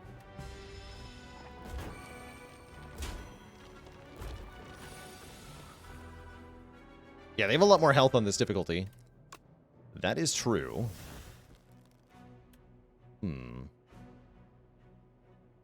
Scary.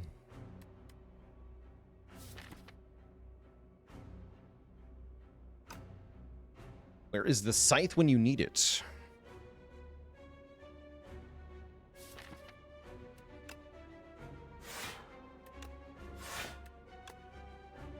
Better take damage. Okay, I may have overestimated things here. Oh dear, this is a terrible draw. Well, actually not that terrible. I can replay the dirge. I guess it's time to use the potions, huh? I guess so.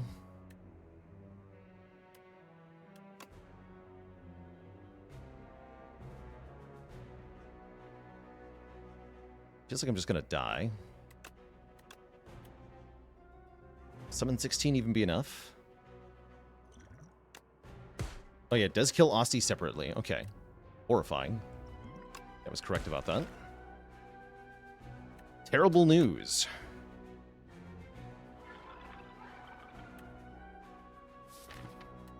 3 weakens down to what? Not enough. Okay, we won't be weakened. Good news.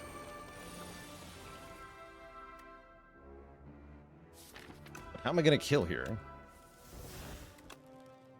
Get, like, Protector or something. Oh, yeah, there we go. Okay, great, we did it. I'm not dead. That was horrifying. Now I have no money for the shop either, because I threw the potions already. I guess that means I rest instead of going to the shop. Yeah, we just rest now. And now we know the next elite is not the stupid triple things again. Invoke is good here. Should be good anyway. I'm not sure it's going to be good in practice because of, like, draw order stuff. But I have bonus energy on turn 1, so there's some hope here. Good luck.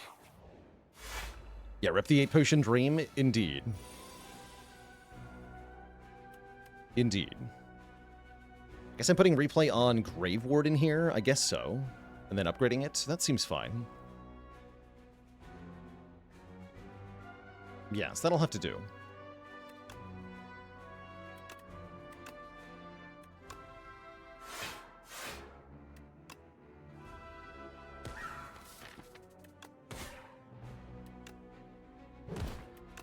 Okay, good turn 1.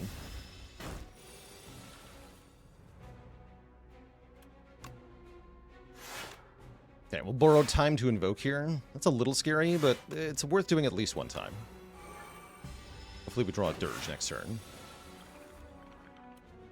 Block this is a good question. Let's draw a dirge. Thank you.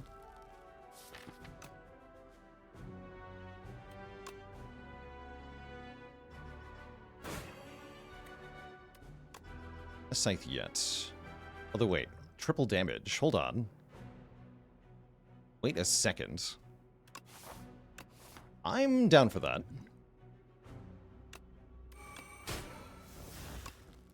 Be gone. Great. And Defy is here. Excellent. Okay. Just have to survive this fight. That's a little tricky. How much damage do I have here? We have 14 plus 41 is 50 something. I'm willing to Fire Pot to kill one of these on turn 1. 55, 65. Not quite enough to kill. With a Fire Pot, it's going to work, though. Does replaying Scythe work the way you would want it to? Yes. It does permanently scale it twice. Pretty good.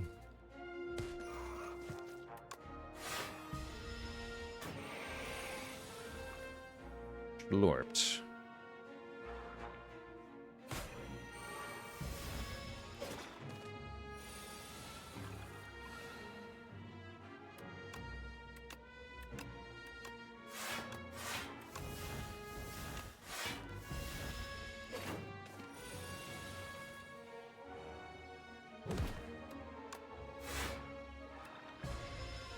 We should have borrowed time there. There was no reason not to.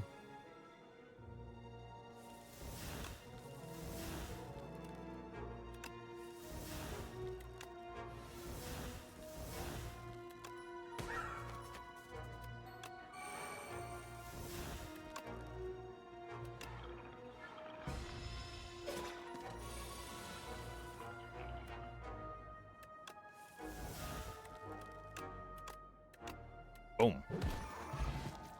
Bone Brew, summon 15. Okay, that's a really good potion. You play a card costing 2 or more energy, gain block. It's almost decent here. Wait, that works with the replay. Wait, that's actually good? Yes, I think it is good in this odd case. Normally that's not a very good power, but it's going to combo with what we're doing in a really delightful way.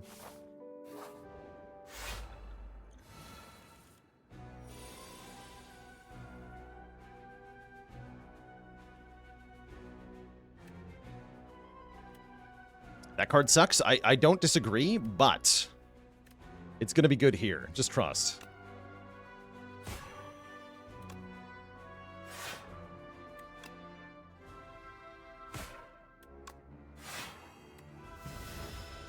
I probably wanted to weaken this one, huh? To this attack. Ooh.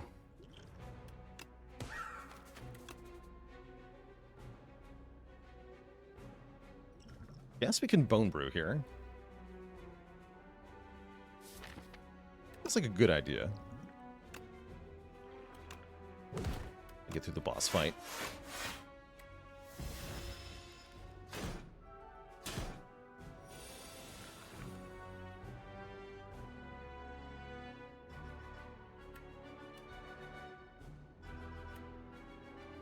Okay.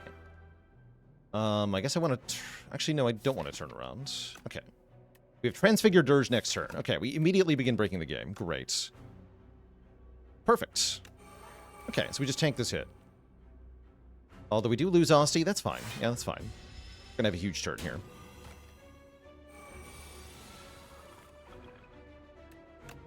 So we Transfigure the Dirge. Giving it replay.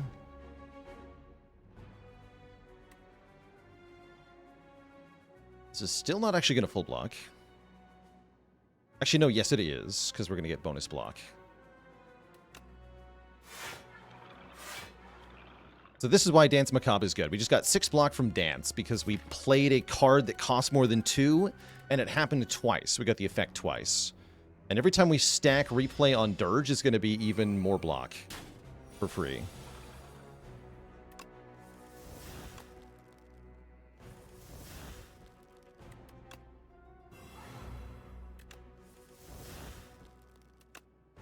That's the part that's very silly. Can you stack replay? Yes. Yes, that's also the part that's very broken here. Is that you can, in fact, stack replay.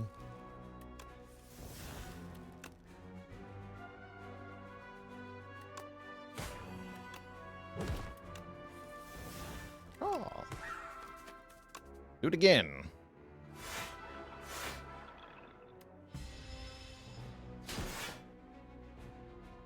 Just assume you couldn't do that? Yeah, you'd think, right? You'd think it wouldn't be allowed because it's so powerful. But it is, in fact, allowed.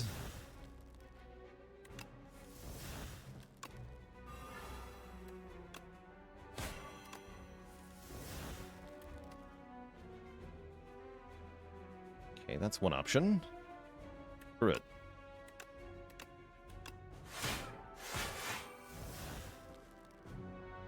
Dead.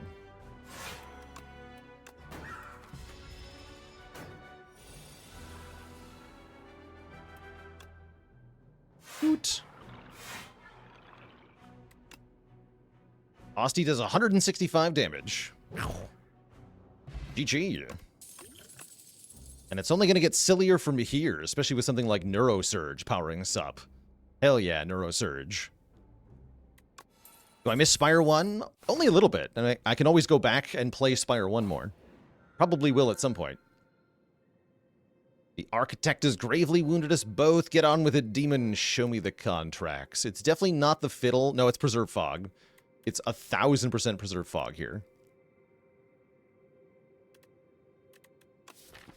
Because that removes a whole bunch of cards. You remove Strike, Strike, Defend, Defend, Defend. And we just get one curse. Then it is so much easier to draw the good stuff. Sure, we have a bunch of curses, but with no starter cards, it's really not that bad. Also remove Clumsy, but I'm not going to do that. I guess I can remove Drain Power? No, it still does stuff.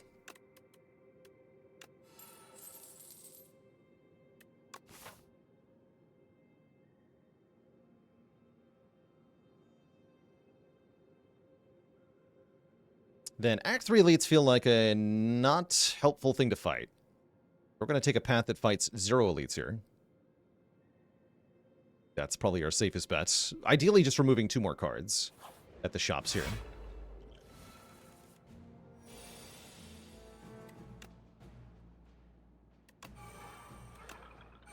Get him, Asti.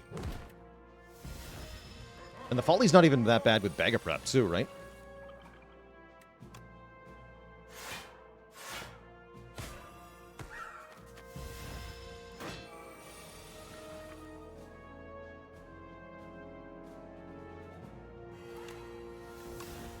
Hoot.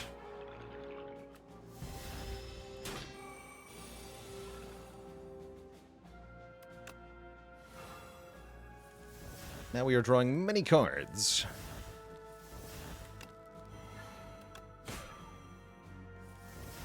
Careful, actually.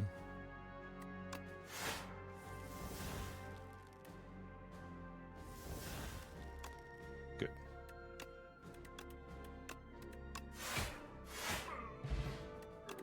Dupe Pot. Okay, we might just kill the boss with a giant scythe, by the way. Who's our boss? Oh, we gotta fight 2. That's right. Door boss and queen. Even more reason that we might just have a giant scythe. I guess that's the other thing I could try to do, is just build the scythe up by taking as many fights as possible and using the scythe in each of them.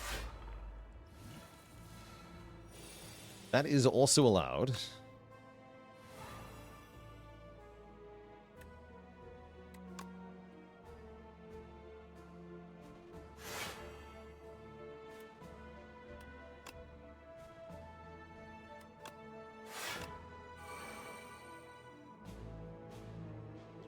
Heart of Iron here.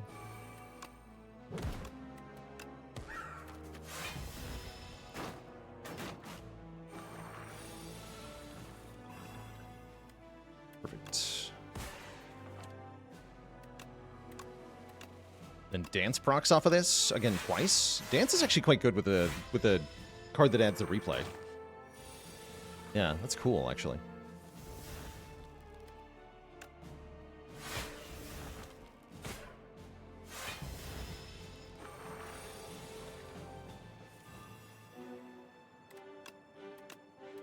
Also, this is a very good card as well.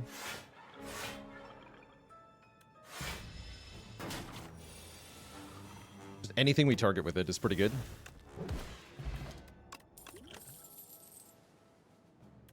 Okay, Death March is back. I still don't think Death March is good, though.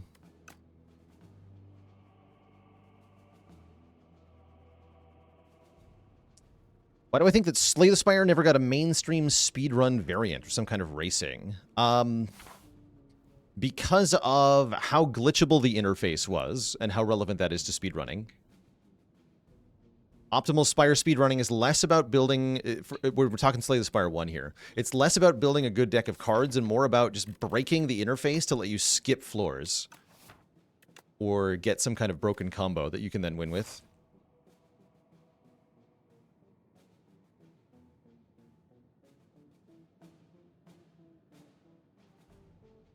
Is Dance Macabre only good because of Transfigure? Yeah, in this deck, definitely. I don't see a lot of other use cases for this. It's really strong because the replay is letting you get the benefit multiple times, essentially.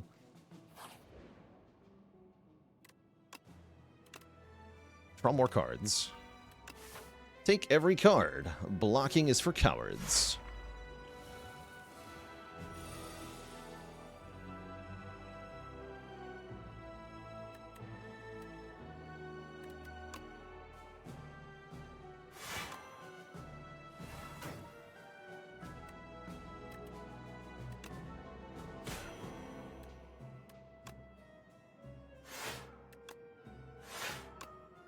Might as well play this, I guess. Pretty good turn one, actually.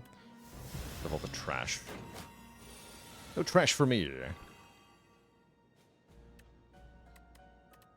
Summon the Asti.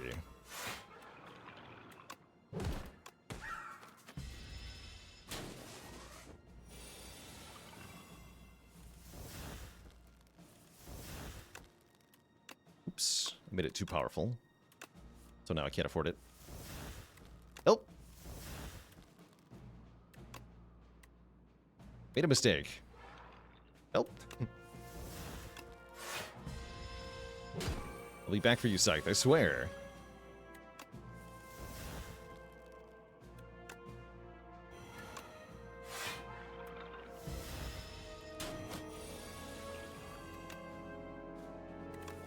Here we are. Yeah, that only got played one time because the enemy died. Does that guy weaken me? I could have used that to my advantage. Without retain on the scythe, though, it's kind of awkward.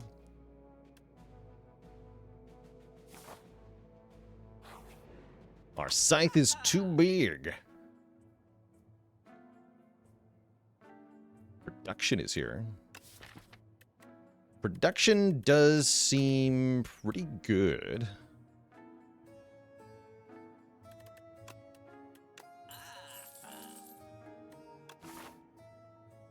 Yes, it does. Great. Does Dredge upgrade to not exhaust? No, okay. Then I don't think I care.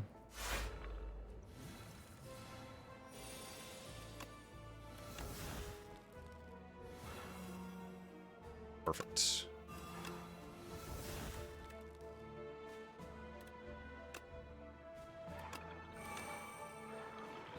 Huge. Just kill one instantly. Boom.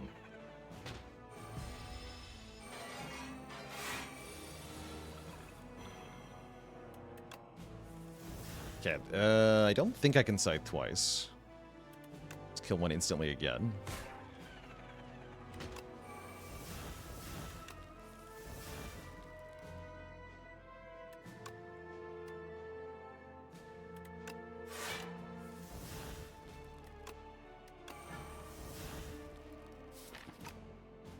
It's fine. My child's super strong.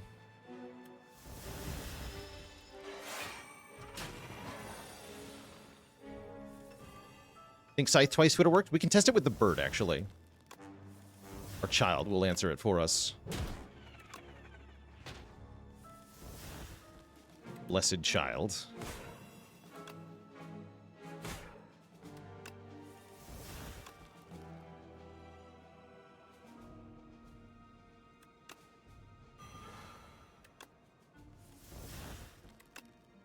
Much. We can squash, though. Okay, so does the bird hit once or twice? No, I didn't think so, because it's a new target. And because the attack is targeted, it won't play twice. I didn't think so.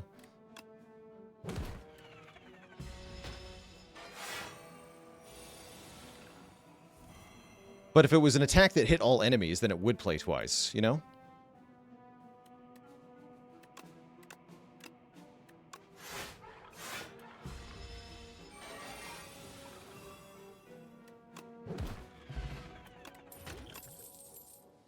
Punch.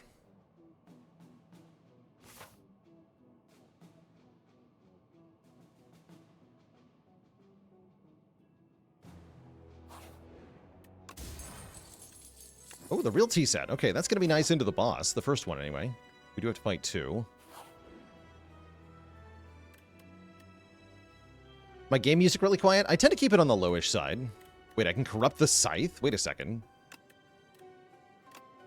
Holy. Holy. The damage. The damage. Look at the damage that does. The power. Huge. Yeah, it seems pretty good.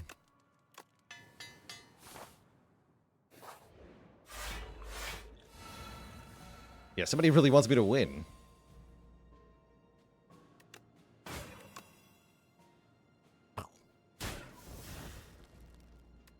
Alright.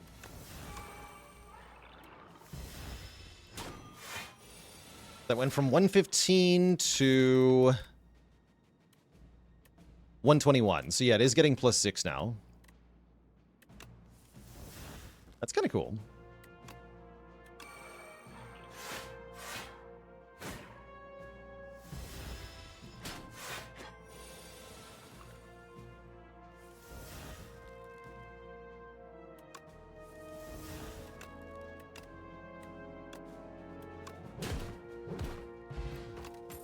The Dupont. Excellent.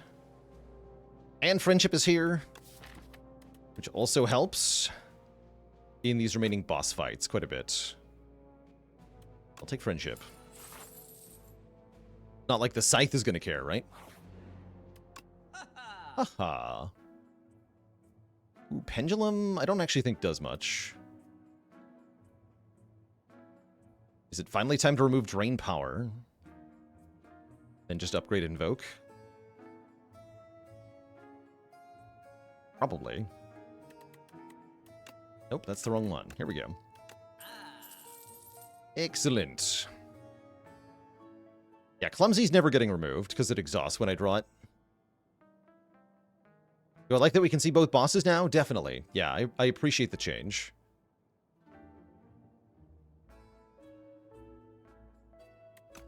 Okay. If you remove the bird swoop, do you keep the bird? I don't actually know. That's a good question. Why would you remove the bird, though? That's so rude.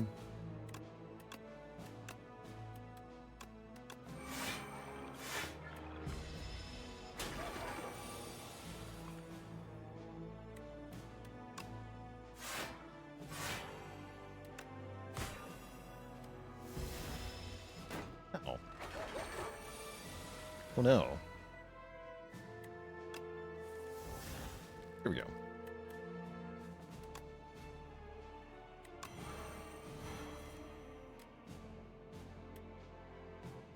Okay, we just smash him to death. Sounds pretty good. Let's see if I can get back to my replay card, though. I'll make it even easier. Yeah, transfigure the scythe. Hit him with the scythe. Sick. Seance. Turn a card in the draw pile into a soul, in case I need to get rid of any other cards. Like Folly. That gets rid of Folly. I will take Seance. And I love the current potions, so I think we're cooking here.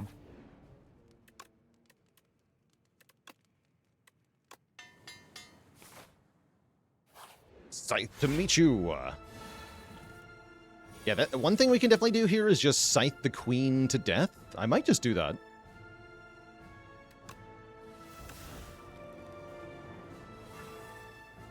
Yeah. You're just dead? You're just dead. You're just dead. Oh my god. GG. That was exact lethal, by the way. Alright, and now for a different fight. Well, well, well. Isn't my old nemesis. Alright, so we can definitely use the Heart of Iron here. Looks like we're going to use that on turn 1. Seance can transform something into a soul. I can get rid of, I guess one of my curses. Or Dance. Dance Revolution can go. We don't need that card. Borrow time so I can squash? Might as well.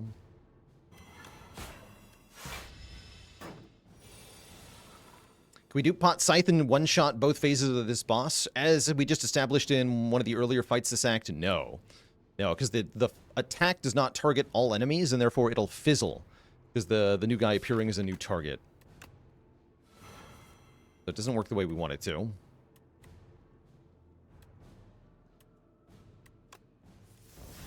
Okay, we got Transfigured Dirge. Sick. I could transfigure the Scythe here. But I'm gonna do the Dirge thing this time. Let's go Wisp, Production, Transfigure, Dirge, Energy Pot, Duplicator, right? We just do this. Big. That's pretty good.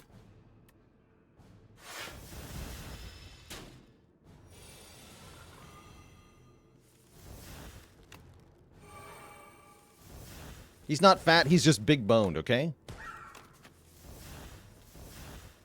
I guess I wanna, yeah, I just wanna play all of these souls. Whatever. We've been here before. Okay, this one's unupgraded.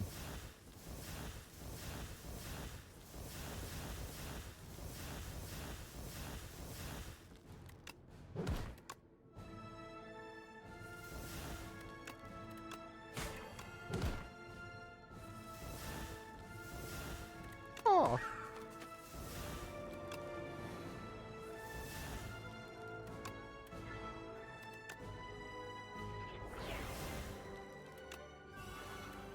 Now we get him. With the giant scythe. GG. G freaking G. There's Ascension 10 conquered with the Necrobinder, and a hell of a way to do it, too. GG. You killed my life.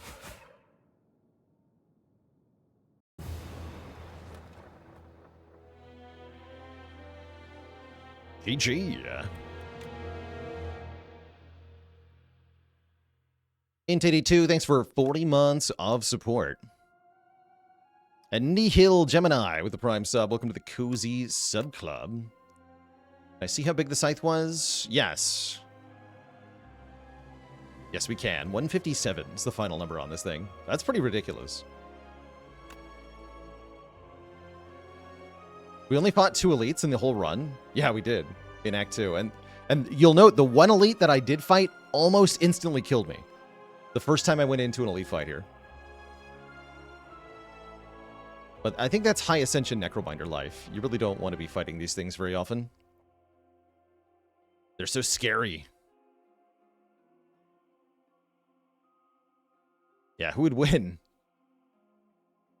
An ancient lich risen from the dead with an immortal skeletal minion, or one wiggly boy?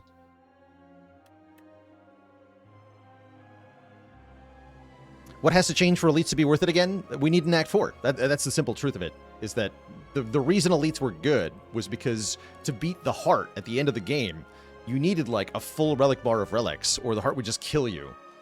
And so, without a heart-level threat in Act 4 to look forward to, there's no reason to fight tons of elites here. But we know they're going to add an Act 4. We know they're going to add a super final boss, and when that happens, the meta will shift back in the direction of fight all the elites again. Probably. But this meta is also true. If you're playing Spire 1 and you're not fighting the heart, then this is also what you should be doing, is avoiding elites in Act 3, building a deck that can just beat bosses and not worrying so much about front-loaded damage and AoE stuff. Just the frost focus thing that Defect does that always dies in Act 4, it sure wins in Act 3. Just do that. And if you're not fighting the heart, then you have no trouble about Act 4. Avoid large monsters. Blocking is for cowards. Alright, we have 2 characters left to do A10 with. I'm going to sit down for this one. Lower with me, chat. I'm short now.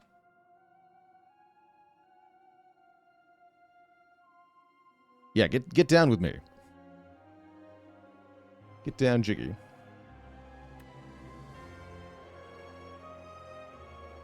hammer a bit. Fix that later. Oh yeah, Preserved Insect. I hadn't noticed that Preserved Insect was missing. But we are missing the Preserved Insect. In fact, we're mostly missing things that make elites easier. I guess Sling of Courage is still around, but shop relics are more expensive. Harder to get.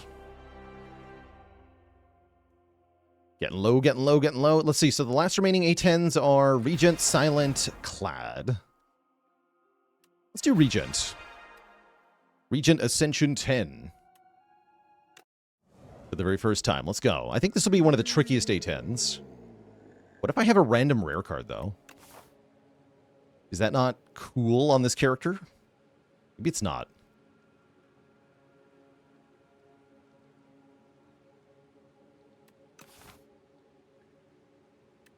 I don't like the idea of greed here. A10 is the highest ascension at the moment. That's right. I don't expect them to add more, but they could. They absolutely could. I think this is the path we want. Not 100% on that. Yeah, it's not Vantum. Who are we fighting? We're fighting them. Okay, that's more reason to take the rare card, I think. Yeah, Regent rares can be very star expensive. Let's see what we get. Sword Sage. Okay, that's pretty bad, because we don't actually have the Sovereign Blade yet. That seems bad. I wonder if I can get out of Act 1. There's no avoiding the elites. It doesn't forge. Yeah, that power does not forge.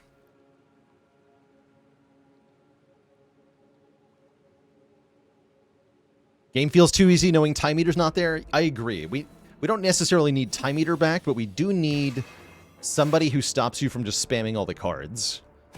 Because otherwise you do just kind of build that deck every time. And we've got a new channel cutie joining the almighty list. All hail Twitch chat. There's a new cutie on the list. Show me those waffles if you got them.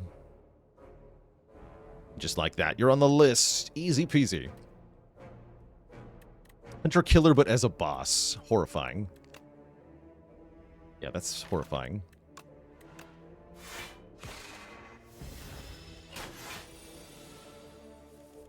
Don't fear the Nibbit.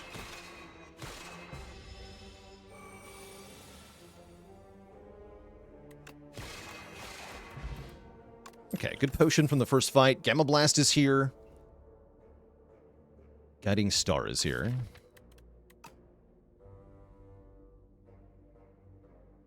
Make the same deck but lose Time Eater every time. Just do it. Just lose.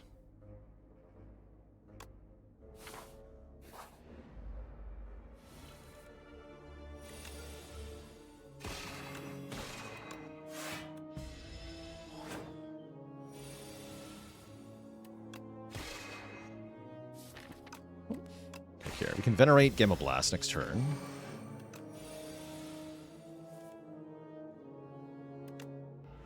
Did draw it again, though. Boo! Penalized by Sword Sage. Ow.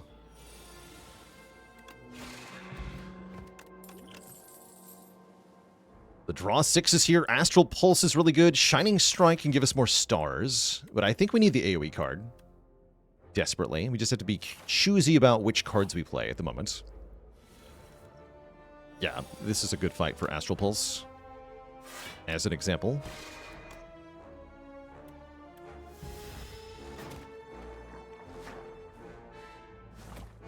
Hopefully I draw it. Yeah, thank you.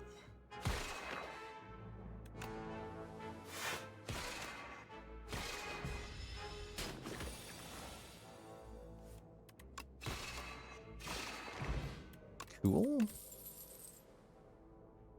My old gamble is here. Okay, Rotten War says Forge, and it's not the worst Forge card, so I'm going to take it. Maybe I should just remove this stupid Sword Sage. But I'm going to take Rotten War.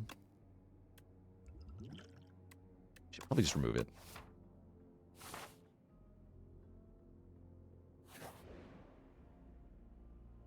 Heal 9 and upgrade, or enchant a card with Sown. The first time you play this card each combat, get an energy back. I tend to think the heal 9 and upgrade is better here, usually. Usually.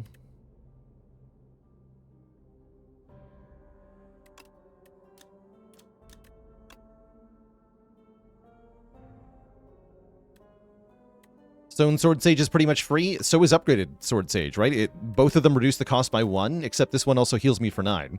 So unless I'm also upgrading it again later, you take this option. And then just upgrade the Sword Sage. But I think I upgrade Venerate to pay for all these stars. Need help. And we can upgrade a bunch of stuff anyway. I like the Astral Pulse upgrade. We're fighting Kaka, man, right? Yeah, upgrade Astral Pulse.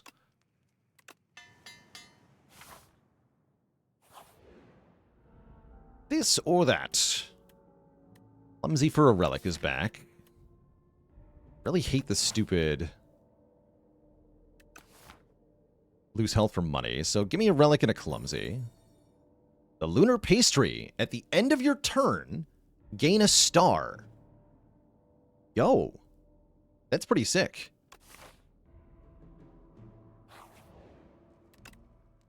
That is kind of cool.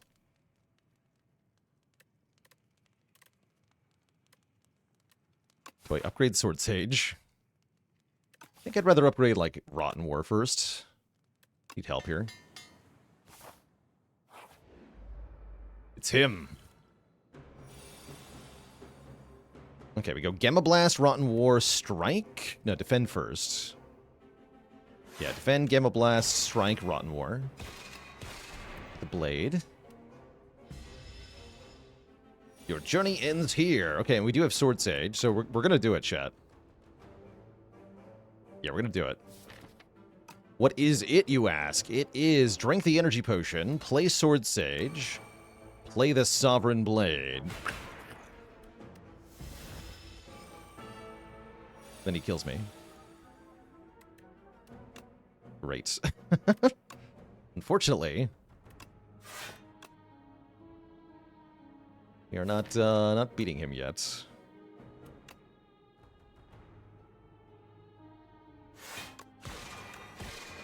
Save 7. Probably kill next turn. Probably kill next turn. No. Yeah, we got him. Okay, that wasn't bad. Get a Flex Pot and a Strawberry. Cosmic Indifference can get the sword back, or anything else that's relevant. It's also a block card, which I do appreciate. And we get the White Beast statue. Guaranteed potion from every fight. Now we've got some good relics going. And we are going to get one more before the end of the act. Sweet.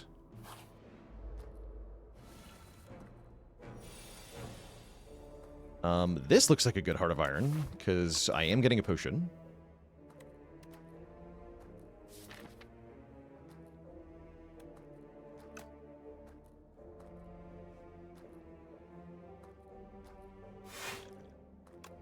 I guess I just strike twice. Lame. Yeah, this Flyconate actually hurts a lot. That's what I learned.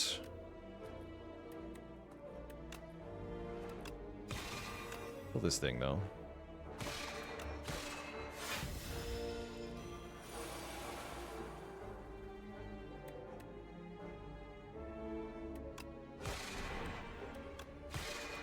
Close. Get him next turn, I imagine.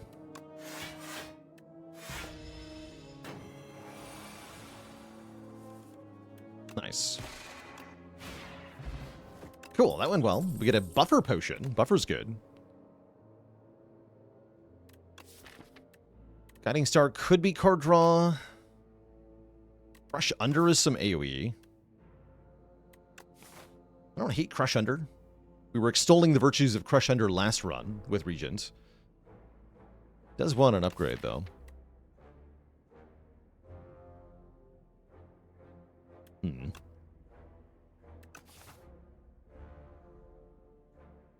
Doesn't do very much damage.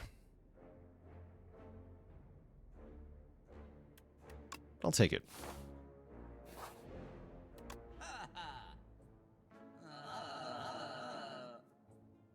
Ooh, Summon Forth is here. Ooh, I'm probably going to buy that. Although Master of Strategy is also very good. We like Summon Forth a lot with Sword Sage. Let's do it. Let's remove a strike and add Summon Forth.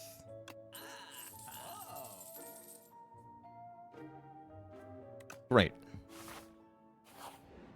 I guess I now want to upgrade Sword Sage, because I'm now actually playing it sometimes.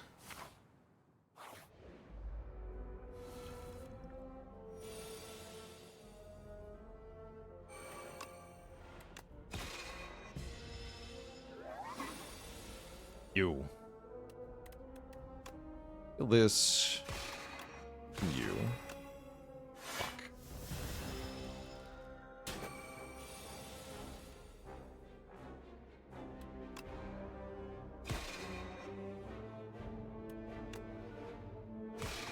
I can't actually play the blade. Yeah, it's actively penalizing me that I played the power. Oops. I guess I should have Flex Potioned here. Now I have to Buffer Potion. I'm fine with that. Fine. Yeah, Sword Sage seems kind of bad. If we can get more than 3 energy, it'll be great, though. Royal Gamble is back. Kind of like Royal Gamble a little bit. Am I enjoying playing Regent? Yes. I'd say he's my second favorite. Number 1 is Defect, number 2 is Regent. Number 3 probably Silent. Number 4 Necro. Ironclad is feeling a bit weird at the moment. I like them all, though. I do like every character at the moment, which is really good.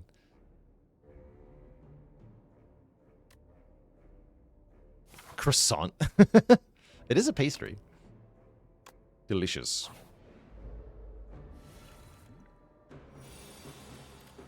Ow. Bird.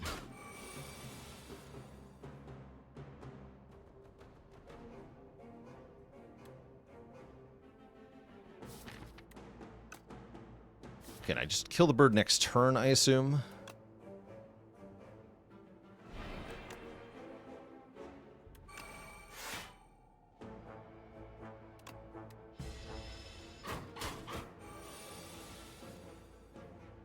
Yeah.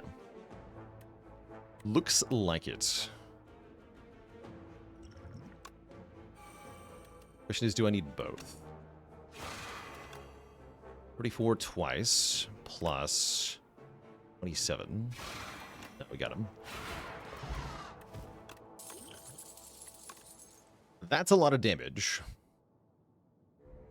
Look at us flexing on the bird.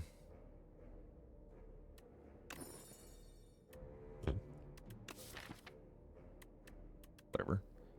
Rip Crush Under, I guess. Can I upgrade into this fight? Gosh, I hope so. Don't do very much damage. I really want to upgrade Crush Under, but I'm not sure I'm allowed to.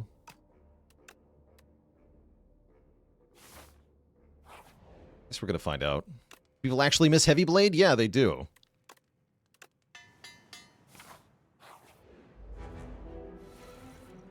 They sure do.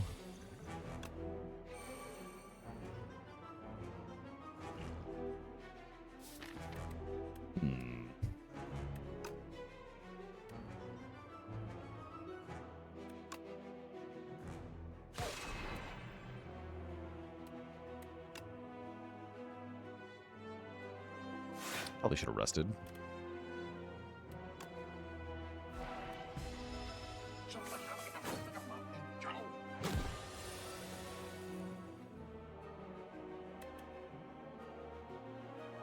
Yeah, I definitely should have.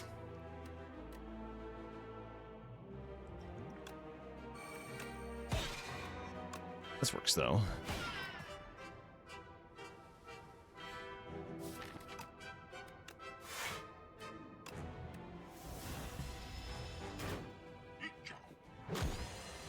Yeah, I'm gonna die really fast, actually, aren't I? Probably.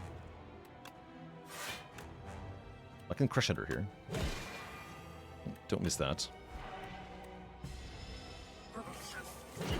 Okay, now we have the buff turn. Actually, maybe we just kill it fast. I think everything will be fine.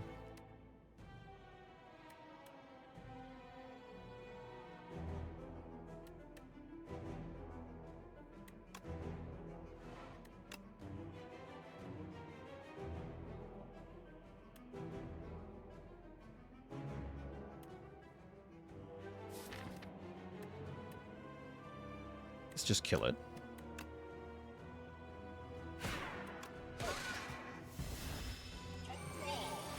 A quaw. Question is, do I live next turn? I'm not sure that I do. Definitely need to be able to play Falling Star, which I can do. Okay. Damage in. For 12, only got to block for 4 to stay alive. We can block for enough. Okay. Right, we go Falling Star.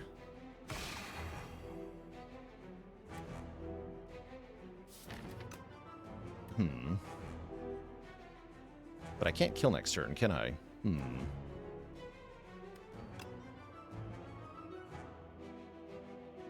The multi-hit is next turn. Weakens next turn. Crap. Be 6 by 3. I think I'm dead.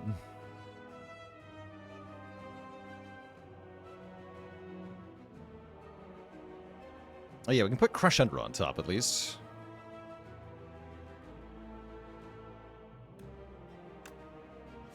Yeah, I guess that's my best bet. Is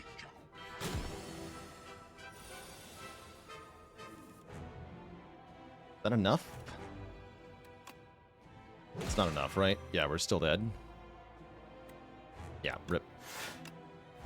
Fair enough. That's what I get for not resting. GG. We'll run that back. We did good, though. Considering we started with a completely trash rare in the deck, that was not that bad for an attempt. I think on High Ascension, you really can't risk the starts that are not helpful, though. Which character needs balancing the most? This guy. Yeah, this guy. I think he has the worst balance at the moment. He's fun, though.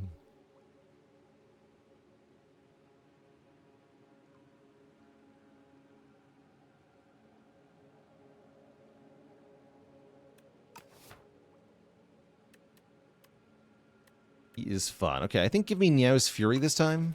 I actually don't like any of these starting options. Yeah, either super OP or useless. We call that imbalanced. That's what imbalanced means in this kind of game, right? That's exactly what he is. He's unbalanced.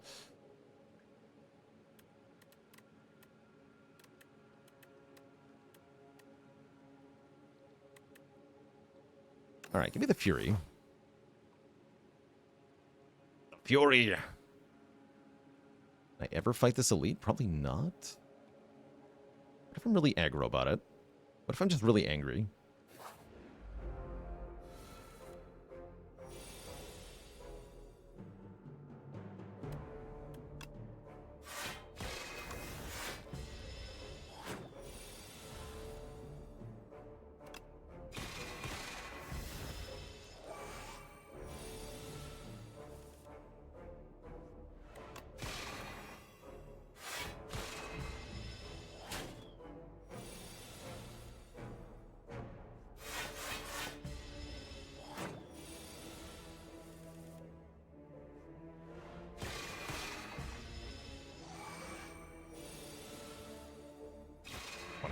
The big number, buddy. Bulwark is here. The good Forge card. Gain block and Forge. Yeah, let's try out Bulwark. And I guess I can take another fight, actually. Yeah, let's take another fight here. Where's my Bulwark? No.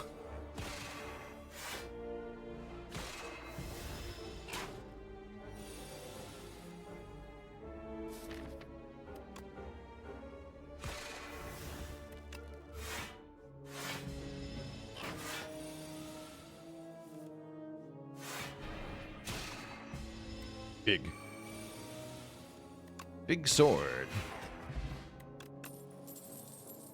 Okay, Cloak of Stars I think is also quite good, being a zero-cost block for only 1 star. Take Cloak of Stars. Key to Regent, just draw better. Yeah, this character, that's also part of the imbalance, I feel like, on this character. It feels like if the draw order does not cooperate, you just kind of get hosed with very little that you can do about it.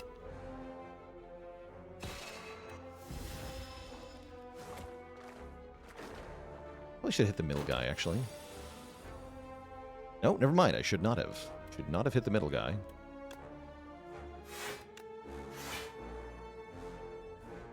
Just full block, I guess. Sure.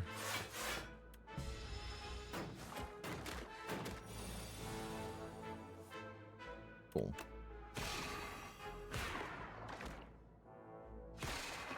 I should have played Neo's Fury for the chance of getting the Sovereign Blade back. My bad.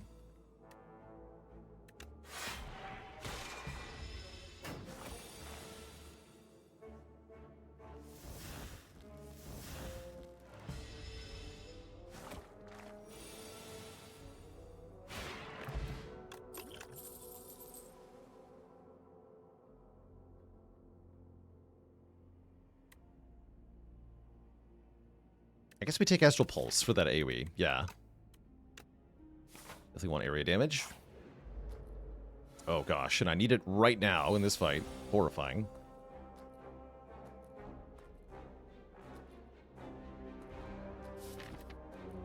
Feels correct to actually take the 4, just go strike, Niao's Fury, strike. This fight sucks.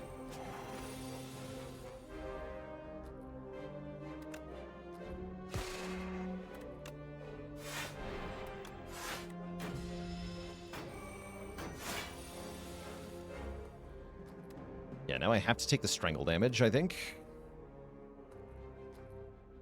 Kill this thing. Just Venerate. Just Venerate, don't play any cards. Take 3.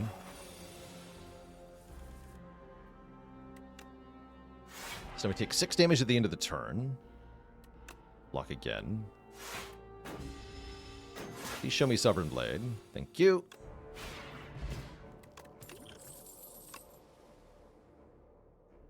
Radiate and Alignment. There's also Furnace. Wait, Furnace? I'm kind of into Furnace here. With Bulwark, Cloak of Stars. Forge every turn.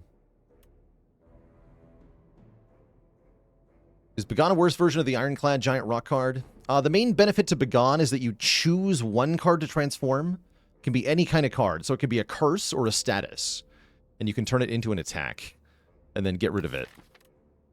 So that's the main utility. Get rid of a card in your hands that you otherwise didn't want.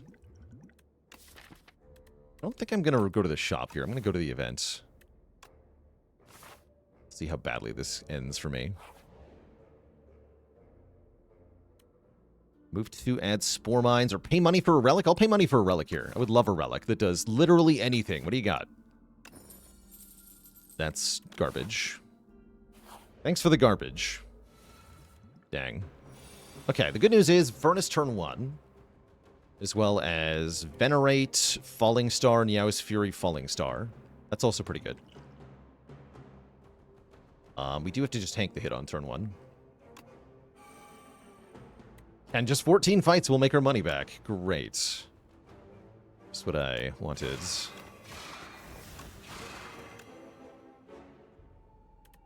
I actually just want to Venerate so I can play Astral Pulse. No, we want to Forge.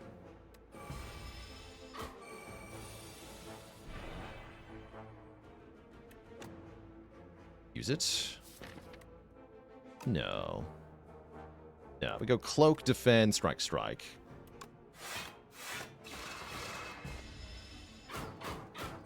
Try to block with Bulwark and then kill with Blade on the following turn. That feels right. Not bad, actually. Very good bird fight. Yeah, very good bird fight. You get the Gorget for guaranteed block. As I was saying earlier today, Regent really likes block cards. Block relics, rather. Beat into Shape is here. There's no way this is good, right?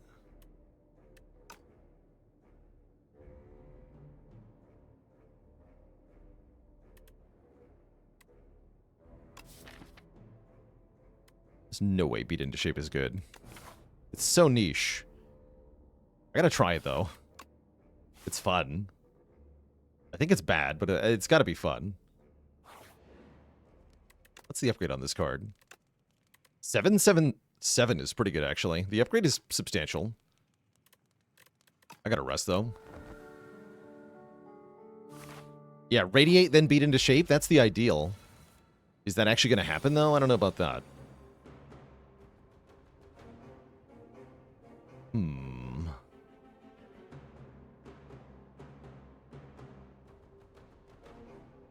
What a good turn 1 here.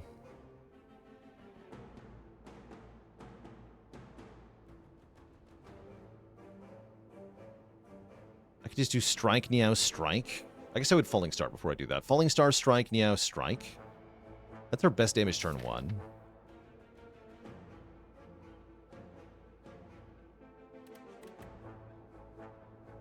Yes, that's what I'm doing.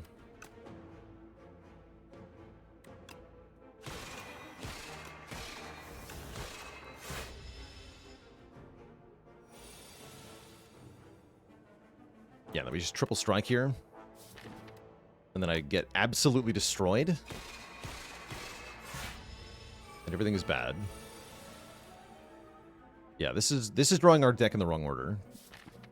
Kind of problems that Regent seems to be exclusive to. Play Venerate. Hope not.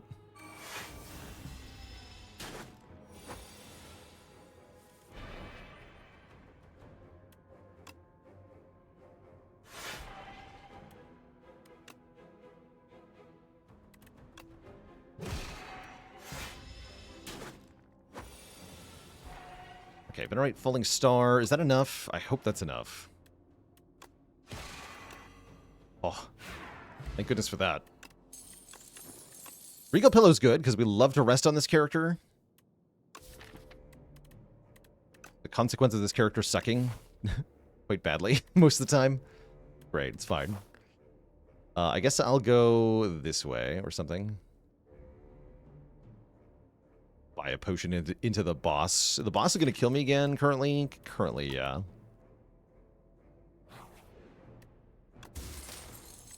Vambrace is good, though. Yeah, we like Vambrace.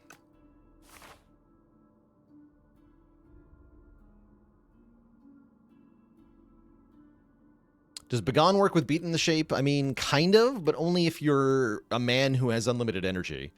Realistically, you play Beat into Shape, you play the card it makes, and you play Begone. Or rather, Begone, the card it makes, and then Beat into Shape. You forge 15, that's your whole turn, then you get killed by the enemy. It's not going to be very good.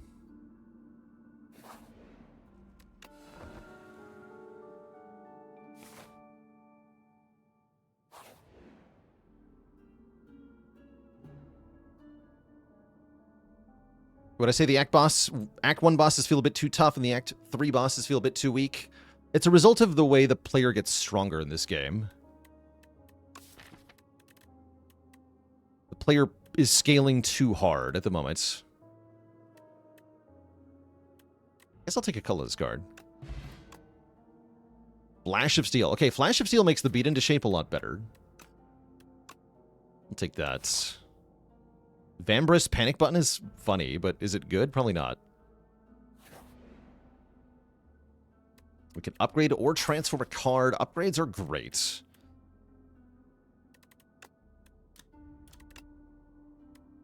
We do like upgrades. Upgrade Furnace, upgrade Beat into Shape. I want to upgrade Beat into Shape. Let's do it. Do I think they'll make A20 in this game again? No, I don't. I think they'll make it harder, but I don't think they're going to do A20 again.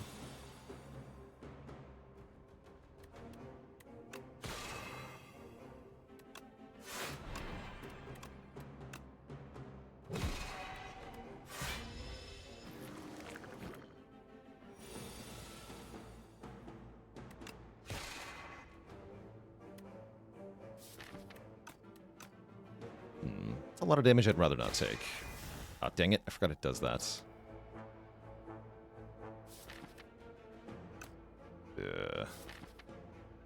Really bad wake-up turn. Too bad.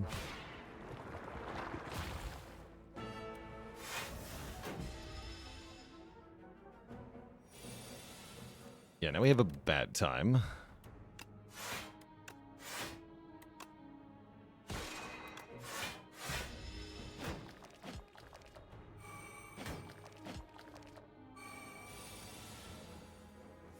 Validating your hatred of the Niao card? Yeah, I probably should. I probably shouldn't have spent my stars so that I could Astral Pulse. It was on me. Damn. Yeah, now we're kind of cooked here. It's going to hurt a lot.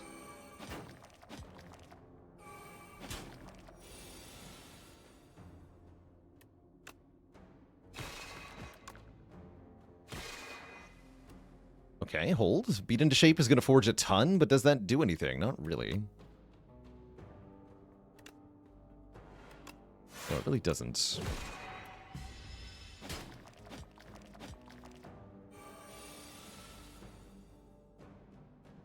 Bruh? Oh, that's awful. Oh, that's terrible. Just realize what's about to happen. Yeah, this is really bad.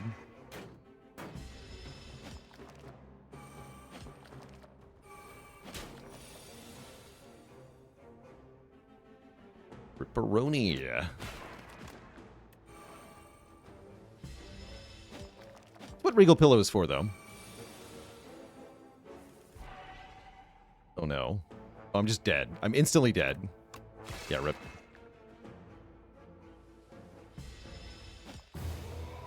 GG.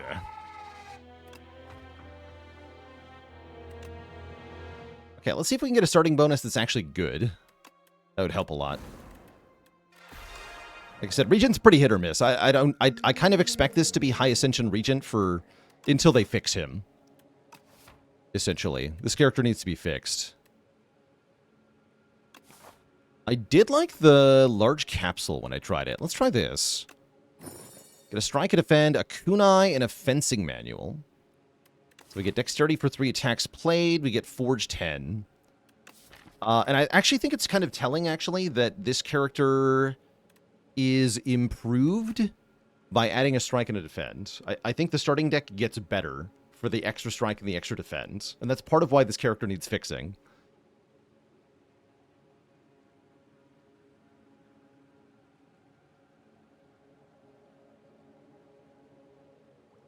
Yeah, you draw Venerate less. This card is part of the problem. I think this card will change. I fully expect Venerate to change. Just like Vigilance did on Watcher. This feels like early Watcher with Vigilance. Back when Vigilance was 2 cost, enter Calm, draw 2 cards. Which sucked, by the way. It's terrible.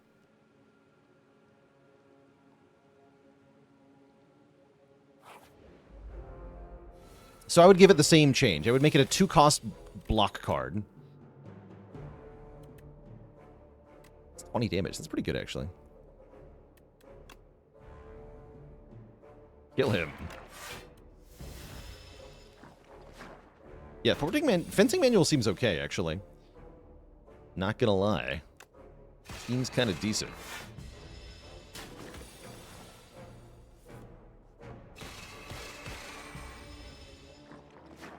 Yeah, exactly. Having a card with no immediate effect in the starting deck, it's tough. It's really tough.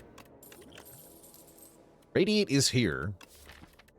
I'm gonna freaking take Radiate, because that card is sometimes good. Sometimes it does nothing. And it's bad. Too bad. Time to pivot. Yeah, the events that make you lose health are kind of unacceptable.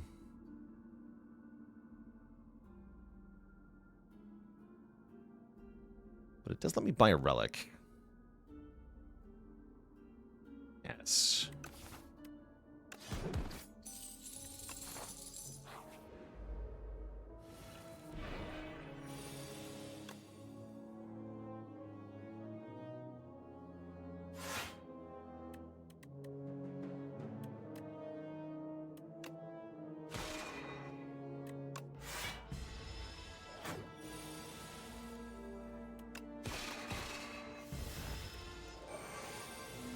I tried Jackpot. It's really crap on this character. It's good on the others, though.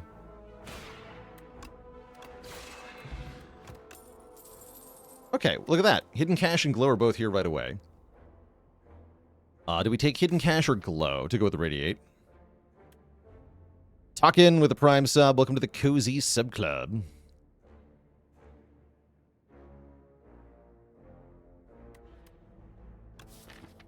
Always Glow. Card draw is good, I guess, huh? There's so many more stars, but card draw do be card draw. And we can transform or upgrade. Upgrades are good. I also don't hate a transform here. But yeah, probably just upgrade Glow.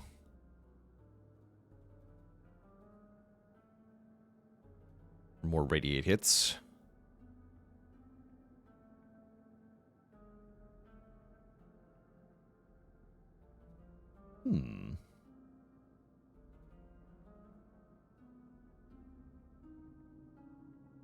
One, two, with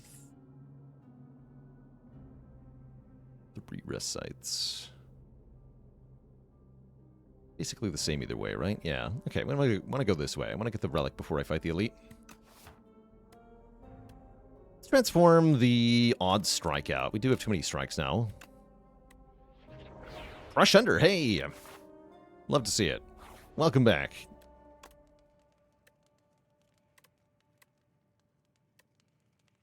You do love to see it.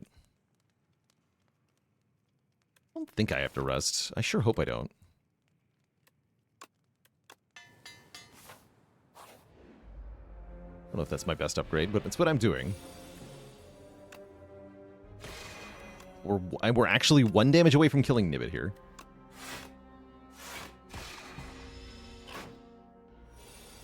Almost got the turn 1 kill.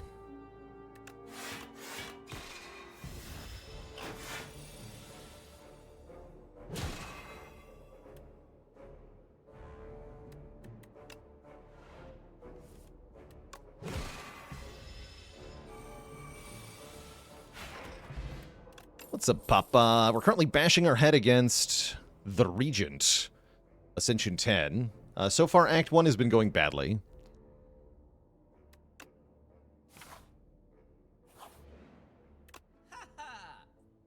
But that's because I didn't have bread. The mighty bread. Knockout Blow is pretty sick. Master Strategy is pretty sick. Master Strategy is especially sick, actually.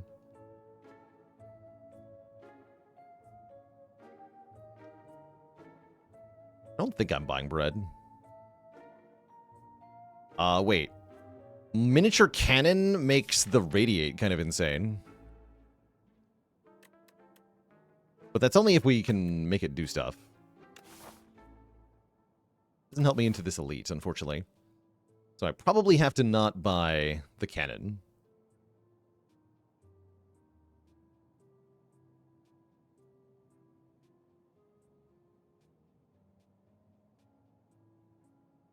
Yeah, it does also make my AoE better. But we only have 1 upgraded attack at the moment. I wish I could buy cannon and attack pot. I would do that. Go Master Strategy attack pot. Do I take Cosmic Indifference? I guess I take Astral Pulse, right? Yeah, we definitely take this Astral Pulse. Great. Okay, that should crush this elite. Hello.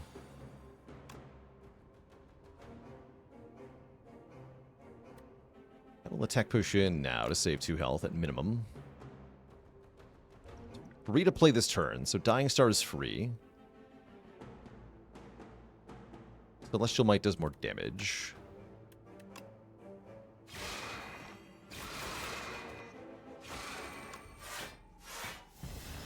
Seems alright.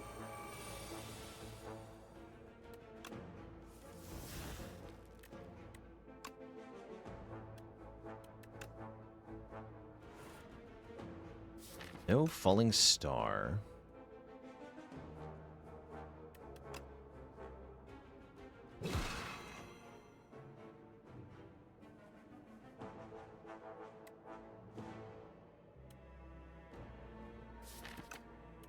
Hmm.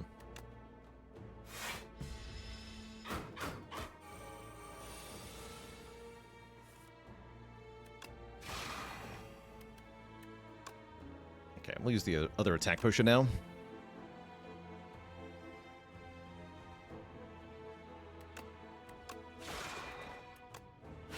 You can kill.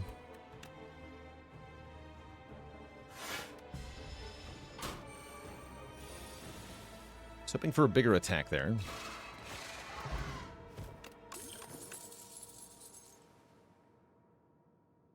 Frankon with the 10 gifted subs. Thank you, thank you.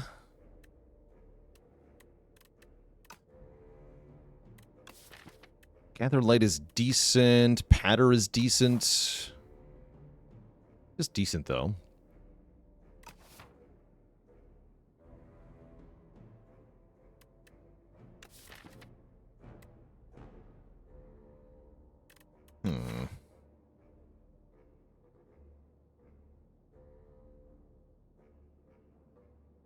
Yeah, we like Fan on Regent, definitely. Like Patter here. Patter's okay. It's a little bit of bonus AoE damage. It's pretty good block, too. Sure. Hey, okay, whoa. We have 3 Ninja Relics? This is like a real build. Sick. Does Regent have attack spam? Yes. It seems unlikely I'm going to be able to fight 5 elites, though. At the same time, I also don't want to lose the health, so I guess I'll take the sword. Even though it will not do anything, probably.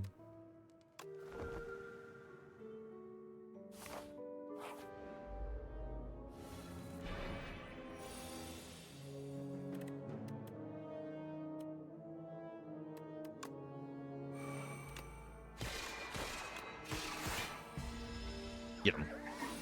You're a wizard, Harry. You're a hairy wizard.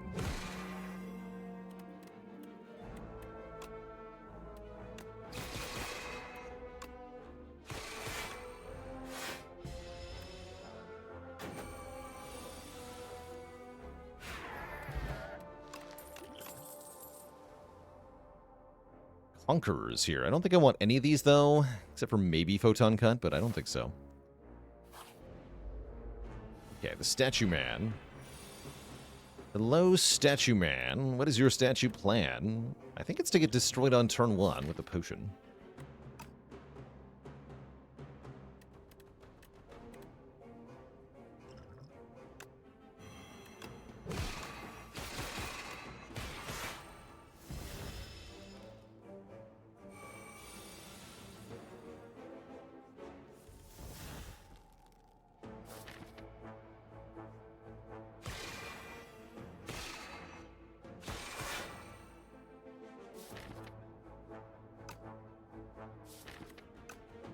Very much damage here.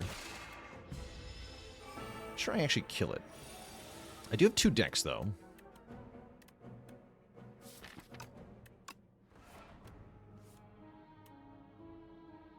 So I can do Hidden Cache, Crush Under, Astral Pulse. That gets him. Nice. Clean fight. Happy Flowers here. Forge cards, no thank you. Thank you. Skip.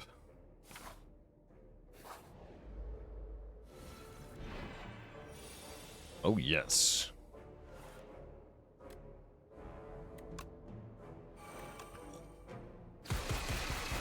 Blapped.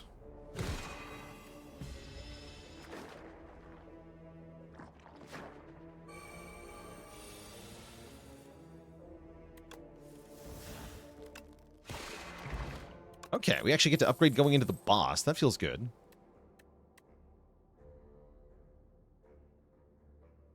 Yeah, the extra strike and defend are actually really helping in Act 1. Like I said, it's really weird that that improves this character. To have an extra strike and defend in Act 1, but it's actually, it's kind of good.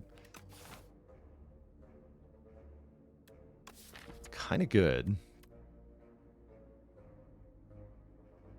The heck am I upgrading here? Probably Glow, yeah? Let's upgrade Glow. All my star upgrades are only 1 star. You could upgrade Patter to try to make Radiate stronger, but more hits is also better. So let's upgrade Glow. Glow is the card that's most likely to happen on the same turn as the Radiate. Speaking of the Devil, here it is. Actually, this is a really good turn 1. This is a very good turn 1. Oh my. We can go Falling Star, Crush Under, Radiate. I can even Venerate for 2 more hits on the Radiate. That's badass. And I can Astral Pulse as well. And we get bonus damage with the Falling Star. I think I want to put the damage on the Priest. Although I could focus on killing the front minion here. That's also a pretty good idea. Kill the front minion. How much AoE are we looking at here? We're looking at 3 times 7 plus 14. That's 35. 43. So yeah, Falling Star should kill this guy. Yeah, I really want this guy dead next turn, because he hits really hard next turn.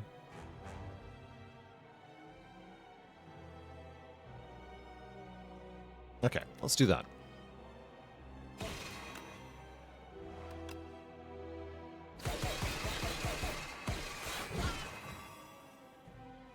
Freaking deleted.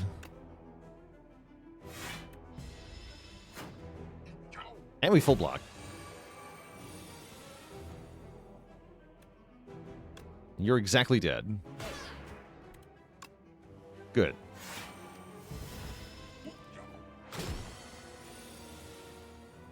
Qua.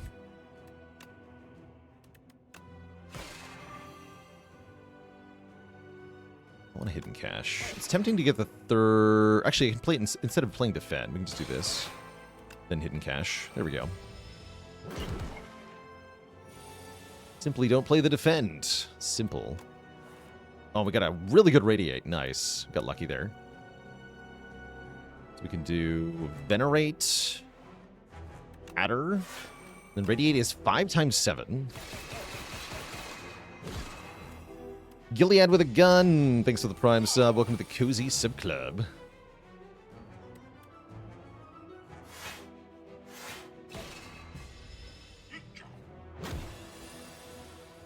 Dare make me frail.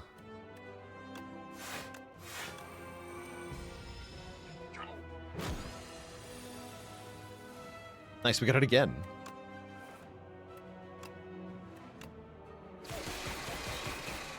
Getting really lucky with that. That's very funny.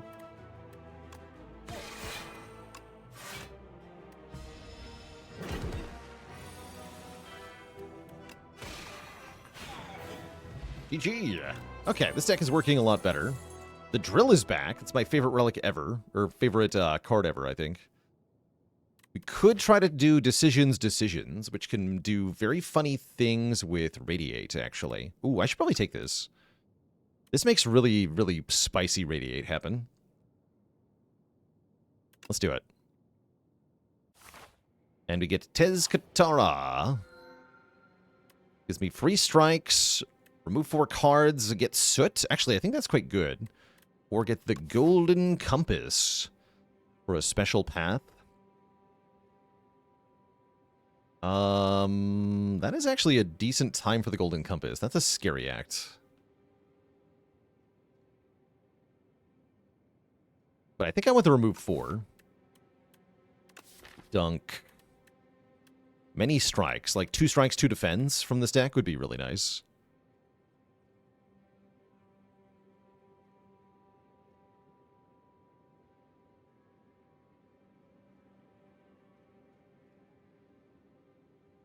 Sinsoljax, thanks for the Prime sub in 49 months. How am I finding A10 in regards to the overall difficulty? That's perfectly fine. It's about what I expected. How much do I value the path? So the path has a secret. The path gives you 2 more floors. That's the special thing about the path. It's got an extra chest in it, but it's actually longer than a regular act. So you get more total stuff. Which is nice. But is it as good as remove 4? I'm not sure. I don't think I want unremovable strikes here. They're nice for activating the kunai and everything, but we'd rather just not have them.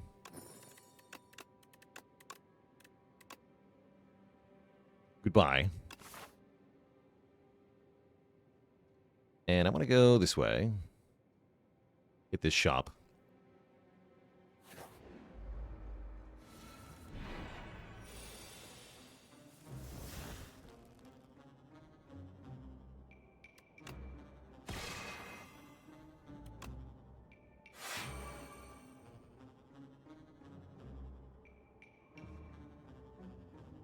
And cash? I guess so.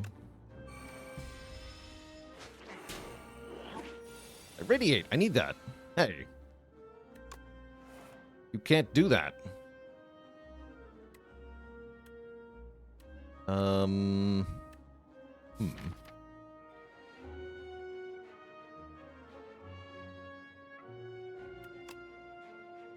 I guess?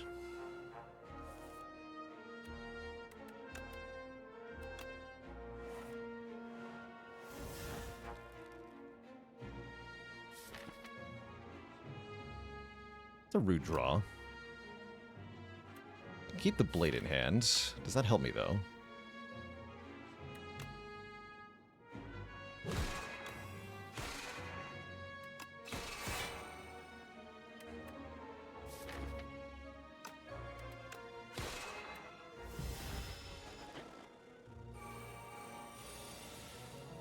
Soot is an unplayable status. Oh, that... I drew that immediately. Huh. Didn't realize it worked that way. Well, that's rude.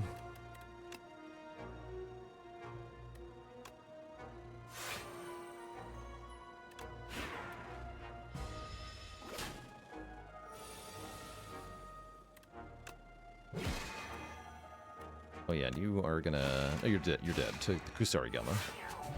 Great.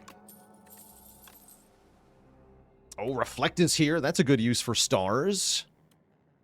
Gain a bunch of block, and blocked attack damage is reflected to the attacker. Hell yeah.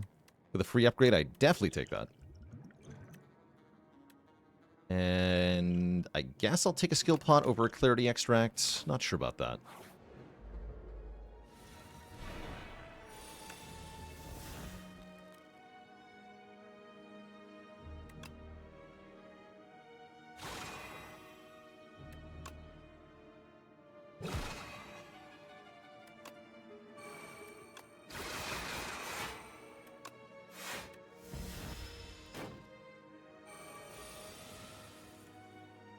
How did I get 2 suits? Every time we shuffle the draw pile, we get 1. They stack. I think this is very good for Regent, who can often win based on just the first cycle of the deck.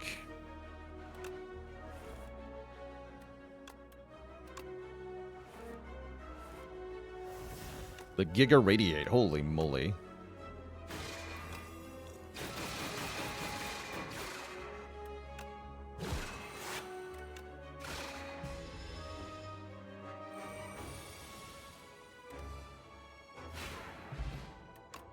You can also use the soot to be, like, infinite fuel on Ironclad if you want to. Oh, hell yeah, Royal Gamble. We have it now. We have Decisions, Royal Gamble, Radiate. This is gonna be crazy. This is gonna be so crazy.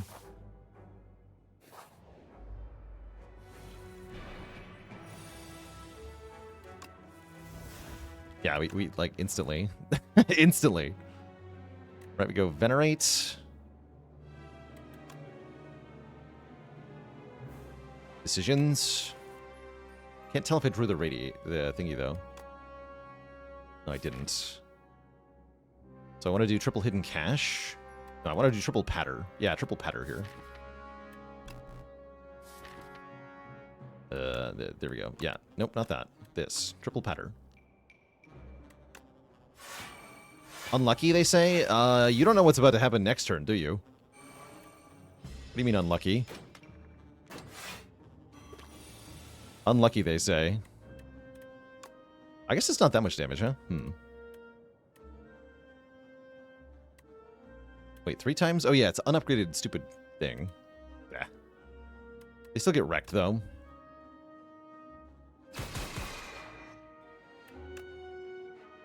Yeah, they still get wrecked. Complete the blade on this guy.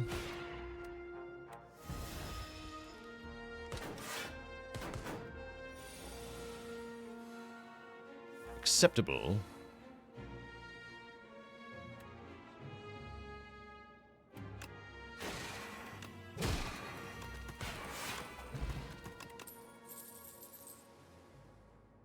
Don't want another pattern. If it was plus, I would take it, though.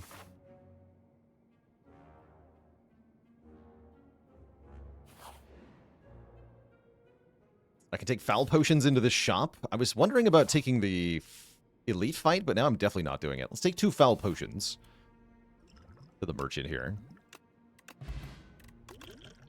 We're rich. And it looks like we want to upgrade Royal Gamble to retain, maybe? Yeah, let's upgrade Royal Gamble to retain for now. Lots of good upgrades at the moment. Take these, you freak. He loves it. First time in each combat, you exhaust a skill, add a copy of it to your hand. That is very dumb. That's extremely dumb. Wait, can I use that to... I don't think I can use that to make decisions target itself. Also works on Royal Gamble, right? And Master Strat? Oh my god. Oh my god, give me that. Yeah, will it copy first? One can only hope. Also, Equilibrium is insane here. For similar reasons. We're going to take Equilibrium, and we're going to remove a Strike. And then with money left, I'm going to buy the Star Potion, because the Star Potion absolutely slaps. And now I think we can fight an elite. Right? This is just going to destroy... Like, these guys are dead, yeah? Wait, are they? I might have to Star Potion. Yeah, I do have to Star Potion here.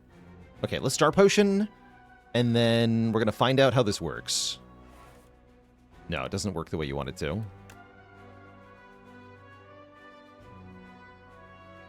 Play Equilibrium 3 times, or what?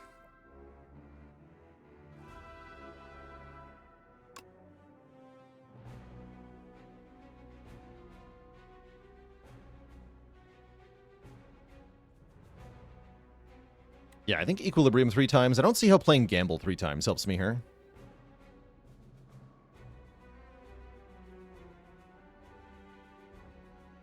Oh, right, we're going to get another copy of it, though, right? Oh, yeah, that's right. We're getting a new copy in hand.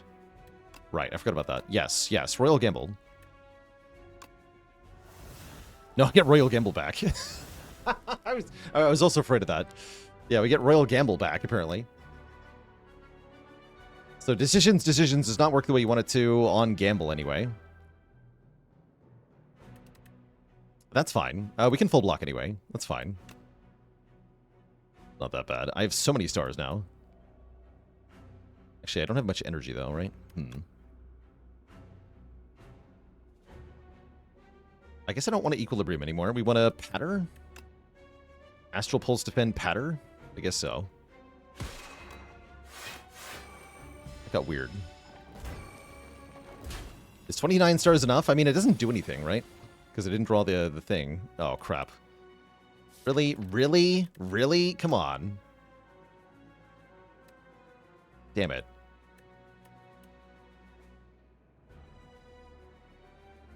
That's so much damage. Okay, we can at least go this way, maybe. Damn it. Yeah, where's Swift Potion?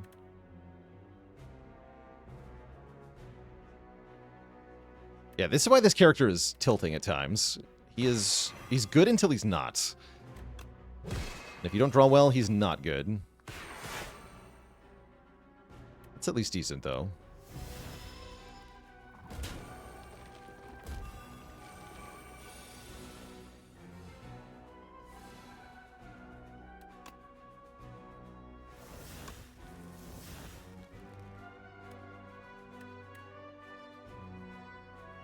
Doesn't even kill.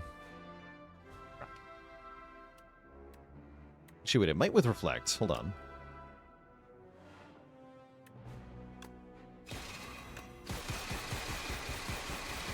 Oh, but the enemy, the one regenerates first, doesn't it? Damn it.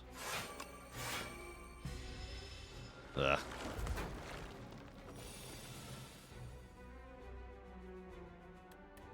Crap. Good enough. Okay, we're out of here. We're out of here. Horrifying. That fight always sucks. But I think we could have done that a lot better with a slightly different order. Do I have enough health for the next elite? Maybe I do.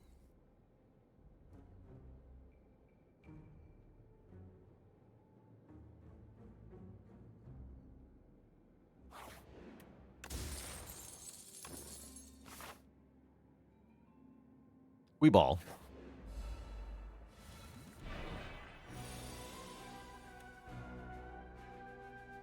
Maybe a bad idea. Surely it's fine. B-ball.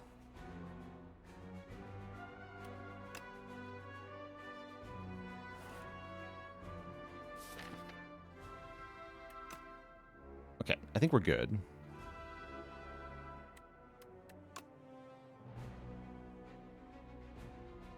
Equilibrium, defend, full blocks. Next turn we can decisions the Royal Gamble, and then Radiate. Okay, that should work. Mr. Bees.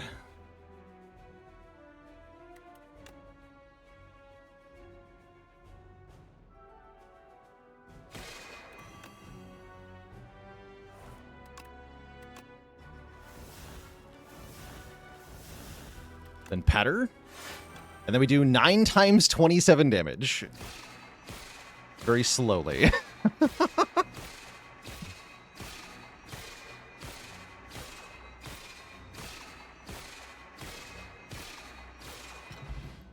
Not the bees.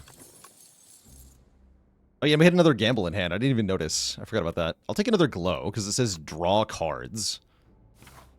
We like that. I'm not giving you my Gorget. Have a fire potion, Ranwood. Thanks for the mailbox. That gives me my potion back right now. Nothing very funny about that to me. Trade a potion, get a relic, give me the potion back. Stonks. Stonks. We did it. Yeah, we did it. Already, it's here right now. I can equilibrium though, right?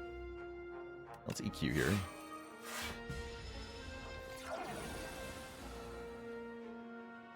Yeah, if only got a fire potion from that, that would have been very funny. Fortunately, Radiate is not doing anything here, huh? Sad.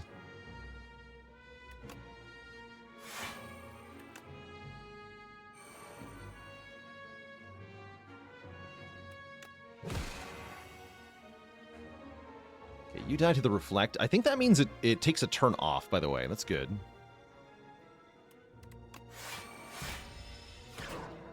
Yeah, it spends a turn not being here. So we get a fully free turn here. That's good.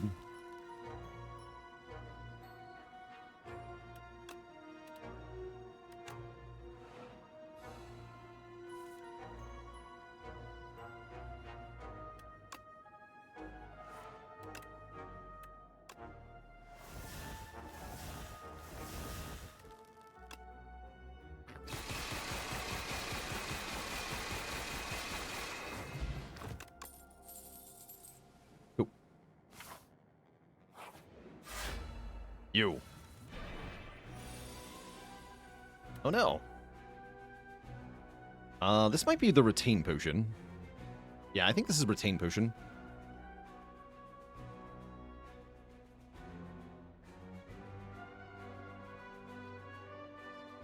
Guess I want a Falling Star? Ugh.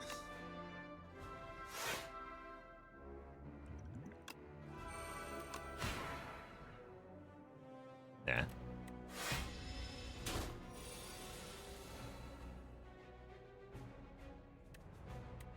Kidding, right?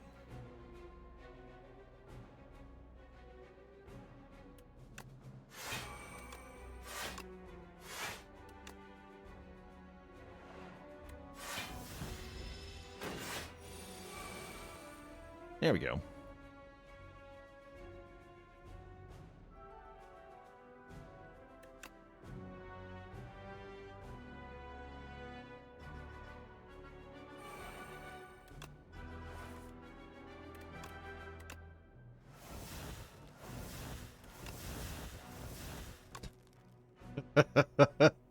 That's so stupid.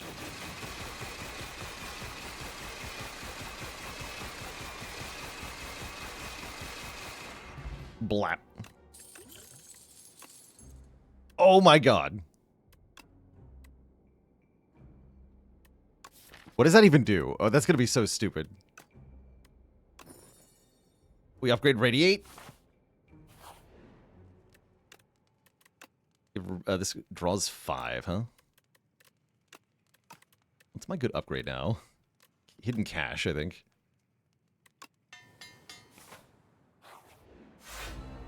It's Omniscience all over again. Sure is. Let's go EQ, Hidden Cache, turn 1 here. You could do damage to me at the end of every turn. I don't mind. I don't think there's going to be very many turns in this fight. Although I say that, and then this happens. I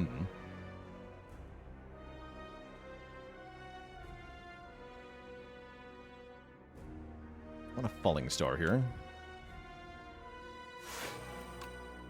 In fact, I can just block.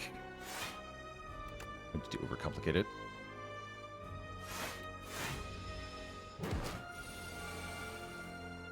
Okay, there's decisions. We just use that, right?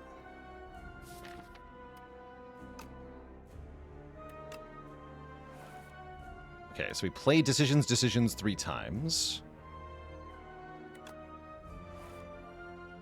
Okay, this. Play this. Oh my god, what have I done?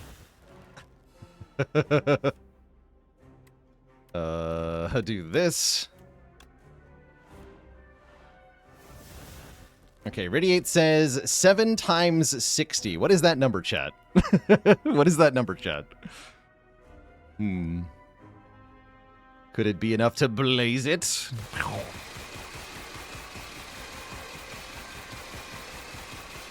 BG, nerd. Cursed by knowledge. Kapow. Excellent. Very excellent. Monarch's Gaze? I don't need it, though. Don't even need it. These don't do anything. Skip them. Less cards is more.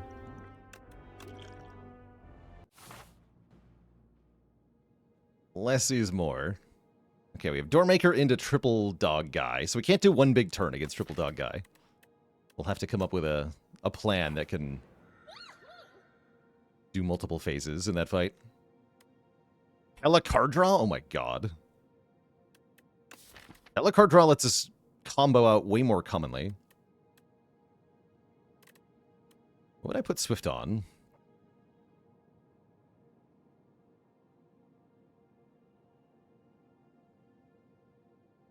Glam could also be something. We're not likely to add very many cards to the deck, though. Swift is draw 3 the first time we play this card.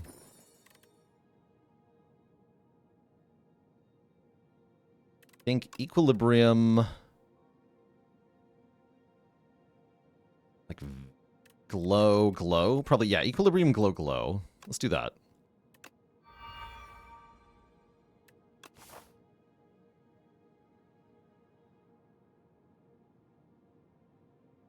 Go to 1 merchant. Oh yeah, if I fight 1 elite, I get a strength up too. Might as well fight 1 elite. It's definitely worth it.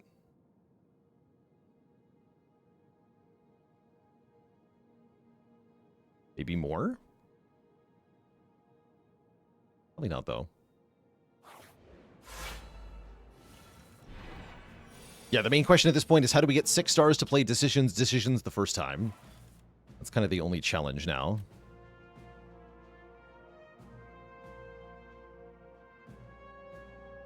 We have ways to do that as well. Have my opinions on the relative strength of the characters changed by climbing Ascensions? No, they've been reinforced. Yeah, this guy's definitely at the bottom. Just because his Act 1 is so bad.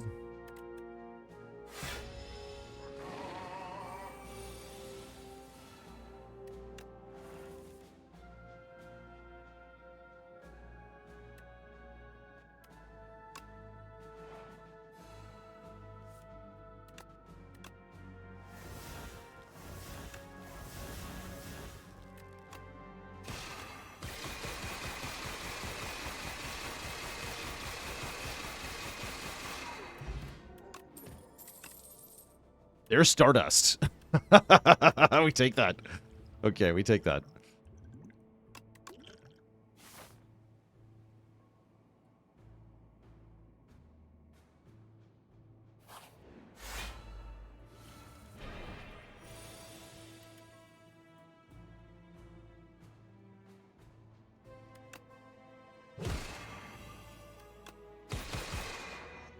Not actually that bad.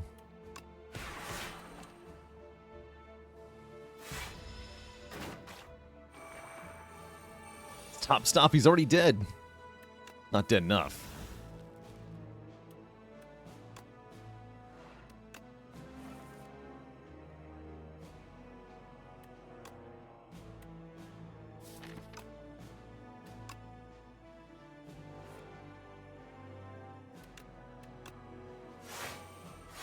Two turns, okay.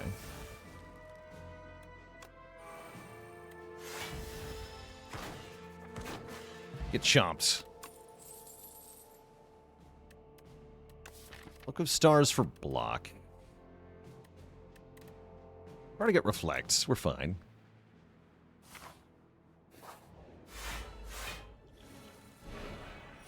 Oh, there's a novel turn one. And not a good one either.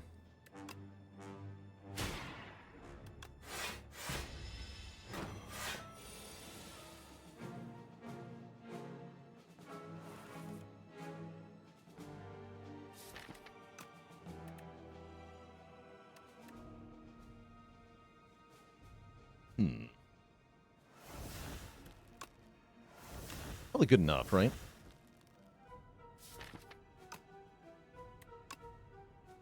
A Falling Star, Patter, Radiate, yeah. Wait, he's not dead. Why aren't you dead?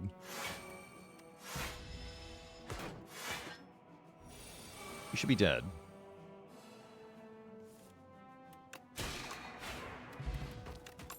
Sky's the limit with the Prime sub. Welcome to the Cozy Sub Club. Okay, Particle Wall. That we gotta take, surely. Although... Do I? What about Convergence?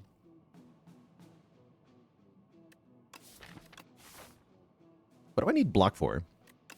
Give me Convergence.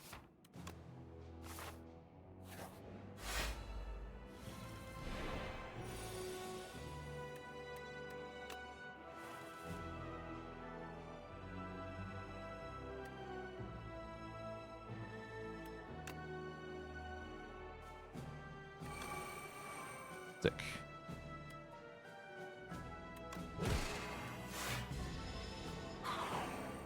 My strength! Oh no, Radiate doesn't do any damage. Heck. Didn't think that all the way through now, did I? That's alright, I can still do huge damage here.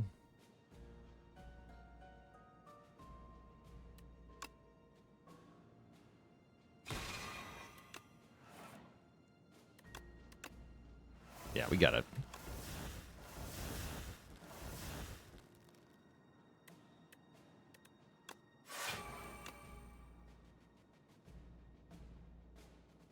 Is that even enough?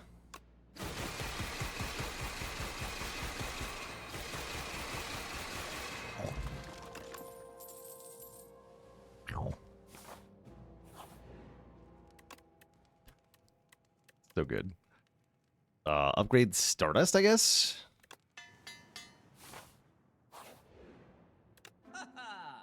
Chemical X doesn't even do that much, right? Like, +2? It's not even that much. It's not very good. Bolas is good with as many ninja relics. Card remove is definitely a thing. Child of the Stars blocks for a hilarious amount. I don't know if that's good either, though.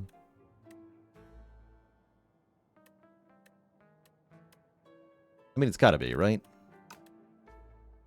Slows us down. I don't like being slow. Maybe just take Glimmer.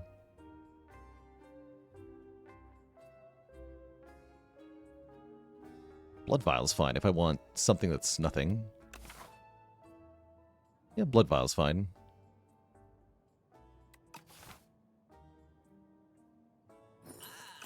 Let's take a Relic. Lantern helps a lot too, for sure, for sure.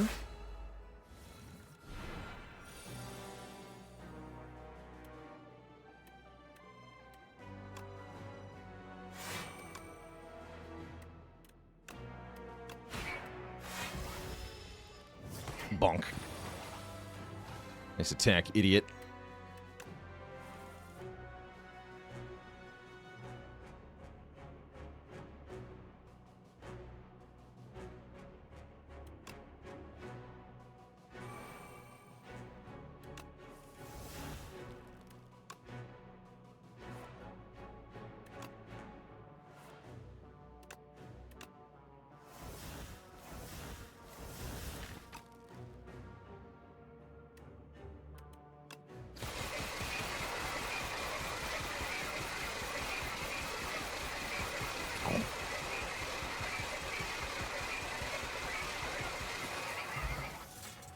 Rip.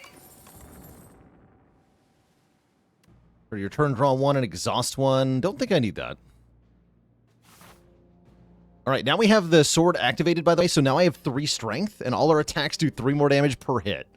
Which, as you just saw, we hit a lot, right? So that's a ton more damage now. Oh, Tyranny with the Soot. You're right, actually. Upgrade 2 or get a Relic. I guess I'll upgrade some stuff. Just said this need to be upgraded. And let's upgrade this too. Could have punched him.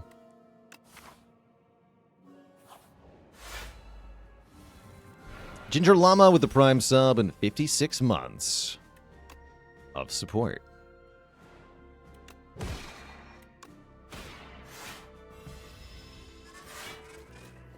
Sword Relic just kicked in, that's right. Yeah, it just happened.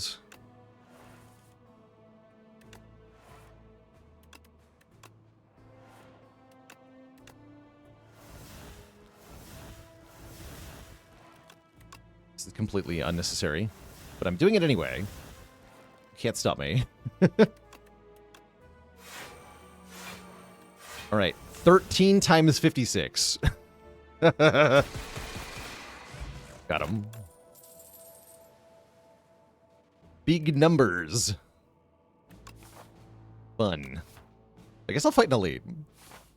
Kill the trio. Yeah, let's mess these guys up. We even got Radiate on turn 1.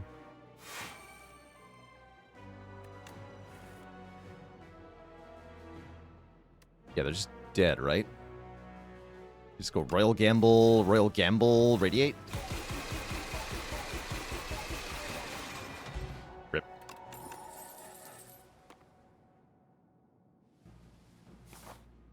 And then I'll take an event. Mushrooms? I mean, I'm healing anyway. Give me 3 upgrades. Double decisions upgrade. Sick. Starman seems kind of weak. He is kind of weak. But if your deck does this, he's not.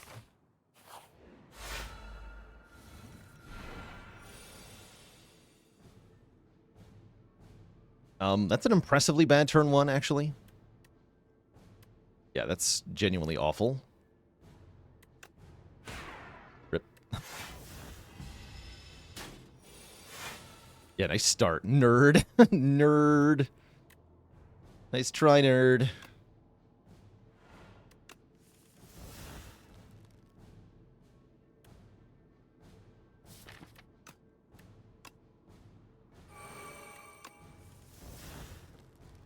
Okay, so we have the thing.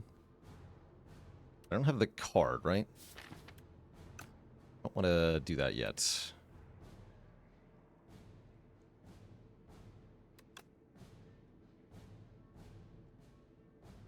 There's stars next turn. Okay. Weaken this fool. Play patter.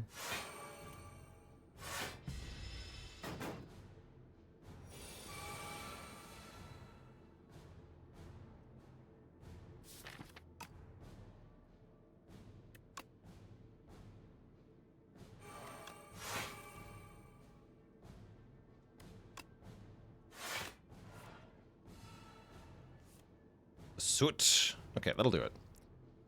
So next turn we win.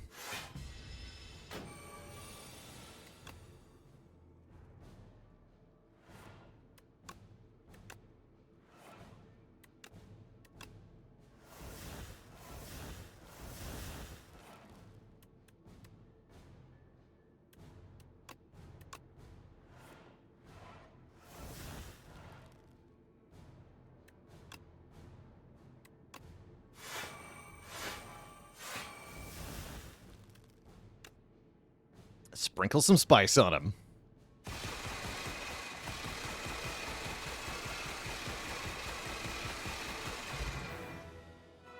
GG. Right through the door. All right, next boss. This guy. Another impressively bad turn one. Thankfully, there's equilibrium this time. This guy we cannot kill in the same way, right? He won't instantly revive when he dies.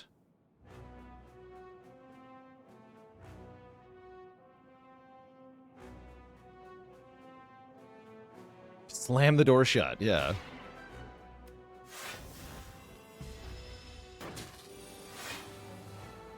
Here we go. All right, so I've got the full combo, but do I actually want to execute it now? I don't think that I do.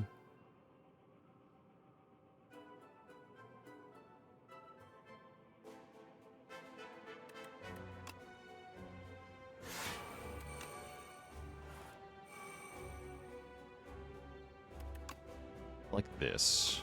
Nope, this. Decisions. The Royal Gamble. Because we make a new one, right? Yeah, we make the new one. So I can do another Decisions Gamble next turn. After I kill. I don't really want to use Stardust here. I'd rather use Radiate. Go Falling Star, Astral Pulse, Master of Strats. There's Radiate. And I can Convergence, keep these cards in hand. Phase 2.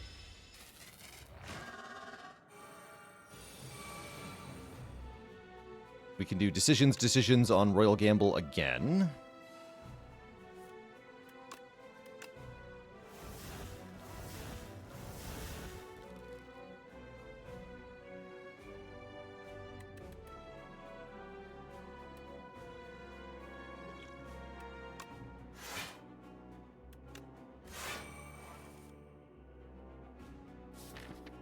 Really like to get back to Radiate here.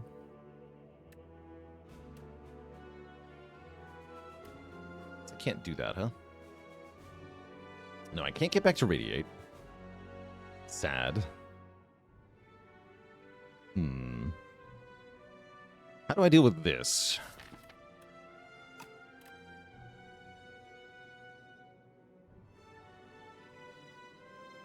Yeah, what about phase 3? That's what Stardust is for.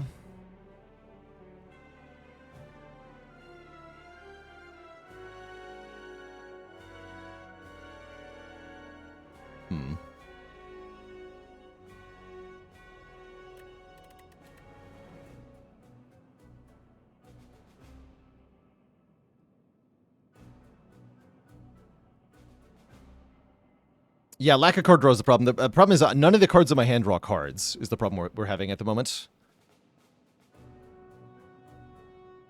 All of our card draws in the draw pile. Wasn't Stardust lethal already at turn start? Yeah, but then we don't have an answer for turn 3. Or for phase 3. This is the answer for phase 3. Equilibrium does not draw. The enchantment has been exhausted. You can see that's grayed out here.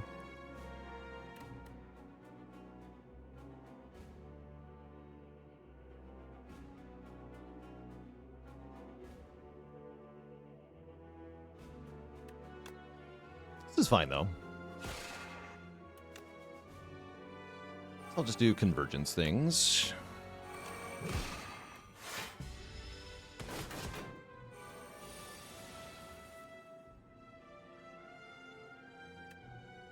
Still hits a lot.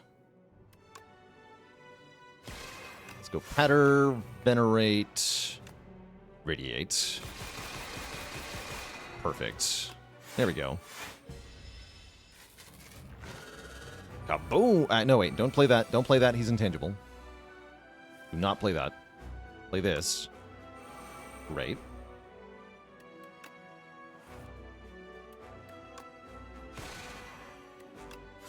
There we go.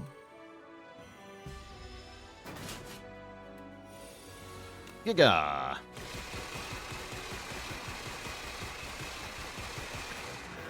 GG! Ascension 10 conquered with the Regent.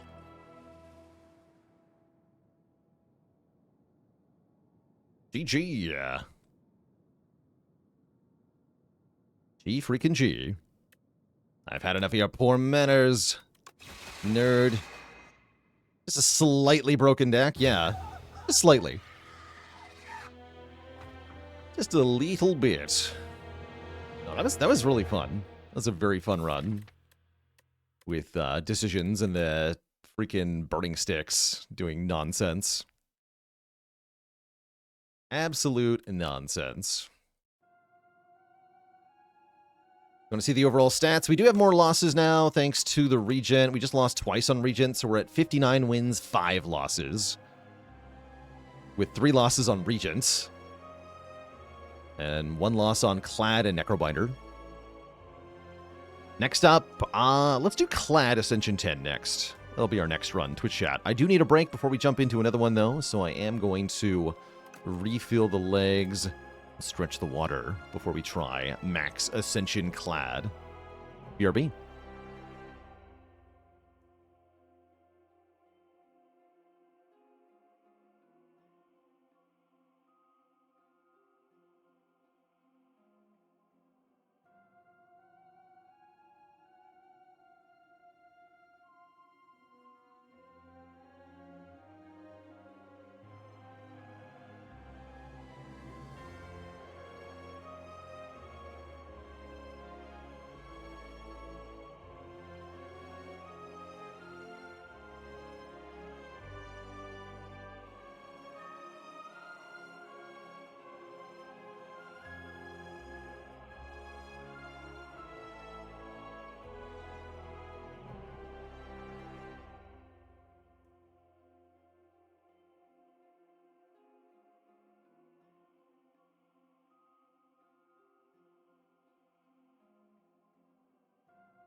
All right, chat, we are back.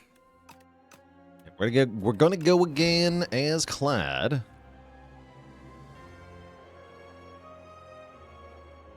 Hey, look at that, the run history page working. That's pretty cool. We can see the relics, we can see the floors, we can see that it was a win. Very cool. Very, very cool.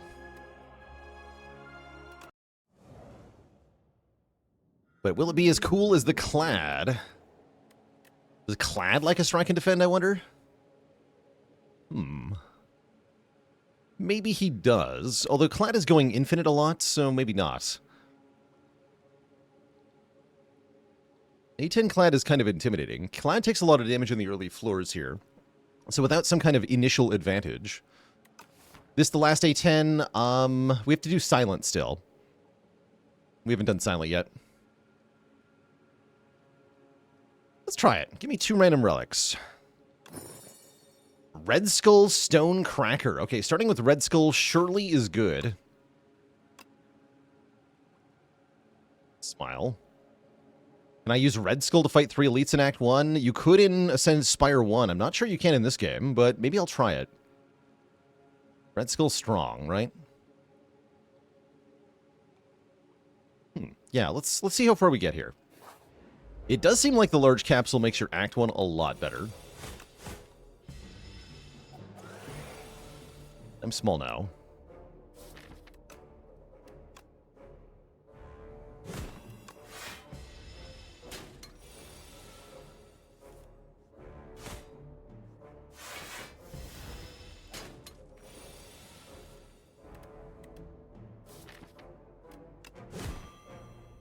Ooh, I need a 3rd strike. Iffy. Good.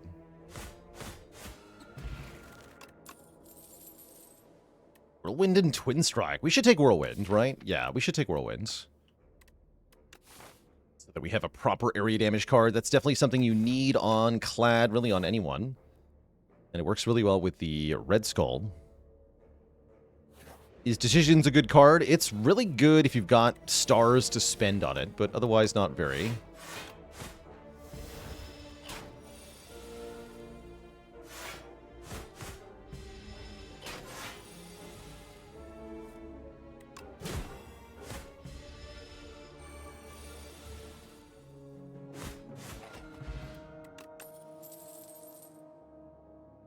I think Rage is pretty good on Clad now. Expect a Fight is potentially good, but I don't think it's very good in the starting deck here.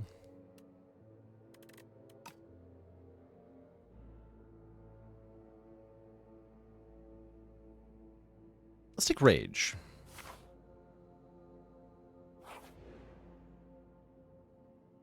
And let's take a colorless card. Omni-Slice. 0 cost, hit all enemies. Shockwave. For AoE weak vuln or prowess. Strength and dex. I think I want the Omni-Slice, but Shockwave is tempting too. You violently rip the leech off your head and throw it far away. No!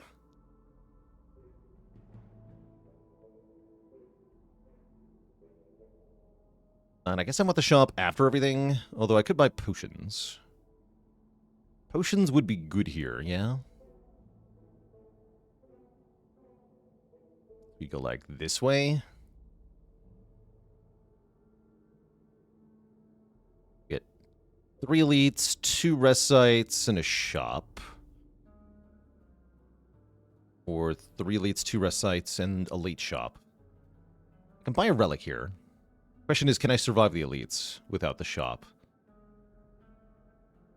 I want to believe with Red Skull we can. We're going to try it. Okay, we're really good at this fight. Excellent. Go bash on the middle guy. And then if I hit him for 12, everybody takes 12? Sick. Really sick. Great fight.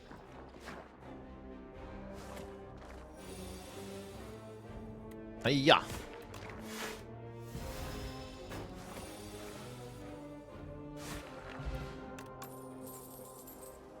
More AoE. Yeah, I think I just want more AoE here. Genuinely. Why does Omni Slice work like that instead of 8 damage to all enemies? Because it says damage all enemies equal to the damage it deals. That's different from a usual card that hits all enemies at the same time. This one specifically hits one guy, and then you hit everybody else based on the damage you dealt. Kind of weird.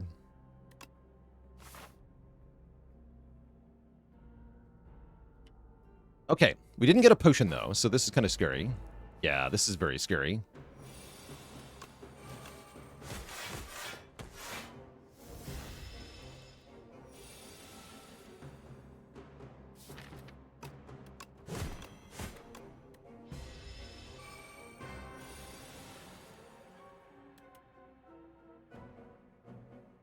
And I don't want to play defend, because then I don't get the strength.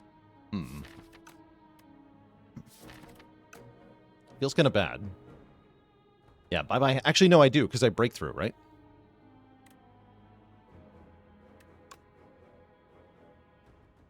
Yeah, with breakthrough, it's actually perfect, right?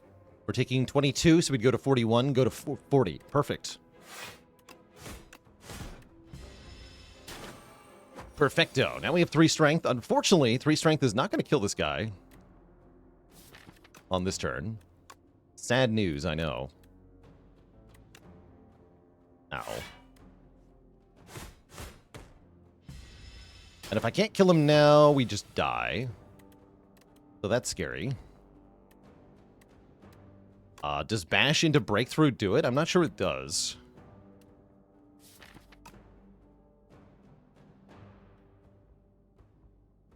I guess we had to set up the red skull from turn 1, huh?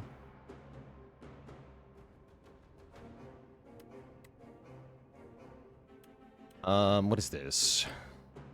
Times 1.5 times 1.1. Is that 1.65? Let me math here. We do 11 initially, and then this is 12 times 1.5 times 1.1. 19. It's only 30. Yeah, I'm just dead.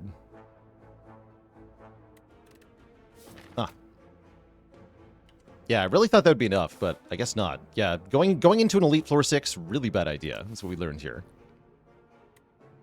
No potions.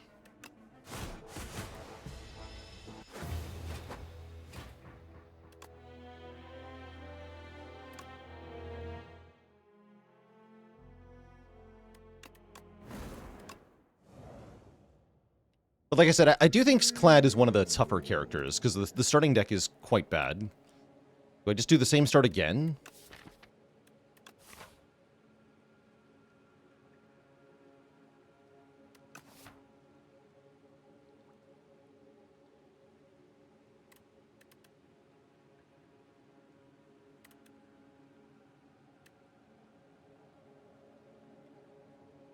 Let's do it. Brog and Cloak class. Okay, those are really good relics. Those are much, much better. Do I dare fight another elite again? I'm going to try the same thing, because I think we got unlucky last time, genuinely.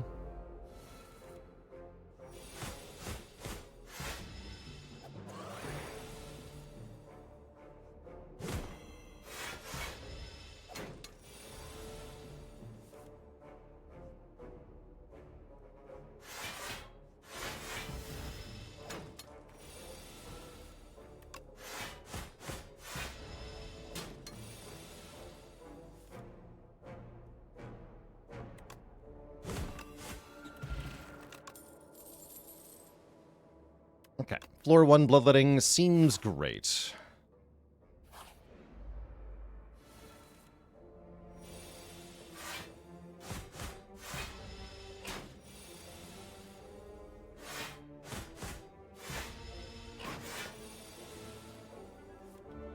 Do I wish the starting decks were switched up for the returning characters? I wouldn't say so. I'm pretty happy with them returning exactly as they were. I like that part. Ooh, P-Strike versus Pommel Strike. We should probably take Pommel, but I do want Perfected Strike in this deck. Hopefully we'll find another one.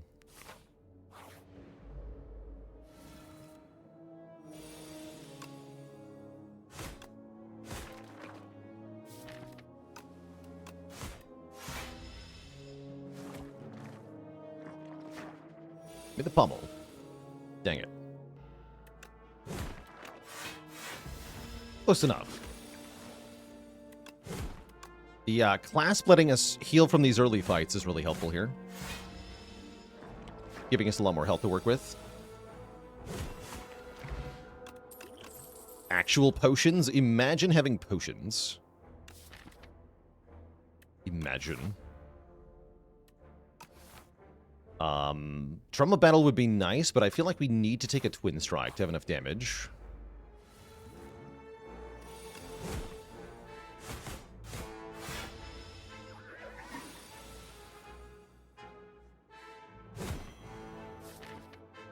Ugh.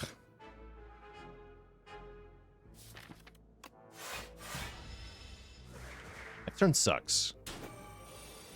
Yeah, 17. Ow.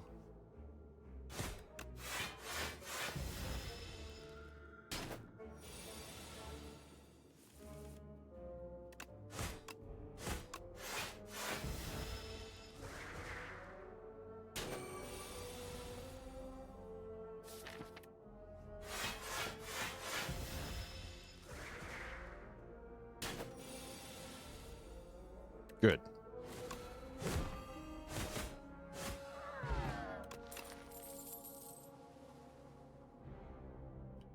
These are all kind of bad. We have to upgrade Twin Strike into the Elite here, if we're fighting the Elite. The Elite seems like a really bad idea. With no area damage.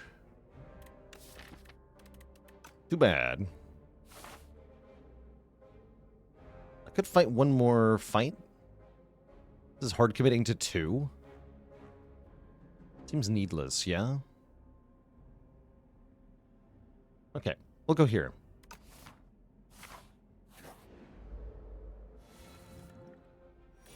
Yeah, we'll go here.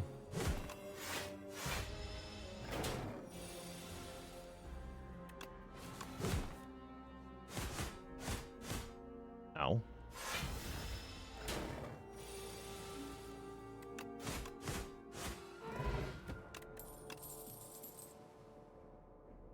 Taunt seems good. Yeah, block and vuln, we like that. And I guess I need the explosive pod for the multi-enemy fight. So shame about the fortifier. That's alright. Yeah, I definitely want to upgrade Twin Strike, our highest damage attack, so that we have something to multiply here. Yeah, it's you again. This time I'm not afraid, though. Don't worry.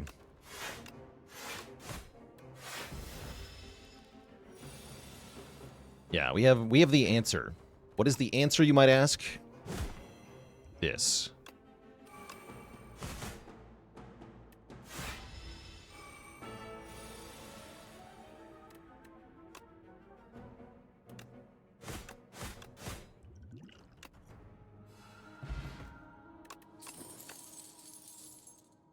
Nice.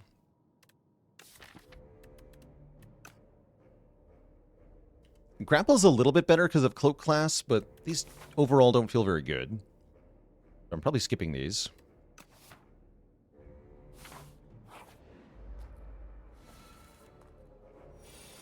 Yeah.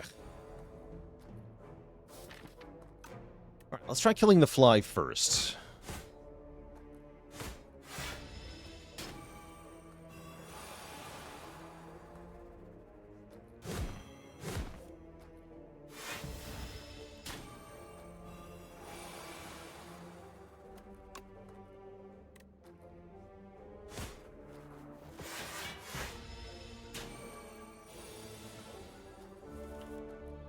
You know, I'm not sure that's any easier.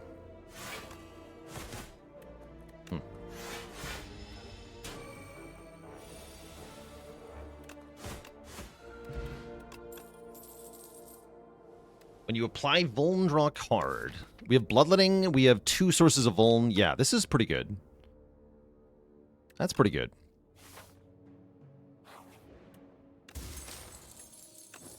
We get a crap relic. Let's see how this fight goes. I need another potion.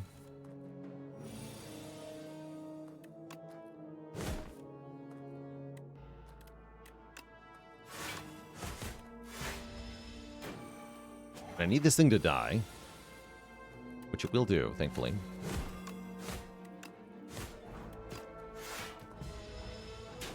Okay, good fight then. Take one. One is fine.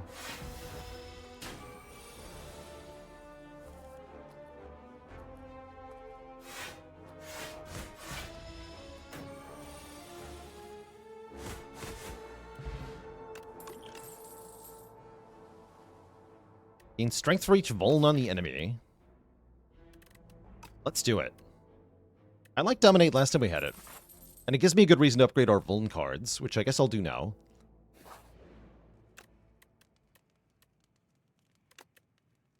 Yeah, let's upgrade Taunt.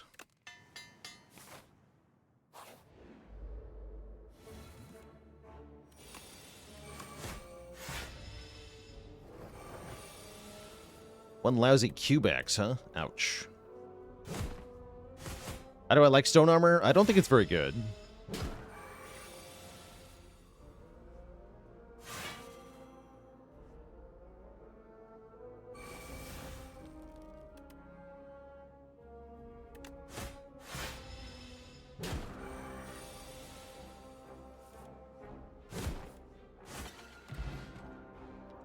Okay, between the Strength and the Frog, we're getting some really good damage now. And I would love a Shrug for more block. More money.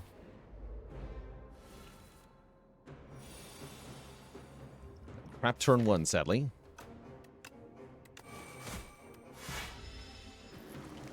We don't actually have AoE? We don't. Oh, man. Wow, I'm getting deleted here.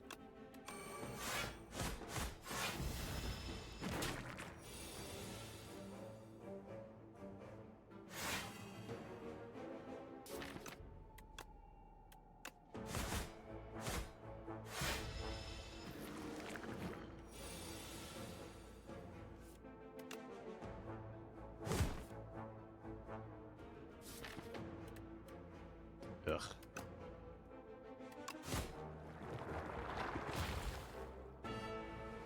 Ascension 10's a lot harder. Yeah, it's definitely tougher. Your draw order can be really, really detrimental, it seems. Definitely having some trouble with that.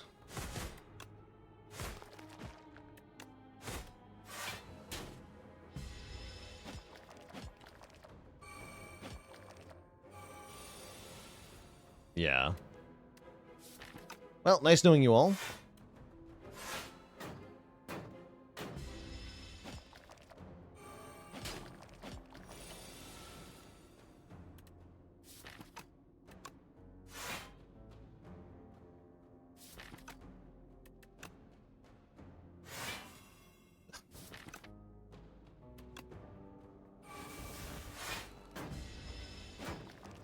Yeah, looks like we're dead again. So far, the only time we've ever died is Act 1. Is that true? I think so, right?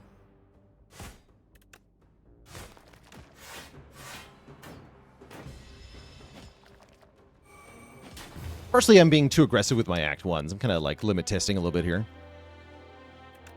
All right, let's play a run where I actually try to win. By going 1 Elite Act 1 and making an Infinite.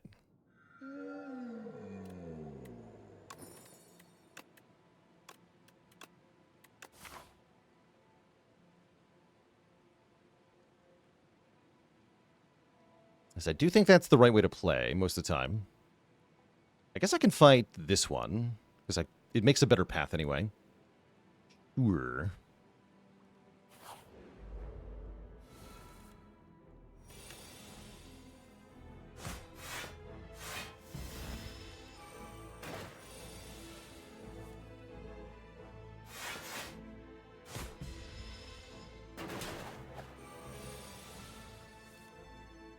Ow. Yeah, Clad really just has a hard time getting clean early fights. That was always a problem in the first game, too. You're meant to lean on the Burning Blood. But it feels like the Burning Blood isn't enough in Spire 2, because you take more damage per fight.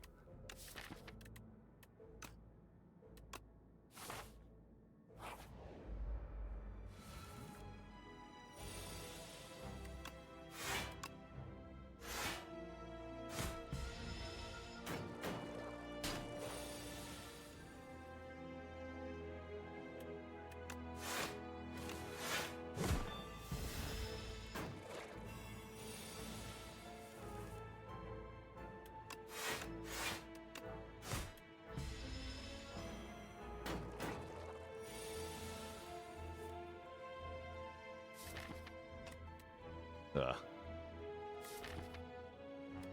Yeah, who's by draw again here? Dang.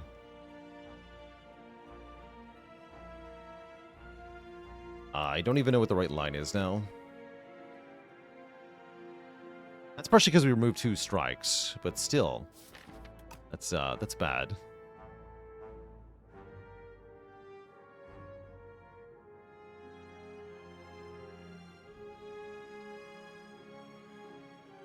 You can stun it, right? Yeah, no. And then next turn, it attacks for 8 times 2, and we're frail, and we draw this, chat. This is the problem here.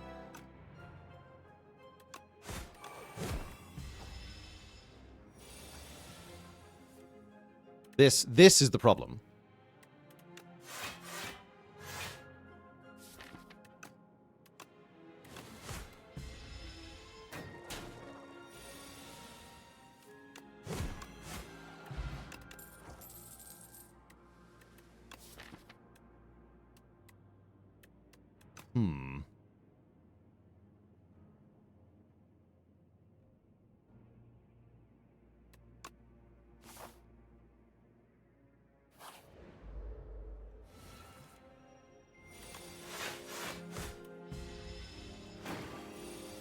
Where attacks?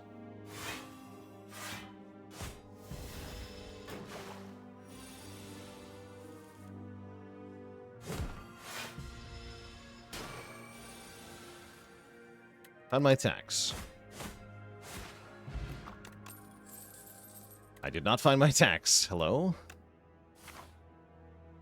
Any attack card, please? Whirlwind. Okay, Whirlwind is a thing. Vicious is back. Interesting. Interesting. What about Panache? Panache is very funny here. Probably not good, but very funny. Wait, we can body slam. Oh, this could be a body slam deck.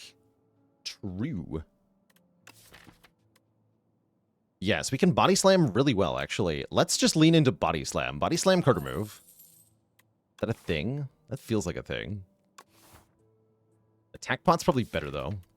Yeah, we should attack pot, or I'll die to the elite. Very likely. Okay. Attack potion, go.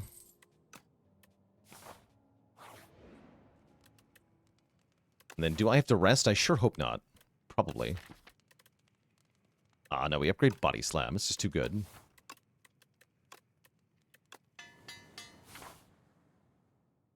And I'll take an event then, rather than a fight. I'm scared of the fight. Into the elite here. Already got 2 potions. I'll list cards every time. Hell yeah. Give me finesse. Ooh, equilibrium might even be better here. Splash could be fun. Choose a card from an... oh, it's random attacks. Attack from another character. Make it free to play. I think Splash is quite strong, but Equilibrium is even better here. So I'm taking EQ. Okay, this guy is really good for us, actually. This is a block check. And guess what's in my deck? Only block. Block deck.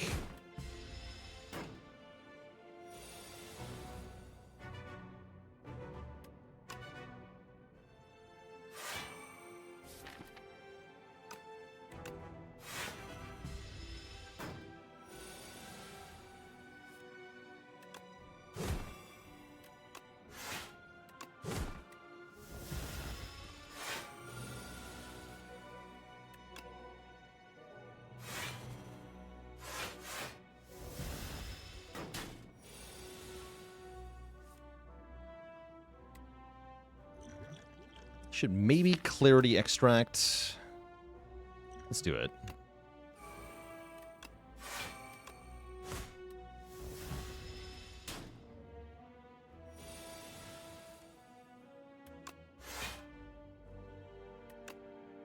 It's pretty good.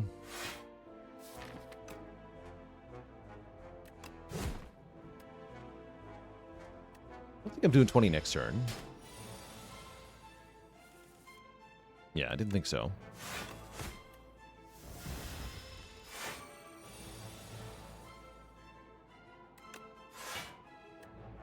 Oh, so close. We don't take very much damage, though, right? 5. That's fine. Keep the attack pot. Okay, attack pot, fire pot should get us through the second elite here. We get some upgrades on the way there. Oh, and flame barriers here or true grit. We're going to have a really good body slam deck. I think true grit is better, though, so that we can burn down the deck. Okay, this is actually going somewhere. We're fighting Waterfall Giant as well, so that's a block check. Excellent. I like where this is going. Big time. Clone body slams? I don't think I would want to clone body slam here. Sounds quite bad, actually. Read. Freaking Eternal Curse. No way. Not a shot. I have to imagine, now that I have Strawberry, I don't think I need to rest. Is that true? I'm sure that's true. We can upgrade Taunt for more Vuln. We can upgrade Equilibrium for more block.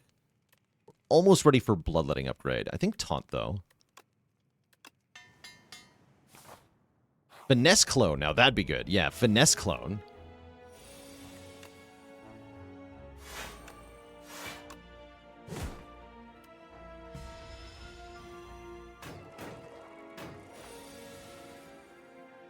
Finesse Clone would be excellent here.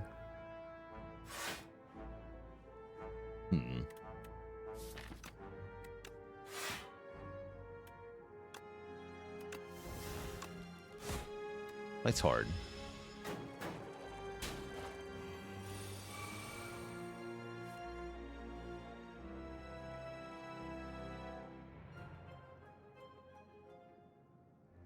Bash and then Taunt?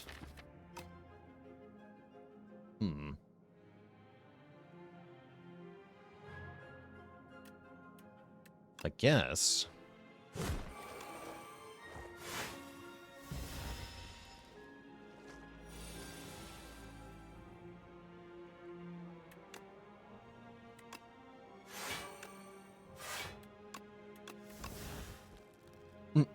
Okay, sure. Bring it to 1. Take 1. Take 0, actually. Then we can stun it. Damage to you. Rouge is going to help a lot here, too, with the 1 dex. This deck will appreciate 1 dex quite a bit. Cool. Offering? Okay, that's a card. Get in my deck. Offering, thank you. Excellent. That is certainly one of the cards of all time. And I think I need more card rewards, right? We're still looking for pieces, although we beat the boss currently. Don't need the pieces yet. And events could be good. They could be fun. They could be a card remove. Removes are very good. Very fun.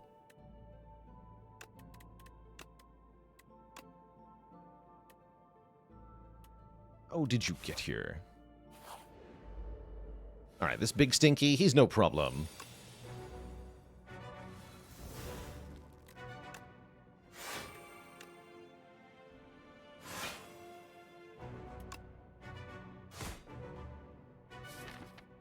Yeah, big stinky guy is no problem.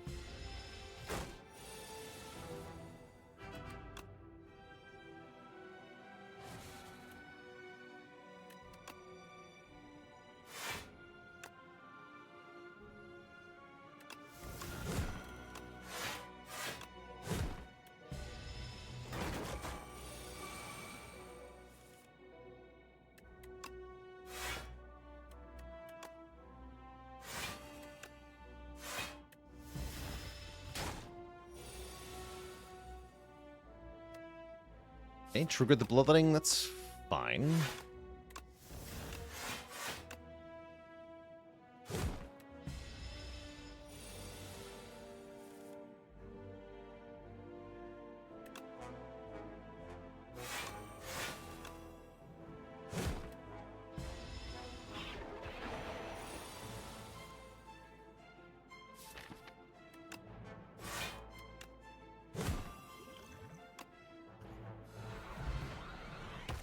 Block Potion Anchor. Excellent block.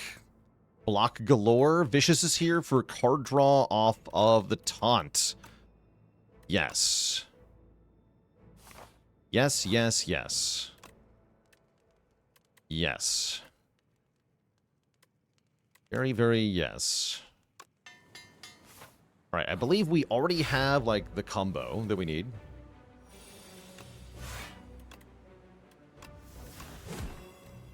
This guy's completely screwed. He has no idea what's about to happen. Yeah, taunt is now even better shrug. Exactly. Zactamundo.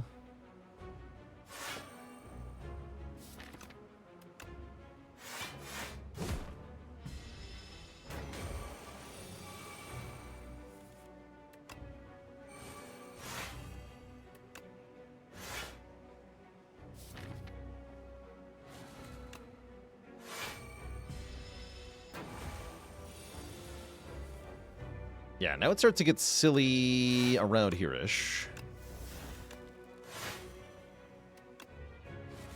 Because now we're playing with Pyramid, essentially.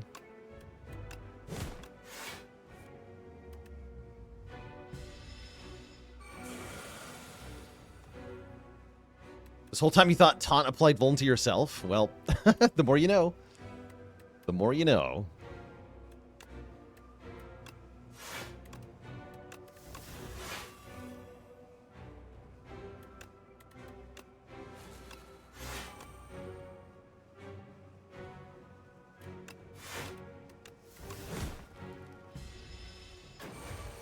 Calipers would be good here, if only they existed. Sadly, they don't exist.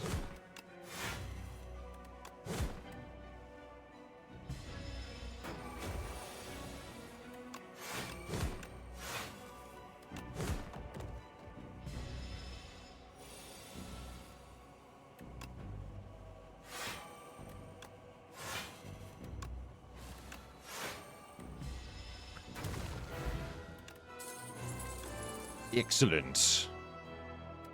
You receive less damage from vulnerable enemies. That doesn't make Body Slam do any more damage, so I don't want it.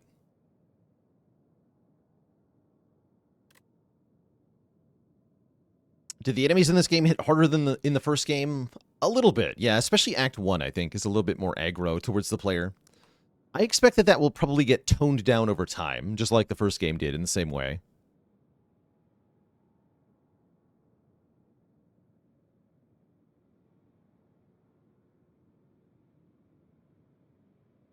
Yep.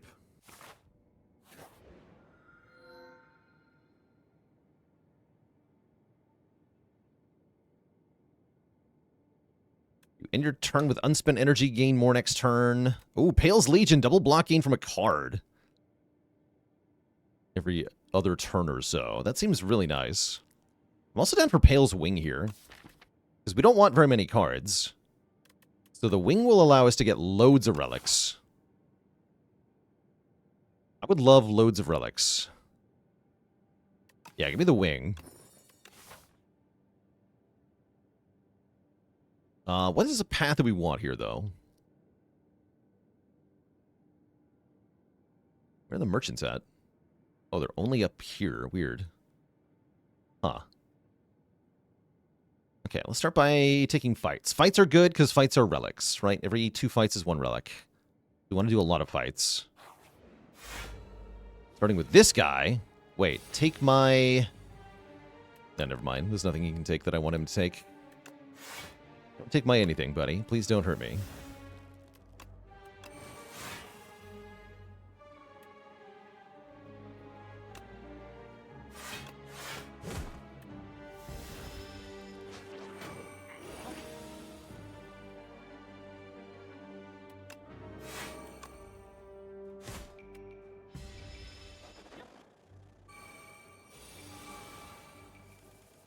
Imagine if he took Body Slam. It'd be hard to win.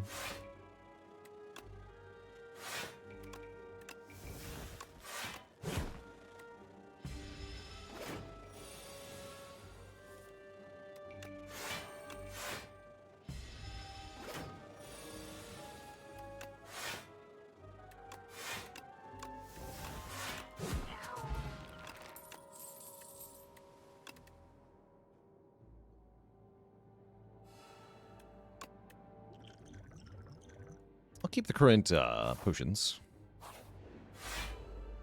Yeah, he'll prioritize uncommons. He doesn't only take uncommons. He can take other cards, but yeah, he'll prioritize them. Nectar, yeah, we gotta kill the Nectar one first. Then get super powered.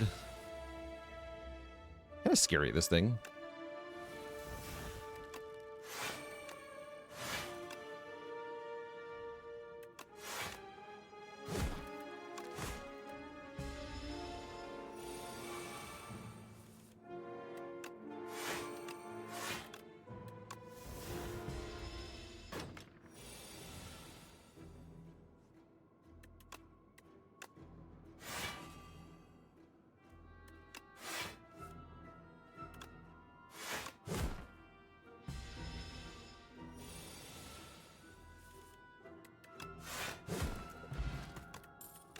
Power potion's pretty good. Could take a second body slam. 2 body slams is not bad. But realistically, we just cycle the 1 over and over again. Give me a red skull. The block pot's so good with the body slam, though. Alright, skip.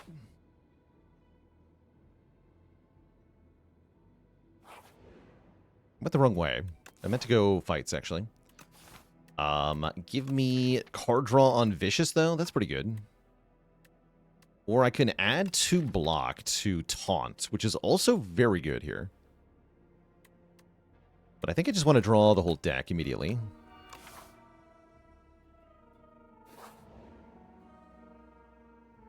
And I can give Ranwood the Red Skull for 2 random relics. I'm kind of into that, actually. Yes, give me relics. The cannon. Upgraded attacks do more damage, and we just upgraded 2 skills. We upgraded Offering instantly. Amazing. And Shrug. That was very good. Ranwood observes the relic studiously for several minutes, then eats the Red Skull. Oh my god, Ranwood, what happened to you? Times are tough.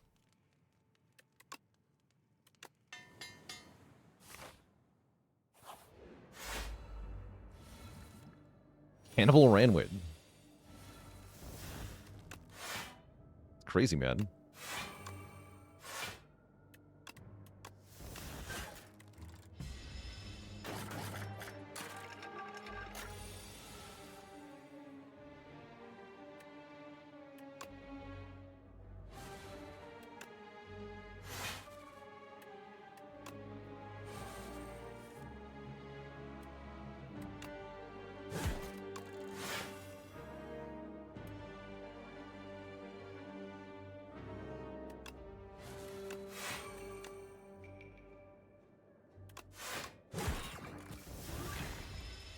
Yeah, I shouldn't need to do that again. I don't think.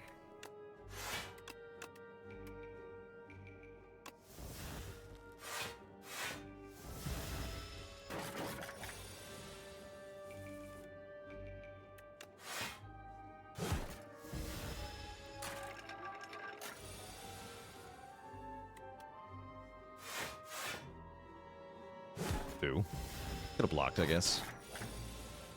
Potion.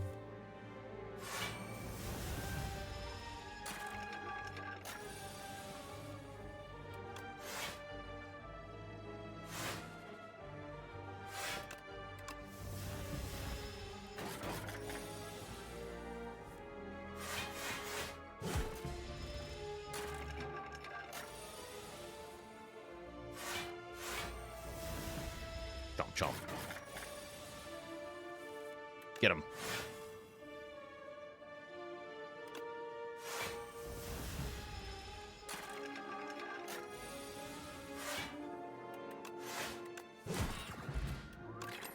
Okay, that was kind of crazy. Keep sacking. Do I dare fight an elite here? Would give me two relics on the same floor. I'm kind of into it. Let's do it. Okay, this guy shouldn't be too hard. Especially with Vicious early. Excellent. Oh yeah, here we go.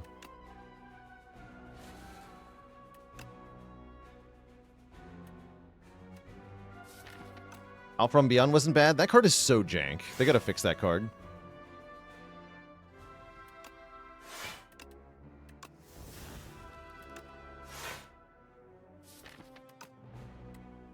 Let's do EQ, Body Slam, and then draw with Bash.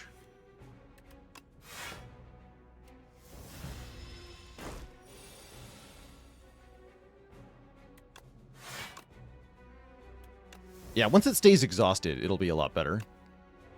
Right now it doesn't do that, though.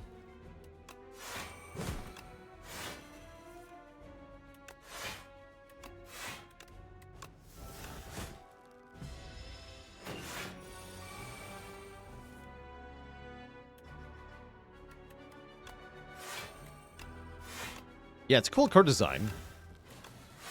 I like that part about it.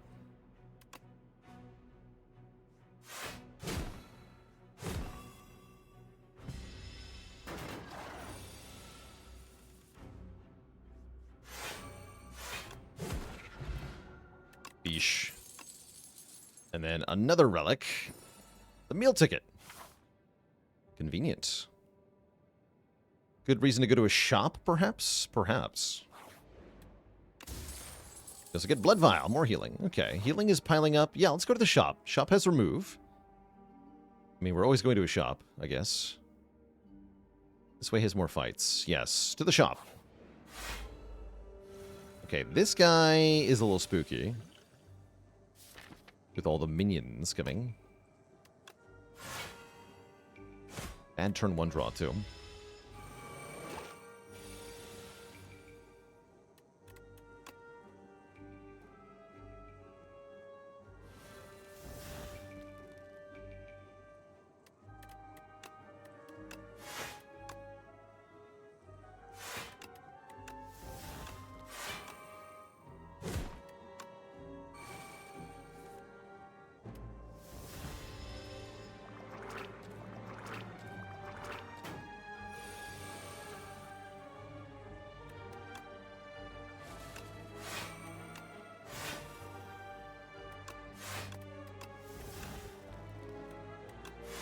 It's true we don't have any AoE, but we just can kill it, so no problem there. Headbutt can do stuff, but so can just having a smaller deck.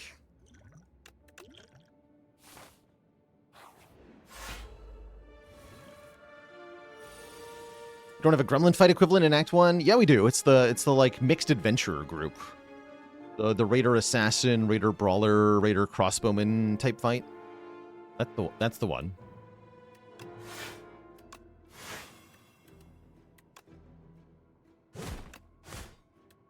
It's quite rare, though. Yeah, that's an Act 1 fight. I think it's only Overgrowth.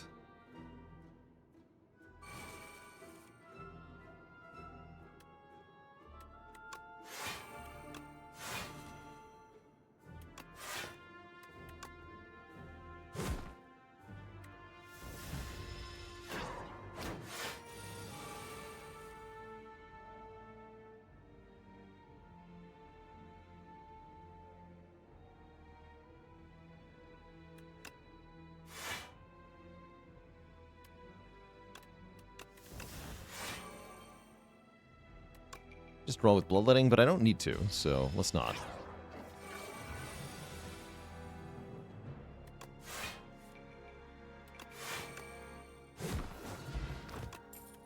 Dex Pot's not bad here.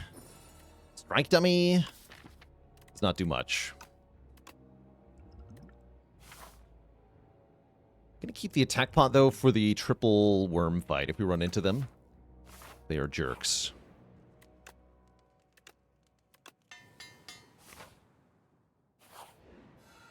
What cards would I take? MX Whirlwind? That's an option. I'm not sure I would take it, though. Probably just removing a card here. Cards that I would take another Offering. I would take another Taunt. I would take another Taunt. There's a couple powers I would take. MX Volley, that's fun. Yeah, Chemix Volley is fun.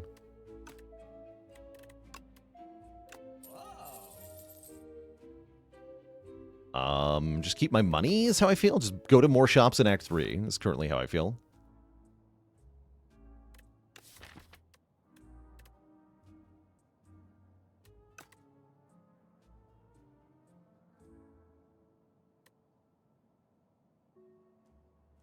Oh yeah, if we whirlwind Chemex with a cannon, that's pretty spicy too. But honestly, we definitely don't need AoE here.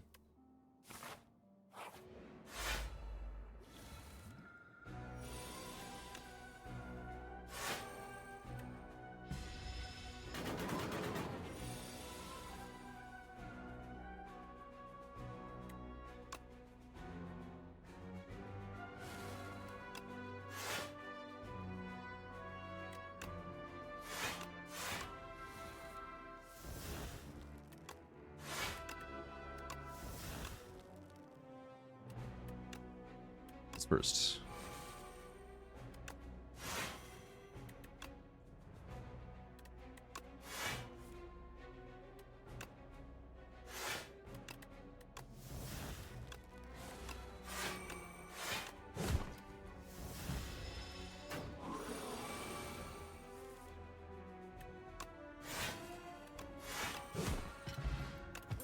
Tuning fork gives me block.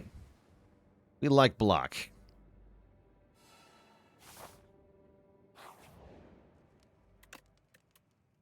As the win rate so far, we're still over 90%, I think. Does the dupe event give you money for every card cloned with a fish? Yes, it sure does. Yeah, it sure does.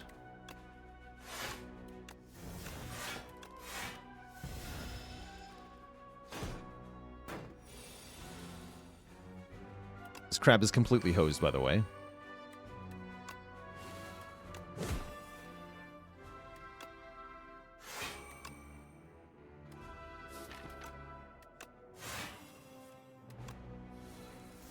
Do I just win instantly?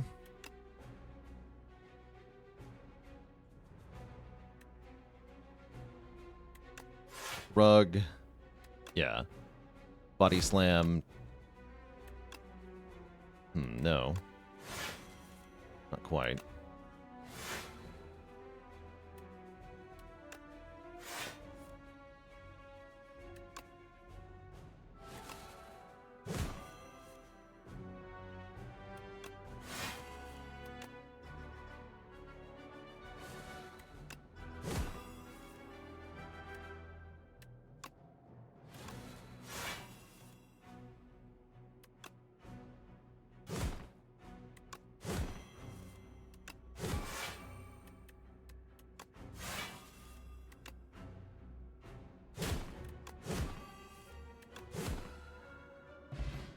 M. Todd with a prime sub.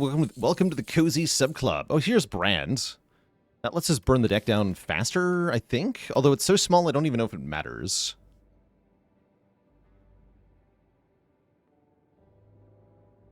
Sacrifice. Get a hat. Stick hat. Excellent. What do you got, buddy?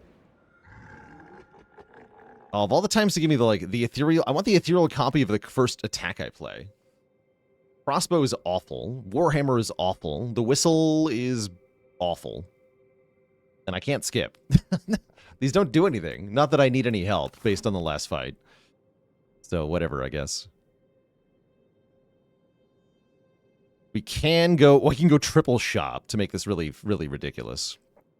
Great. Well, then give me a Warhammer.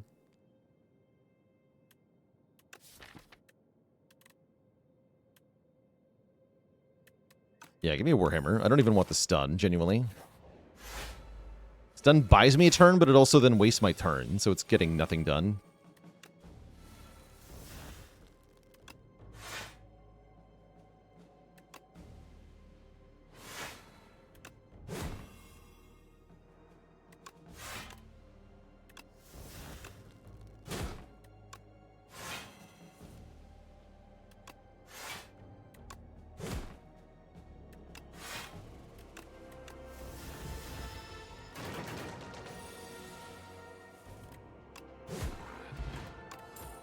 Block. Body slam number 2? No. relics. I'm going to take that.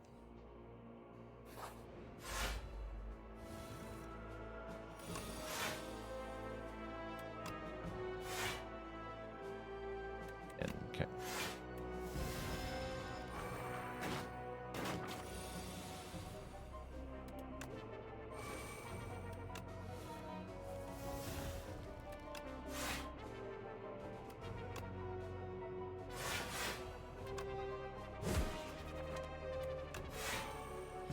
Should be no need to lose health here, I don't think. Yeah, no need.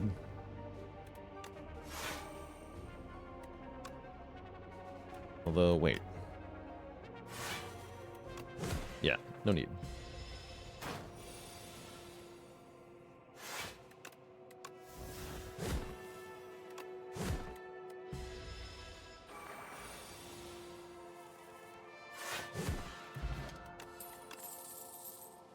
Sacrifice. Now we have a lantern for energy on turn 1. We beat lots of robots. The answer may surprise you. It's yes.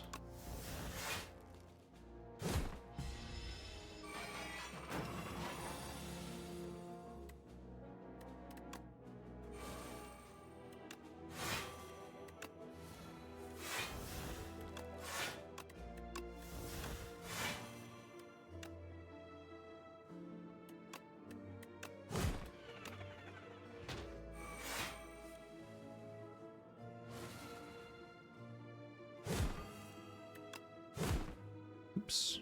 That's fine.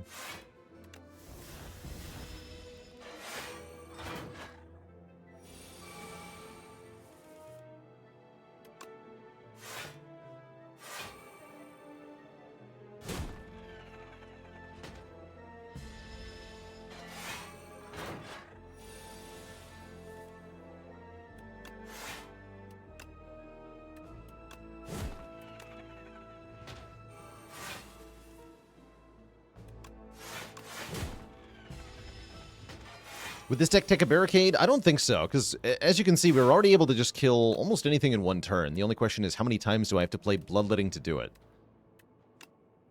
So I don't think so.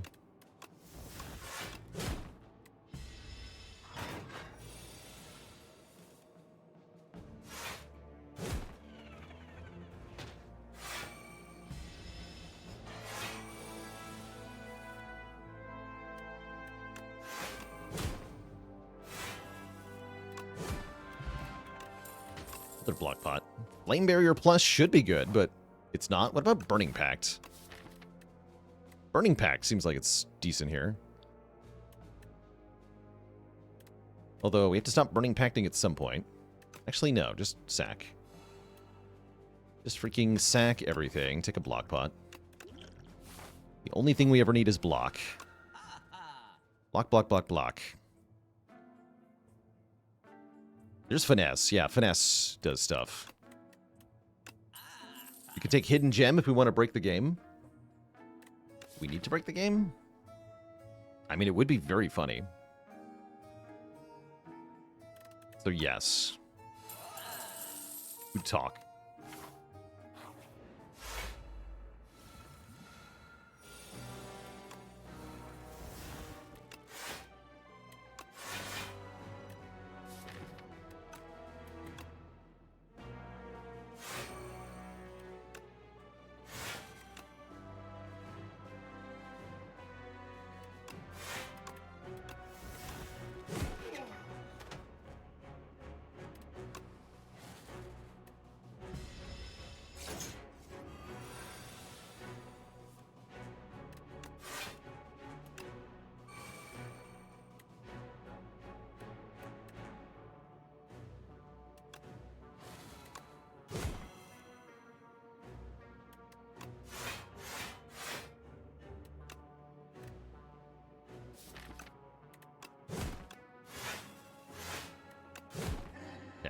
Is ethereal anymore. Hidden Gem the Bash. Wait, how does Bash work here? Does it draw cards 3 times? Sure does. That's pretty funny, actually. I like that.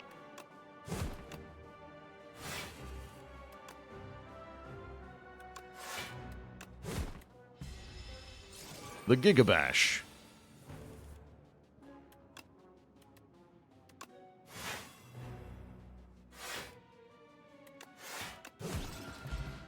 Bonk. Yuzu Bracelet. I mean, sure, whatever. Welcome to the deck. Thanks for the candelabra. Feel no pain is here. We're just removing... Defend, though. Great. Scales are fine. And I could fight some elites for fun. Sure, let's fight some elites for fun. Go this way. Gambling chip. Hey, that's actually good. I think we're now basically always infinite on turn 1.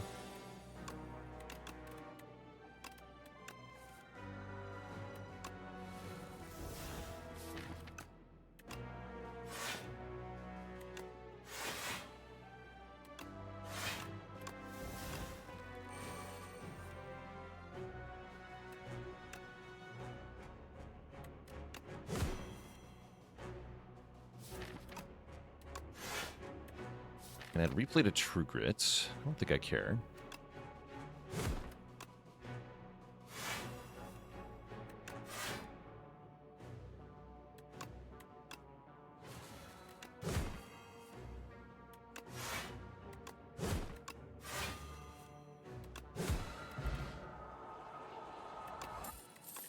Every card in my deck is now upgraded. The Whetstone does nothing. Oh, I missed the replay body slam. Foolish. Foolish, foolish. Yeah, we can set up any card we want getting replay here. Just not even required very often.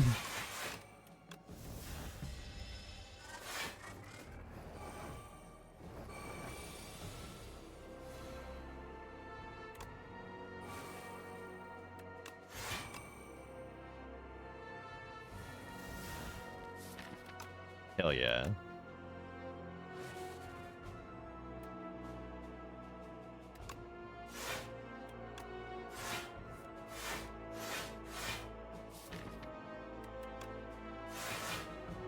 Jim won't do anything.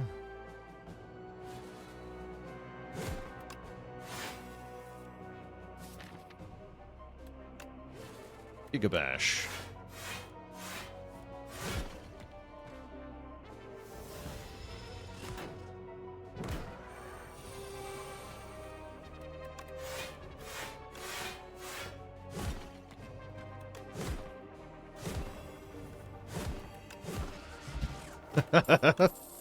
Like it, actually.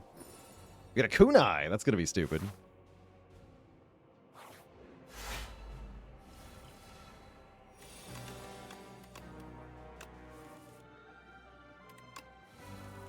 Bottom card is Vicious. It's a fun card to give replay to.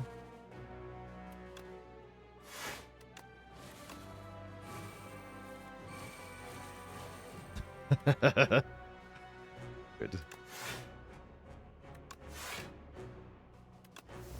Actually stuck, because you have artifacts. Feeling mighty vicious today. Draw 8 cards when I play Vuln. Is a bit ridiculous.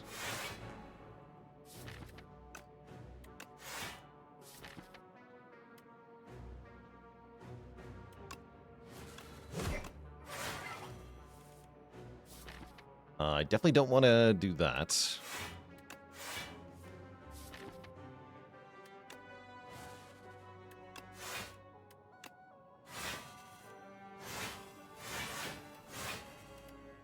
Incredible.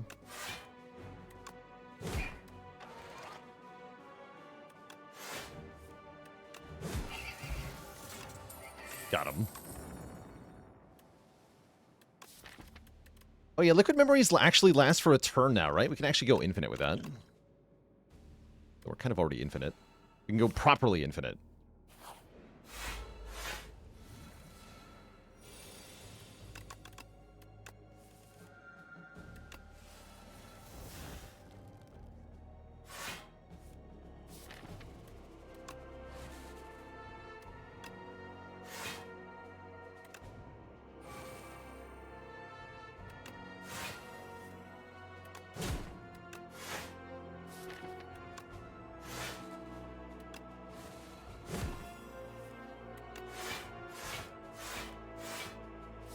Yes. Do it. Bonk. Gigabonk. Give me the last relic. Although unmovable is actually good here. Kind of. Sort of. Get a potion belt. Hey, I can pick up the potion. Amazing. Incredible. Cannot upgrade. I have to rest. Cannot go to the next floor until I rest. The biggest bonk of all bonks, yeah. Pretty bonkular. Pretty good. Ooh, kind of bad for order, though. It's alright.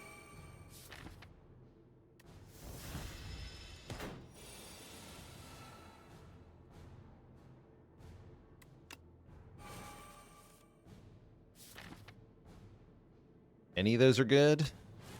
Yes. Excellent.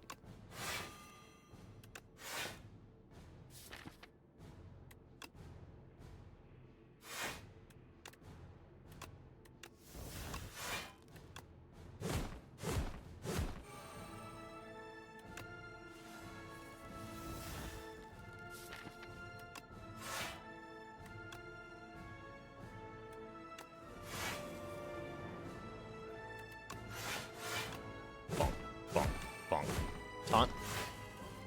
Bonk. GG. Alright, this guy will take more than one turn, unfortunately. Unfortunately, this will take more than one turn.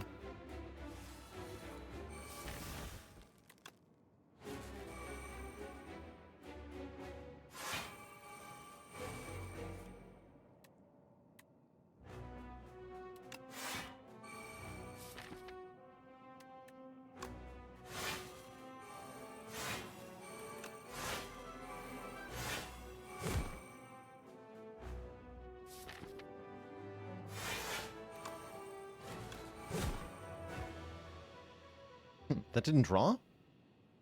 It's because he died, huh? Weird.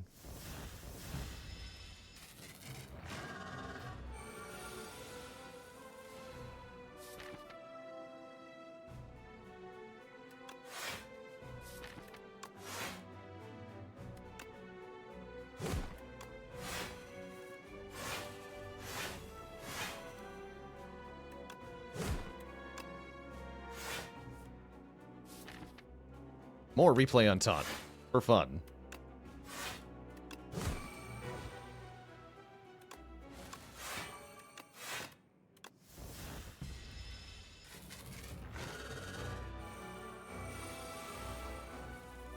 Okay, then we have to do the funny thing.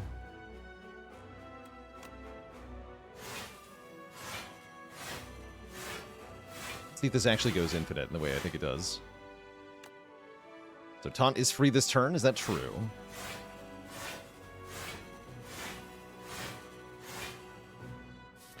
No, that's not true. Okay. Let's go back to 1. Boo!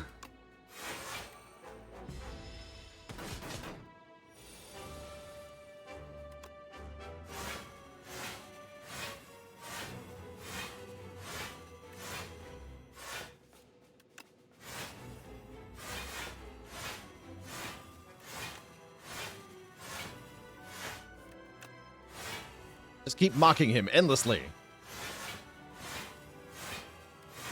Then kill him. GG! Bonk. Good to see the old school body slam builds are still incredible in this game. Perhaps even more so for the ability to get down to just the bare essentials with this kind of deck. GG. That's A10 conquered with the Clad. Kapow.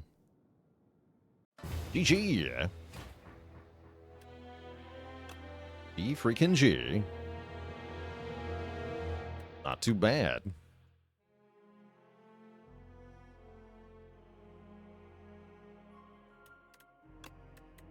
So we're now at a more reasonable win-loss total. 60 wins, 7 losses. Oh, we're out of the 90% range. Oh no! That's alright. We're going to be doing challenge runs pretty soon, and I expect this number to drop precipitously.